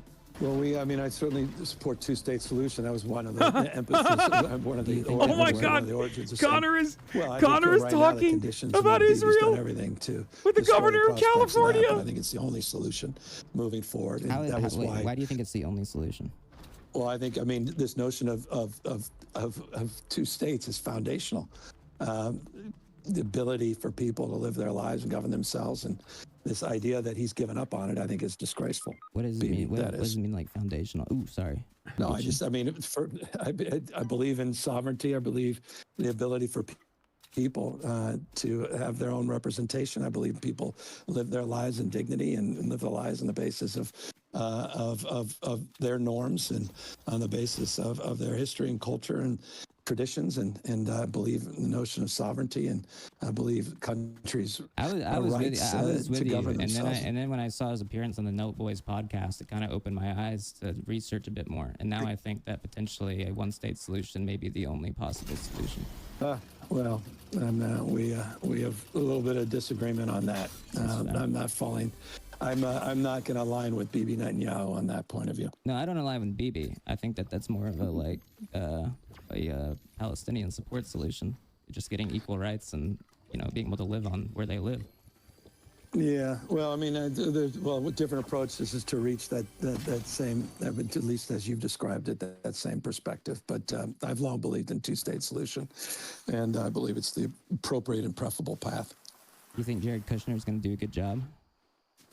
Come on, Jared Kushner is part of this part and the idea that he's part of this TikTok deal, and this is part of the TikTok deal indirectly, I guess, and that's a whole nother conversation about everybody involved. The algorithm's getting worse on there. Now we're all on Instagram Reels. Instagram Reels is kind of taken over, which is crazy. You told me that a few years ago, I wouldn't have believed you. Yeah, well, Zuckerberg's, it's his competition over there at TikTok. But it's interesting. What do you think? Forgive me, I was conflating with Jared, EA, and they've now taken private EA, which is a proud California company. What do you make of that, and the Saudis and everybody involved in that deal? And with EA, wasn't it? Oh, buying EA? They put 55 They're buying billion everybody, dude. They own part of Nintendo now too. At this point, I think it's bad, but I think again that's kind of what I was getting about earlier about just capital in general. Everything's. We are watching the number one political journalist in the country, Connor Eats Pants, and talking to the governor of California, Gavin Newsom. Yeah, over a game of Fortnite. Well, it's interesting. From a gaming perspective, what do you think what it means? From a gaming perspective? What do you think? In terms of innovation, what do you think of it? I don't think it'll innovate. I think it'll probably just get more expensive games and more bad games instead of good games.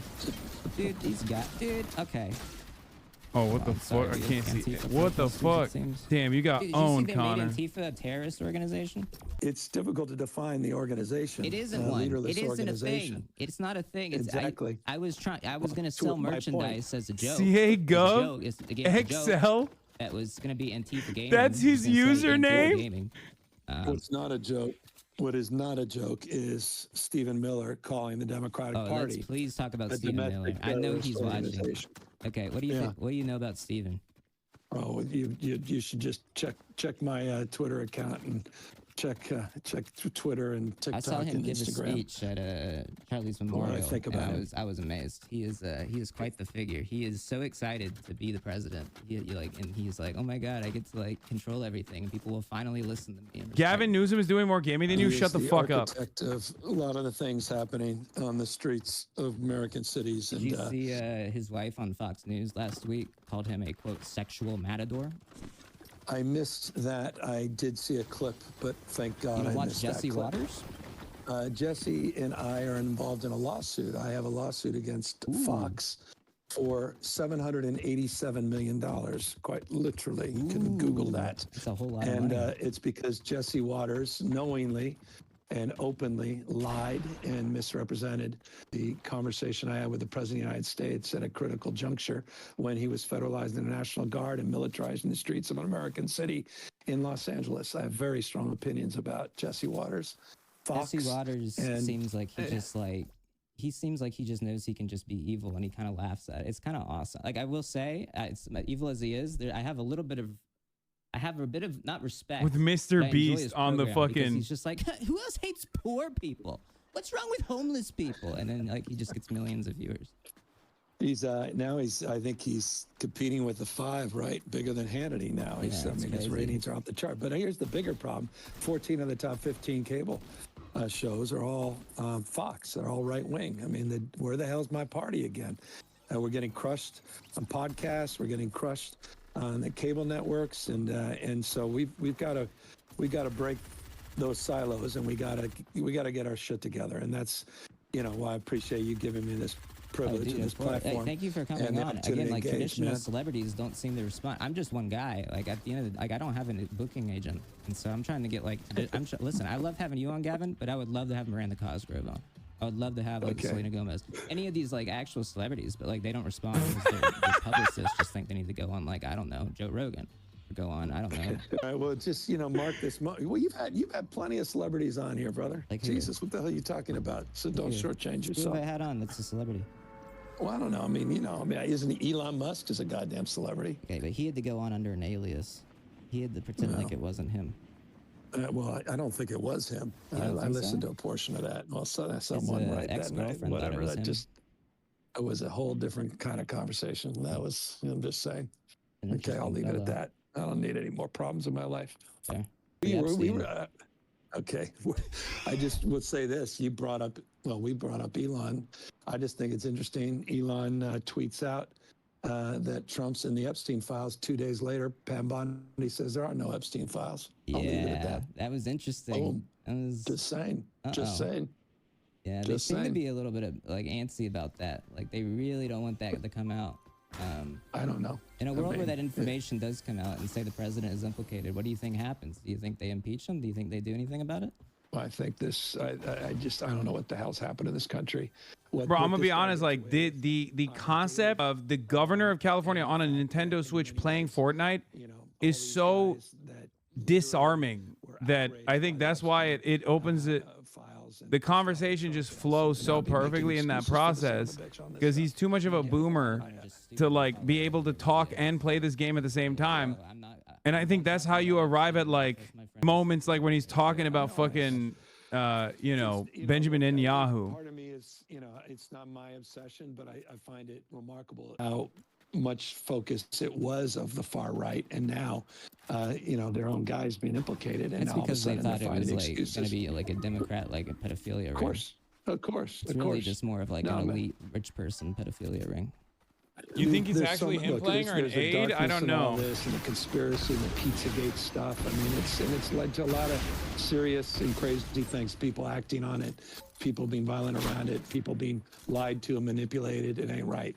And I hope people are I hope the Epstein, I hope if nothing else, it wakes people up to how they're being manipulated and used by a lot of these media folks, and how they stress test the information that they gather, and they get it from different damn sources. Oh my God, Connor should ask him about his kid. Bubble. And that's exactly why I go on these right-wing shows. It's why I listen to right-wing media. It's why I know what the hell Jesse Waters says about me. I listen to right-wing media so too. I so think that it's like one of the most interesting things to listen to, because you just kind of like see, like, you can, if you have like a modicum of intelligence, you can just like listen and be like, oh. They talked about him already?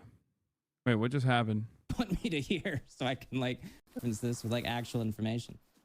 Yeah, but look, I mean, millions and millions of people are persuaded by what they say, the bullshit and lies every single night.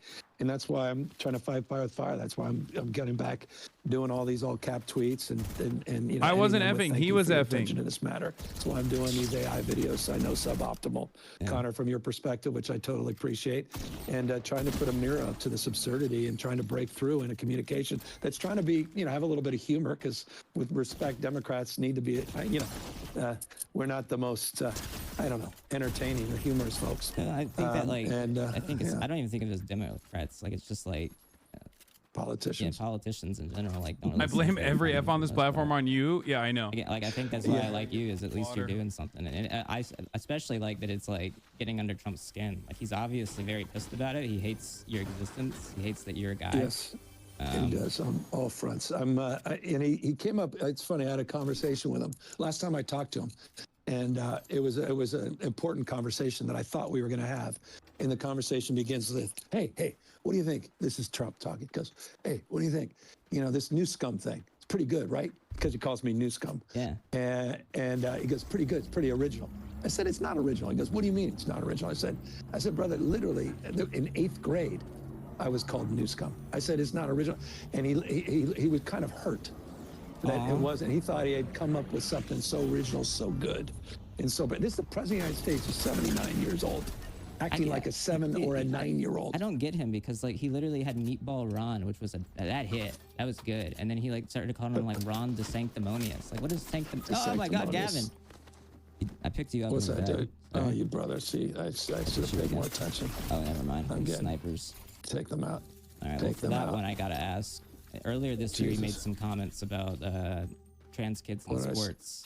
Yeah, I mean, you're talking to a guy who's been a champion of LGBT rights. When I was mayor in 2004, I pissed off my own party because I started marrying same-sex couples, 4,036 couples from 46 states and 8 countries in what we call the Winter of Love in San Francisco. And I take a backseat to no one in signing more bills and for the community than I have, including just recently appointing a trans judge and appointing more trans leaders to positions of real power and influence. That's good. And but I'll finish this briefly. But on the exclusive issue of sports, I've had a difficult time for the last couple of years on the fairness issue, on these with some track meets and some other issues that have come to my desk, and I've struggled with them. And I was just being honest about that. But I hate the way the Republicans are manipulating and using the community.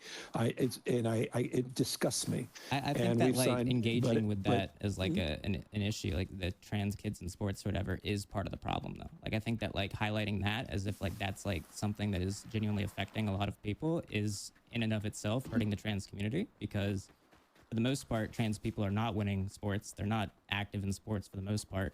And when they are, you know, I guess you could say it's a case-by-case basis, but I honestly don't think it even is. I think for the most part, trans people should be able to compete in sports.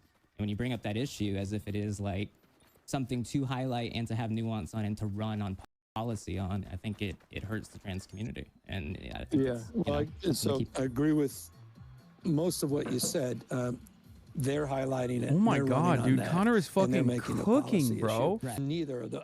I got raptured because there's no more use for me. There's only Connor and pants. And the eating of pants. I don't need to do anything anymore.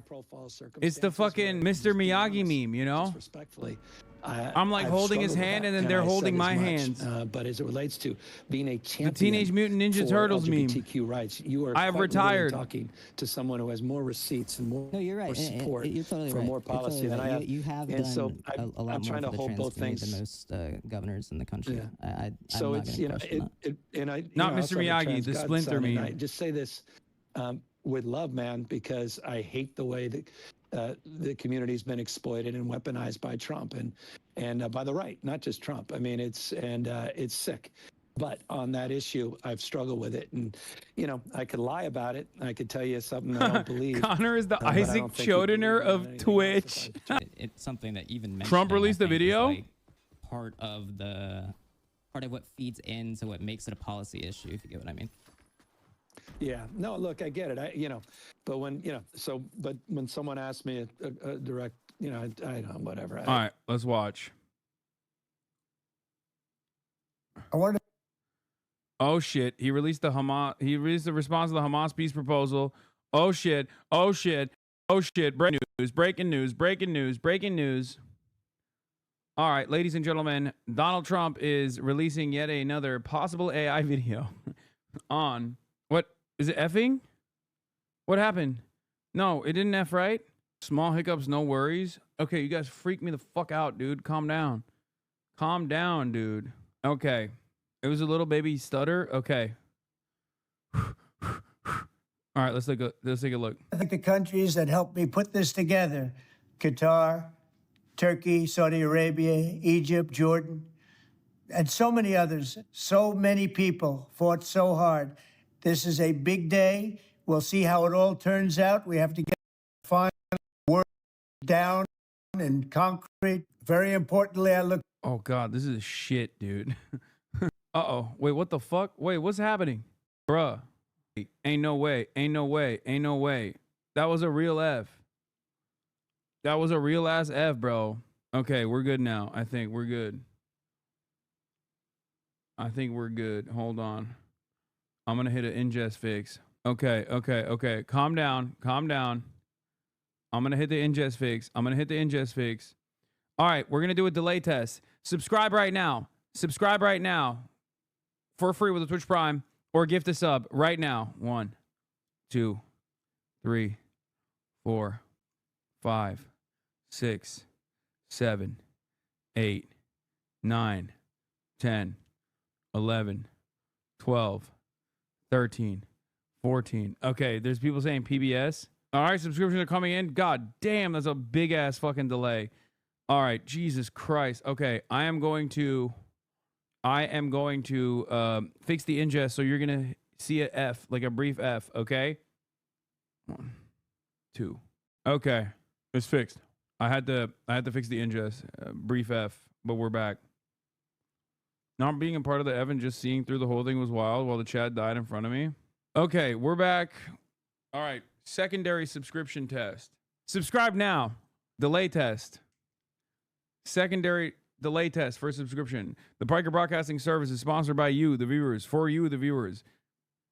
There are no ads on the Piker Broadcasting Service. It is entirely funded by you, the viewers, for you, the viewers. Your voluntary subscriptions in the form of a $6 a month subscription or a free one in the form of a Twitch Prime or your gifted subs give you the option to rewind the Piker Broadcasting Service's videos now on demand.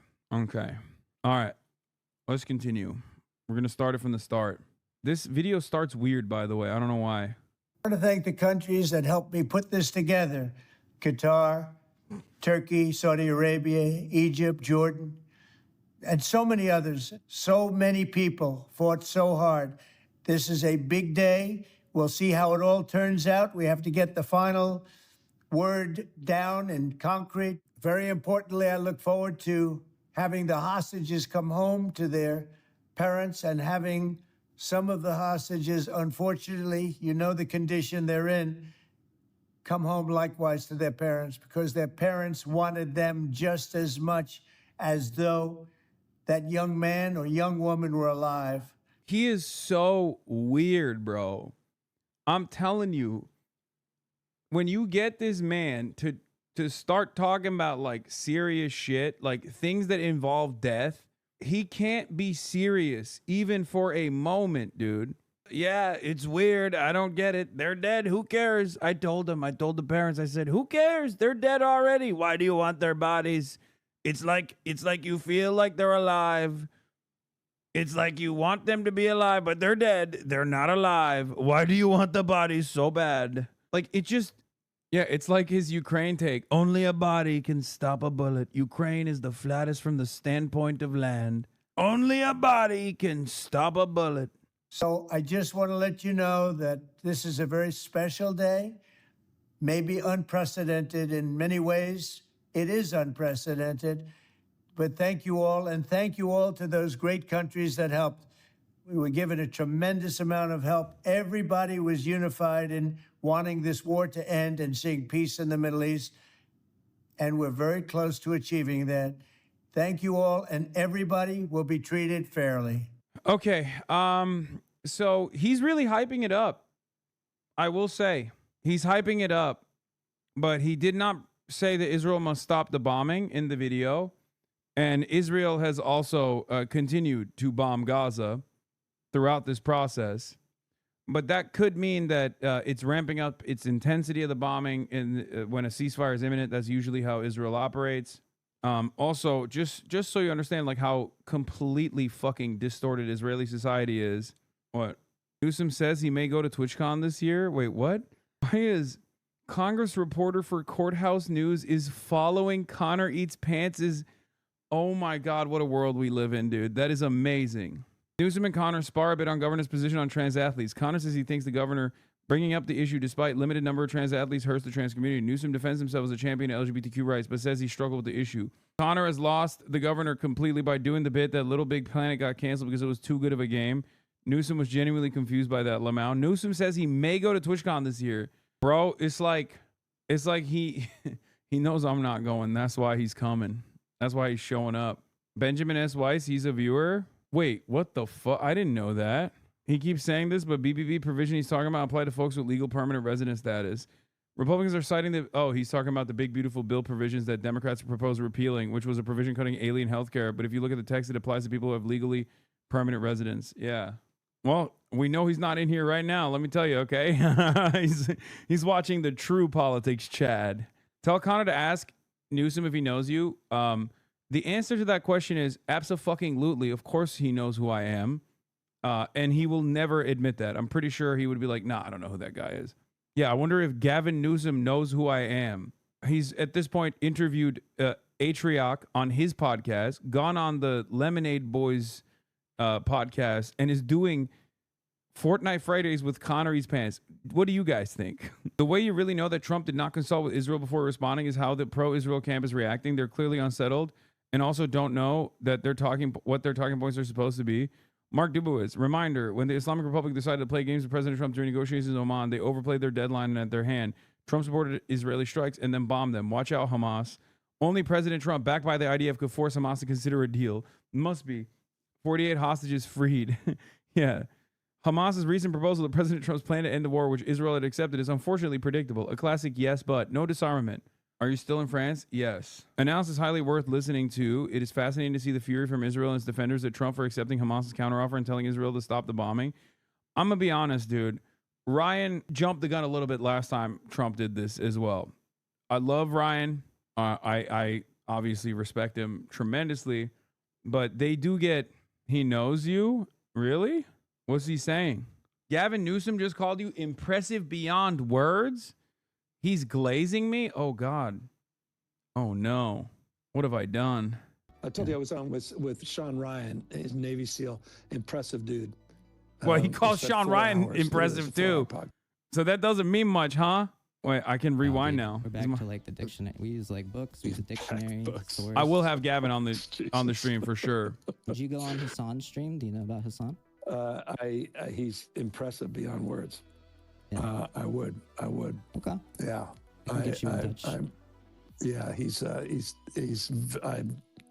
I'm very, very impressed by a lot of what he has done and say what he says on not everything I agree, but a lot of things. It's impressive, very, very good. What about the Nelk boys? Well, they seem like fun dudes, man. They seem like fun dudes, and those guys, I think we're just working on logistics to get on there. Fucking Connor, you I told you piece I was on of with shit. Sean Ryan, he's a Navy SEAL, impressive dude. He met Mehdi Hassan, I think. He thinks Connor means Hassan Minhaj. I think so too. They're doing some pretty remarkable, doing a remarkable job. I think he means like Mehdi Hassan or Hassan Minhaj. Politics. He had he had MAGA hats everywhere, and I think it was whatever, I say, what do you think about like Zoran? Do not fall for gruesome Gavin Newsom's demonic temptations. This guy's a lib. He's a lib. What do you mean? Of course. Listen, I call balls and strikes. Okay. Nah, he wouldn't say I don't agree with everything if it was them. I think he knows he meant you. No, I'm joking. Because he said stream. It's really, and the more I watch him, the more impressed I am. Gavin has to know who you are. Remember, he sent you a letter on your birthday one year. No, that wasn't like an actual one. That was something that one of you guys actually got for me. It's just like something that the office sends. I might just be a random chatter, but let me tell you, Mr. Newsom is not a nice guy. Be careful, he will seduce you. I know. Wait, he's talking about Zoran? Yeah, I think it was whatever, I say, what do you think about like Zoran Mandani? I don't know enough about him except what I read and see. This is a hell of a campaign he's run, and his use of social media, the energy he's built, his focus, laser focus on cost of living, and it's really. And the more I watch him, the more impressed I am with his maturity for a guy that's so young. He's not that young, but he is. I've been pretty impressed watching him, but again, okay, bro's impressed with everybody. He's impressed with me. He's impressed with Sean Ryan. When you say Sean Ryan, sandwiched between me and Zoran, it almost feels like you're easily impressed. I think politics at this point has broken this barrier of like being like you have to play by the rules and do whatever. Like at first I was like, wow, high praise. That's crazy. More like open to, now I feel like maybe everyone's impressed. Extreme idea. I think extreme's the wrong word, but just like breaking this mold of like traditional. I think everybody should be able to live in a house, right? Well, I just in the practical application of that is changing zoning laws and land use laws. Now I'm losing people on their board, but this is the how, and we're very proud. This year we had the most significant housing reform that the state has ever done. And all right, now I gotta fucking play video games so we can get gruesome Governor Gavin Newsom on the broadcast. Now it's just a matter of time before Trump's victory royale montage is released. He said Steve will do it is iconic. Shut the fuck up. He did not say that. That's crazy. You missed this amid the Charlie Kirk stuff. You need to respond to these allegations. What is this? Are fake, like the anchor arms from Hassan. I'm calling your bitch ass out. I think your muscles are fake, like the anchor arms from SpongeBob, and I think I can bench press you. Pull up. The fuck? I mean, I think she could. Valorant duo with Marco Rubio. Oh my god, yeah. I'm pretty heavy. Did she say she can bench press me or out bench press me? Like me, my body. Yeah, I don't think that's happening. Let's be real. He said Marjorie Taylor Greene is a once in a lifetime beauty, top in her stable. Stop making up Gavin Newsom. Stop making up Gavin Newsom quotes, man. Shut the fuck up. Top in her stable.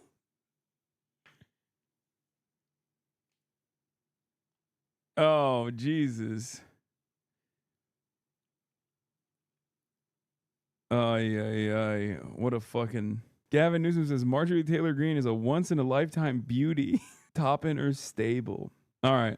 Did you watch Connery's Pants Fortnite Friday? We were. Did you see that Elon called ADL a hate group in response to their Turning Point extremist org designation? ADL immediately retracted the designation. So cucked. Yes, I covered it yesterday or 2 days ago. Not only did they do that, but then also the FBI officially stopped cooperating with the ADL, even after the ADL deleted its entire extremism glossary. Oh, they're no longer saying kidnap from a tank, at least. Anat Angrest, whose son, an Israeli soldier, captured during the Hamas-led attack and still being held hostage in Gaza. I mean, they're still saying they're still saying hostage instead of prisoner of war. But in a statement posted on X on Friday, Prime Minister Keir Starmer of Britain said Hamas's response to President Trump's plan was a significant step forward. He said it brought the conflict closer to peace than ever before.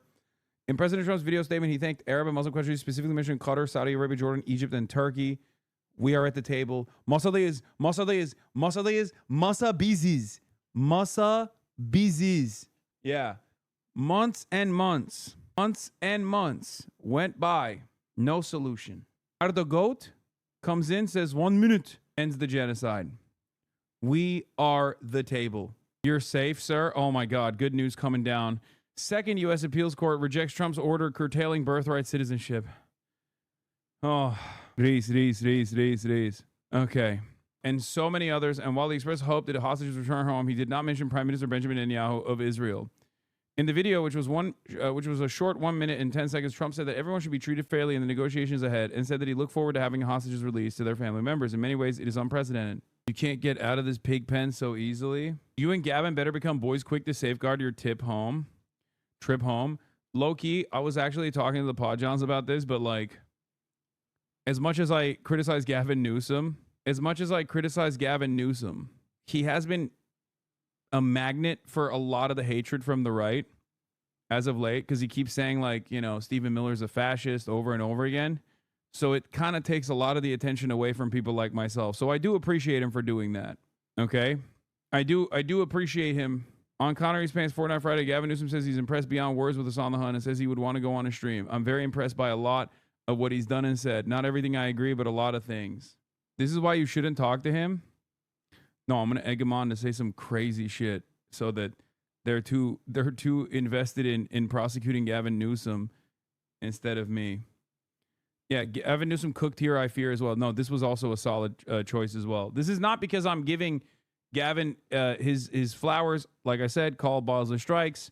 I have always repeatedly mentioned that although he is basically one of the worst governors when it comes to dealing with the housing crisis, because he's completely captured by corporate interests in that regard. And he is Mr. Veto Pen.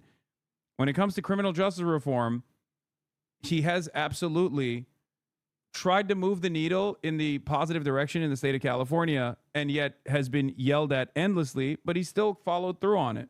And I know this from obviously my own personal relationship with people that have worked tirelessly to make that happen, specifically in the state of California. You going to agree with him on Marjorie Taylor Greene being a once-in-a-lifetime beauty? Yes. California universities have bent to the will of Donald Trump and signed this insane compact, will lose billions in state funding immediately. California will not bankroll schools that sign away academic freedom. Yeah, this is a smart play, I think, except they literally didn't do this for Israel, for the record. So, you know. UC's straight up caved on every fucking anti-Israel, like prosecuting anti-Israel speech on campuses. They caved on all of it. Yo, Hassan, how are those EU-attached bottle caps thoughts? Don't get me fucking started. This is my most Amerifat position. I despise it. Call Connor. Connor says call him. I don't know how to, where am I, like on Discord? I think they are rippable. Hello? Wait, I can't hear you. 1 second. I'm on my away output device. Hello? Can you hear me? You're leeching, dude. You're leeching, bro. What? I can hear you. Can you hear me? Yes, I can hear you. You're leeching, bro. You're leeching. Wait, did you finish? Did you end your Yeah, it's done. I'm done. Dude, that was incredible. Wait, really? Yes, dude. You're so good. You've gotten so, like, you were already good, but you've gotten so much better. Oh, thanks. No, like as far as like staying on issues and like even when you were doing it with like Santos, obviously he's more of a meme than like someone as serious as like Gavin Newsom, but like the fact that you were pushing him on like one state and like causing him to examine or describe why he was saying that he was like for a 2-state solution, like that was incredible. Thank you. That was very good. Thank you. I mean, I think it's like important. I think that like it's something, it used to be something that was like you could ignore. Not that like you should, but like it used to be something people could ignore. Yeah, no, for sure. You know, I don't think it is at all now. No, you the reason why I'm saying that's incredible is because like, listen, I don't think Gavin Newsom has ever had to respond to that beyond like one question. And usually in a situation like that, he'll just be like, oh yeah, I don't like the government, but I love the people, or something like that, which is what he tried to do with you as well. So I think that was very good. That was very good.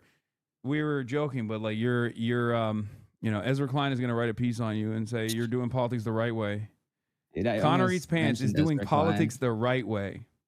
I almost mentioned Ezra Klein, but I didn't know where to go with it. Yeah. But hey, thank you for the kind words. I appreciate it. Are they no, going to let you back it was really, in the really country? good. And I'm not saying that because he glazed me, and I'm riding the high of him saying that He he did was glaze you. He did do that. impressed beyond words. It's crazy. Are you back in America yet? No, I'm in France. Oh, cross your fingers, dude. No, I know. I already have a team. Like I literally ahead of time was talking to the ACLU and stuff just to make sure that if something does happen, we're ready. We're ready to go. Sounds good. Because like host me if you get like detained. I will. I'll host you. Leave the auto host on. Okay, you got it. All right, dude. I'm playing Deadlock now. I gotta go. Of course. All right, bye. All right, bye. Play Fortnite from jail. Greenblatt vilifying pro-Palestinian protesters again. As we enter Shabbat, we stand with the UK Jewish community mourning the 2 lives lost, confronting a sickening reality while the community believes protesters flood the streets not in solidarity but to amplify hate. As my friend Phil R. asks, what are they really here for? I mean, the answer is really simple to this question, okay? And that guy was leeching. That's what he said. Son of a bitch. I was leeching, though. He's right. He's not wrong. I was leeching. The answer is simple. Anti-genocide. Anti-genocide. That's it. Like, on the one hand, that is a abhorrent anti-Semitic hate crime, okay? No one should be fearful to go to their place of worship. Absolutely. This doesn't advance any cause or anything. It's just ridiculous. It is an anti-Semitic hate crime that took place. 1,000,000%. That is completely separated from the epic magnitude of death and destruction that Israel is unleashing upon the captive Palestinian population. Here, I'll give you an example, okay? This was a heinous hate crime. And then we found out that actually the cops themselves, I mean, it's still the responsibility of the attacker with a knife, right? But we found out that I think it was the cops that shot one of the 2 people. Wait, they shot both of the victims? I thought two people died and then one was in critical condition. It was actually the cops that shot both of them? No, I thought the cops shot one out of the 2 people that were killed. Cops shot 2 people, but one was injured and one died. Wait, I'm confused. Do you think he shot someone with his knife? No, I thought he stabbed someone to death and then cops killed the other person on accident. Because I saw that there were two deaths. So was that actually the attacker being counted as... Wait.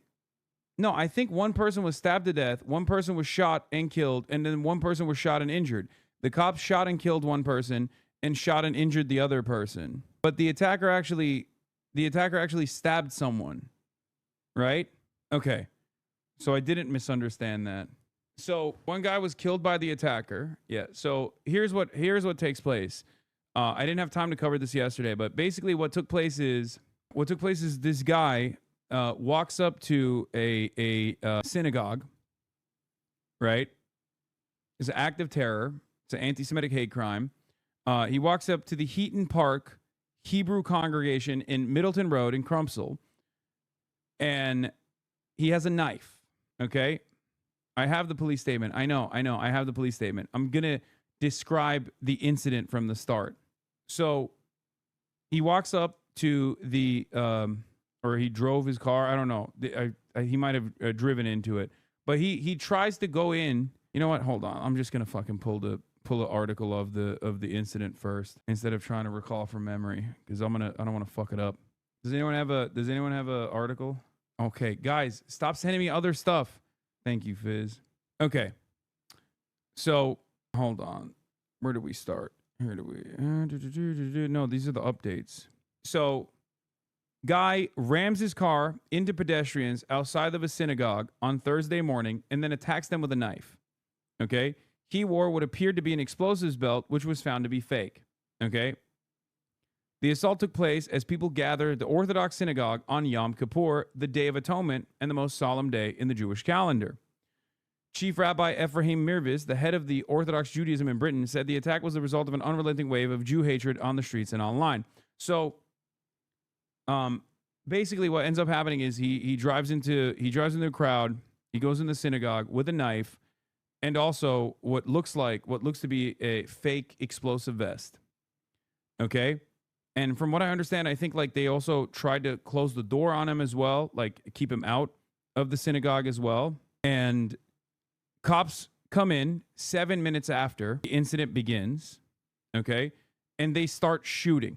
And in the process of shooting, at first, there were multiple victims and 2 people were killed. 2 of the synagogue attendees were killed, okay? And at first, people thought that he had actually, stabbed and killed all of the people. But what we found out after the fact was that the autopsy revealed that it was actually the cops that ended up shooting 2 of the victims. One was critically injured. The other one was killed. Okay? Now, one of the things I will mention here is that, once again, thank God that in England, they don't have the amount of guns that we do. Okay? That is instantly the first thing beyond, obviously, talking about how heinous of a fucking act of violence this is.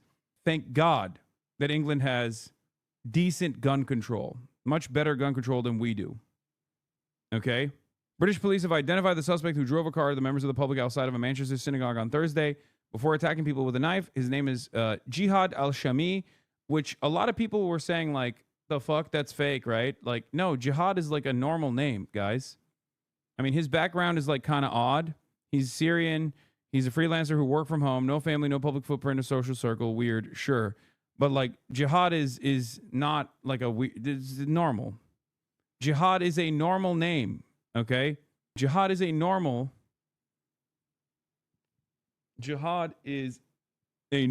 Arabic name. It's a normal name in Muslim countries. Just so you guys understand. I know, because I saw a lot of people like making jokes about that, being like, dude, this sounds fucking crazy. It was like, sounds like a J.K. Rowling character. It's like, no, it's a common name in Arabic. Yeah, there's even an American who plays football for the Eagles, and his name is Jihad Campbell. Yeah. I mean, it's normal, but it's not common. Yes, it is both common and normal. It's just another name. It's a regular-ass name. What are you talking about? Like, yeah, it's not as common as Muhammad, but it's a fucking regular-ass Arabic name, guys. Calm down.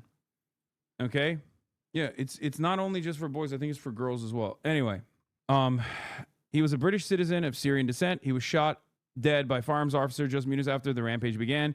Manchester police report one of the 2 victims killed in the attack was hit by police gunfire, and one of the 3 people hospitalized was struck by a bullet fired by the police. In any case, this is a heinous incident. It's a heinous incident. It's an anti-Semitic hate crime, 100%, right? It's an act of terror.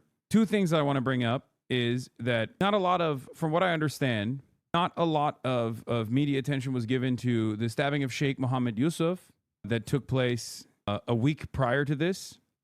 Luckily he was he remains in stable condition.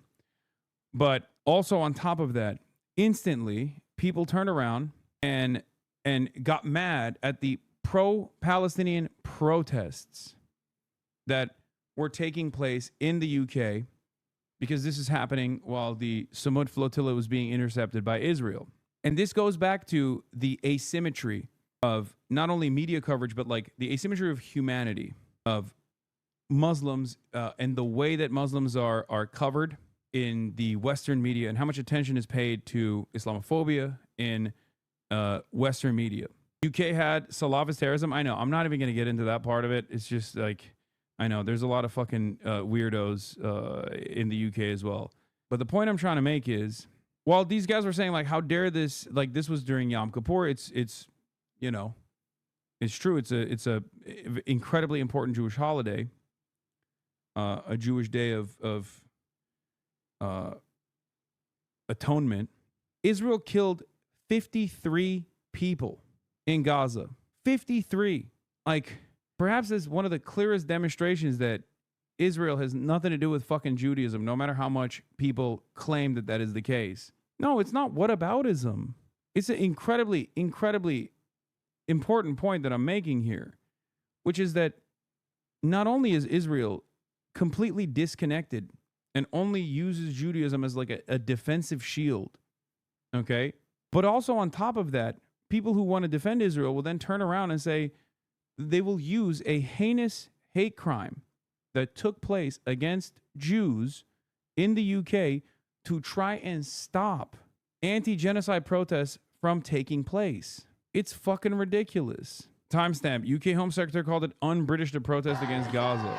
On Thursday night in Westminster, a demonstration took place in support of a flotilla trying... Israel's actions have also caused a concerning number of people who said that the synagogue once donated money to Israel, so therefore, by their logic, is a valid target. Yeah, that kind of shit is completely fucking unacceptable, dude. And it's wild to me that, like, especially Muslims would fucking ever make that comparison because, dog, what the fuck are you talking about? Like, dude, you can protest outside of a synagogue if they're literally selling West Bank land inside of the synagogue. But under no circumstance can you connect the entire Jewry or places of worship to Zionism and then directly attack random fucking people. That is the most psychotic thing. And not only is it psychotic, Muslims have experienced violence of this sort post 9/11 non-fucking stop. So if there's one group of fucking people that should be understanding of what that feels like, what that looks like, it should be fucking Muslims. Now you might turn around and say, well, son, like the majority of Jews in the UK support Israel. It doesn't fucking matter. Okay? It doesn't matter. It does not fucking matter. That's ridiculous. It's completely fucking ridiculous. to take aid to people in Gaza. The Home Secretary described it as un-British, coming just a few hours after the Manchester attack. We spoke to one of the demonstrators about the Home Secretary's comments. I'm deeply disappointed in the Home Secretary coming out and saying that, because all she's doing is sowing division, and our communities have to come together. But some people would have thought that was not a day to have any kind of political protest. It was a day to grieve and a day perhaps to take a step back. The Home Secretary has called it. See, this is what I mean also, okay? Those people are fucking grieving every day, okay? Hey, big dog, Muslims have always had a history of violence during the very beginning. Thanks, man. What do you fucking mean? It's a genocide, for the record. Fuck that guy. That guy's a Islamophobic piece of shit. It's a fucking genocide. Every day is a day of grieving. The fuck is this psycho saying? Every day is a day of grieving. This is why I brought up the fact that Israel killed 53 Palestinians on Yom Kippur, okay, in Gaza. Are those not lives? That's the question. Because they are. But the way that people treat it in the media is just a statistic. They have perfectly collateralized those lives in Gaza. They're all kind of responsible for their own demise. You know what I mean? Oops, sorry, shouldn't have been born there. Shouldn't have been born there. An area that Israel simply wants to expand into. An area that Israel simply wants to dominate. An area that Israel has to occupy. I hate this shit. Those are lives too, man. I can grieve for both. Some parts of the it's pure reactionary response. It's just you're pure reactionary. It is completely and utterly unacceptable. Then Sheehan, to spend the Yom Kippur, the holiest day of faith, the Day of Atonement, slaughtering caged, starved, traumatized civilians, and to not see that slaughter as something for which you should atone, to have burnt up your soul so completely, is hard to fathom. That in and of itself is a perfect depiction that Israel is just simply fucking using Judaism as like a shield and as a weapon, okay? And nothing else. How are you going to, on the one hand, say this is such an important fucking Day of Atonement, and then also, on the other hand, slaughter people en masse? Anyway, they're also blaming Deputy PM Lamy for recognizing a Palestinian state. Dude, I'm going to be honest also, for the record, the people that are doing this shit are so fucking cynical. Like, if you're doing this, it kind of feels like you don't care about the victims. Even if they were your friends, even if they were your fucking members of your community, you care more about Israel, seemingly. Like, the fuck do you mean? That person, I don't know what their fucking perspective is. It's very obvious that they were anti-Semitic. Whether they falsely believed that they were on some righteous fucking vengeance mission or whatever. Okay? It doesn't matter. It was a heinous fucking crime regardless. But that person is falsely connecting. That person is falsely connecting his actions to some kind of righteous vengeance quest about Israel and Israel's actions in the same way that these people are. It's just two sides of the same coin. That dude, if we are to assume that he thought he was doing something for Palestine, which is, again, insane, is also connecting every Jewish person to the actions of Israel in the same way that Jewish people who are yelling at David Lammy are also connecting themselves to the state of Israel and its heinous actions. It's ridiculous. How do you know that that was the motive? I'm saying if that was his motive, Chad. I'm not saying that that was his motive. Okay? What we do know is that it is an anti-Semitic hate crime. Obviously. You don't just like walk into a fucking synagogue and start stabbing people regardless. Like that's what it is. It is an anti-Semitic hate crime. So you knew the guy? Oh, come on, man. Don't even fucking joke like that. Green Party leader accuses Shabana Mahmood of being deeply irresponsible. From the Green Party, which opens its autumn conference in Bournemouth this weekend. That's his first since party leader Zach Polanski was elected with an 84% mandate. He joins me now from Bournemouth. A very good morning to you. And I do want to start by getting your reaction to the attack on that Manchester synagogue. As I understand it, you grew up in the Jewish community in Manchester. So give us your reaction this morning.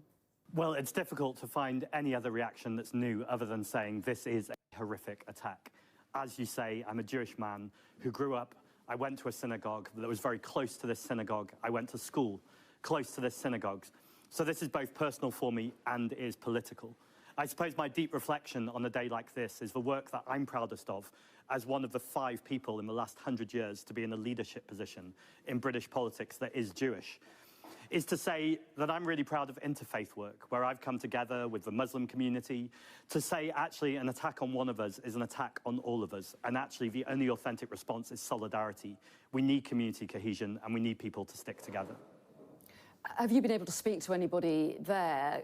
Give us an idea on what impact this will have had on the community in Manchester and the impact on Jewish people across the country. Well, it's awful. We know for a long time that anti-Semitism has been on the rise. Again, I experienced that personally on social media, but we also know that there's members of the Orthodox community, both in Manchester and in London, who have had both verbal and physical attacks. I think it's about ultimately, though, I think your last contributor in the last package was really right. This can't just be about more security. We can't just spend more money on weapons or people or build bigger walls. We ultimately need to have a conversation in this country about what does community cohesion look like. We know that the best work is when communities are invested in, when people eat together, they can pray together, they can gather together. And I think decades of both conservative austerity and now Labour austerity is really causing some of these divisions in society. And actually, this is a moment to step back and look at how can the government, how can anyone in civil society play their part right now in unity rather than division. Kemi Badenoch has this guy's awesome. linked some of the language around the war in Gaza. She says phrases like global intifada with creating a hostile atmosphere for Jewish people. The Greens have been outspoken in their support of Palestinians, but do you share those concerns? No, I think Kemi Badenoch's been deeply irresponsible there. We need to not conflate the Jewish community and the ongoing genocide in Gaza. And actually putting those two things together, I say personally as a Jewish person, makes me feel more at risk. I think you can both be... That's the goat talking. Respect. Absolutely clear that anti-Semitism and Islamophobia in our country is totally unacceptable, and you can stand against the ongoing genocide and our government's complicity, in fact, active enabling by selling arms to Israel. Those are two different issues, but we can hold the nuance and complexity of recognizing right is right and wrong is wrong, and we can we can say that clearly. Well, while we talk about language, your deputy leader, Mothin Ali, has been criticised for his response to the October the 7th attacks. Oh, it's like, bro, come on. These guys aren't even like real Philo-Semites, okay? That's the other thing, because you got a Jewish man talking. Put some respect on it. You know what I mean? If you're going to be like dick riding Israel into oblivion from a position of Philo-Semitism, you got to let the goat talk, okay? He's Jewish. You can do that to me. You shouldn't be able to do that to him, right? But such is the mind of Christian Zionists, where your Judaism is also taken away from you in that moment, where it's like, okay, yeah.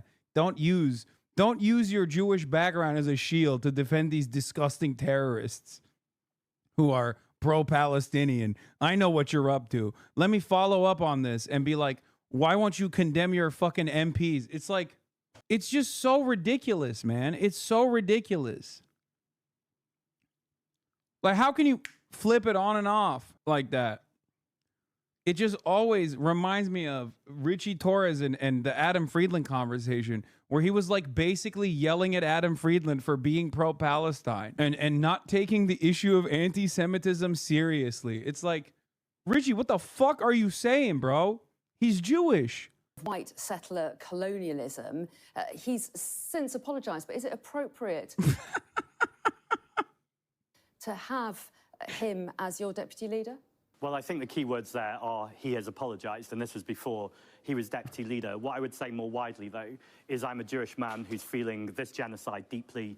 Every single day, the equivalent of a classroom of children are being slaughtered in Gaza. And so as a Muslim man, whilst I don't condone the language, I can understand why this is also an incredibly difficult time for many Muslim people, as it is for Jewish people. It's so rare to see a human being, like, just because that's what he's doing here. He's just being a human being. You say he's staying on message and stuff, but like, that's it. He's just like, come on, man.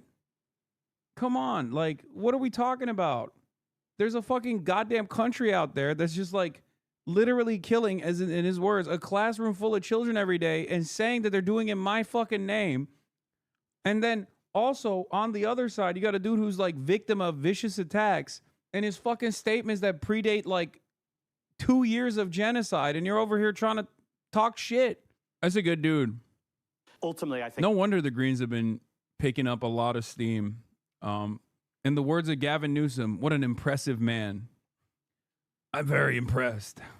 rather than trying to divide communities, I'm not saying that's what you're doing, I'm just saying more widely, rather than dividing communities, I think this is really a moment of reflection and actually going, how can we all take responsibility to make sure our language is nuanced, that it's... Like, look at how little... By the way, it's so funny because, like, you got a Jewish dude, okay, who's in a position of power, he's the head of the Green Party, right, being asked about his thoughts in the aftermath of this heinous anti-Semitic attack.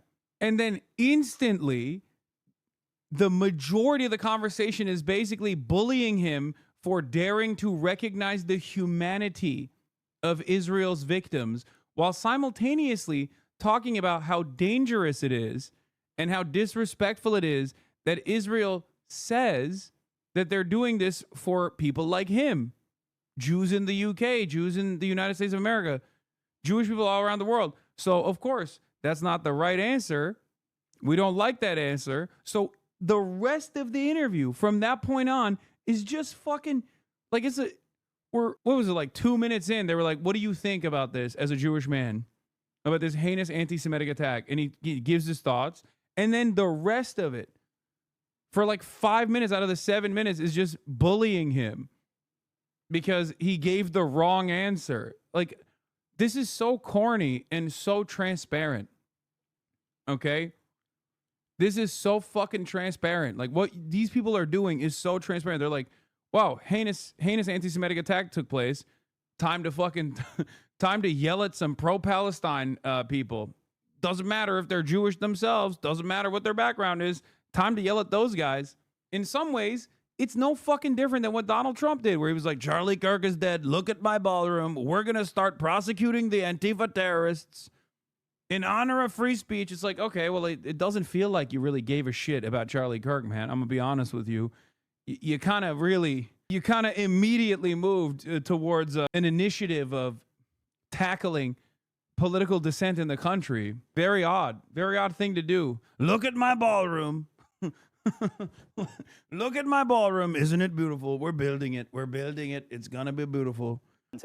But also that we don't turn our eye from what's happening, and we do what we can within our role in a democratic structure to do that. And that's why I'm so proud that today we're about to have our biggest Green Party conference in history. And the reason why I say that is I think the antidote to all of this is the ballot box. And I want to make sure that everyone in this country right now knows that my message from the Green Party is we will lower your bills, we will protect the National Health Service, and we will actually invest in communities. I think that's the antidote to so much of this toxicity. Shabana Mahmood said that she was disappointed to see pro-Palestinian marches go ahead after the... Still. Every time he's like, listen, issue focused. A lot of instability, a lot of anger in the air. We're here to bring people back together on a united message. We're going to protect the NHS, okay? We are going to solve people's economic problems. And she's like, well, what about the pro-Palestine position? Should they be covered under the National Health Service? Do you really believe they deserve it? Come on, give me something. Anything. Tell me they're not allowed to go to the hospital. Something. Last night, across the country, she said that she thought it was dishonourable. She said people could have just stepped back and given communities a day or two to grieve and process what had happened. Does she have a point, do you think? No, I think Shabana Mahmood is also being deeply irresponsible. There's a lot of it about. I think ultimately conflating protests against a genocide in Gaza and ultimately weaponizing that against an anti-Semitic attack on our streets, a terrorist attack, is deeply irresponsible. And again, democratic, non-violent protest is a cornerstone of our democracy. And I think it's worrying when government are increasingly trying to crush down dissent and again using what is a brutal attack that many of us in the Jewish community, in fact all of us in the Jewish community, are feeling very deeply, to try and use that to point at a protest and say people don't have a right to also speak out against the genocide. It's both conflating issues, it's incoherent, and it's exactly the opposite of what we need from politicians. We need statesmanship in this moment. We need responsibility. We need people to be sensitive about their language, but also recognize that there is complexity to this, and it can't just be about finger-pointing at people who are very worried about a genocide. In practical terms, the Prime Minister has pledged extra security for synagogues and other places where Jewish people will gather. Do you feel enough is being done to protect people? I think it can't just be about spending more money and investment. That's part of it. But actually, this country right now is having a conversation about patriotism. And I think that probably needs to be a deeper conversation than just waving flags. I think it has to be about why does some people not feel like they belong here? Why do they feel unwelcome? And actually, how can we make sure that everyone feels loved for their community and loved from their community?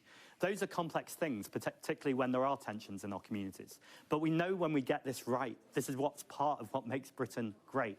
Migration, multiculturalism is all really important part of being British. It also requires the work. And I think far too often the work is not done. Instead, there's just been angry words. Angry words are not going to get us anywhere. We need unity, we need complicated conversations, and we need to bring people together rather than divide. Damn. He cooked. That was excellent. All right, that'll be all for me today. 7 hours, half day Hasi. You already know what's up. You already know what it is. I will be back tomorrow. I think tomorrow I am not streaming the race, from what I understand. I will be streaming the race on Sunday, so I will be doing my regular stream. At the regular time, late at night. As always, half day Hasi is back. Half day Hasi is back.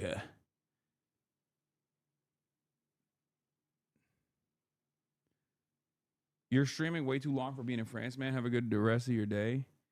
I know. I'm going nutty mode. I know. But yeah. Hey, I'm just doing this to sound like Bo Burnham. Love you guys. But I'm chillaxing the chat. See you tomorrow. Same time, same place. I'll probably be early as well, just once again, but not that early. Bye. Damn, this guy's good.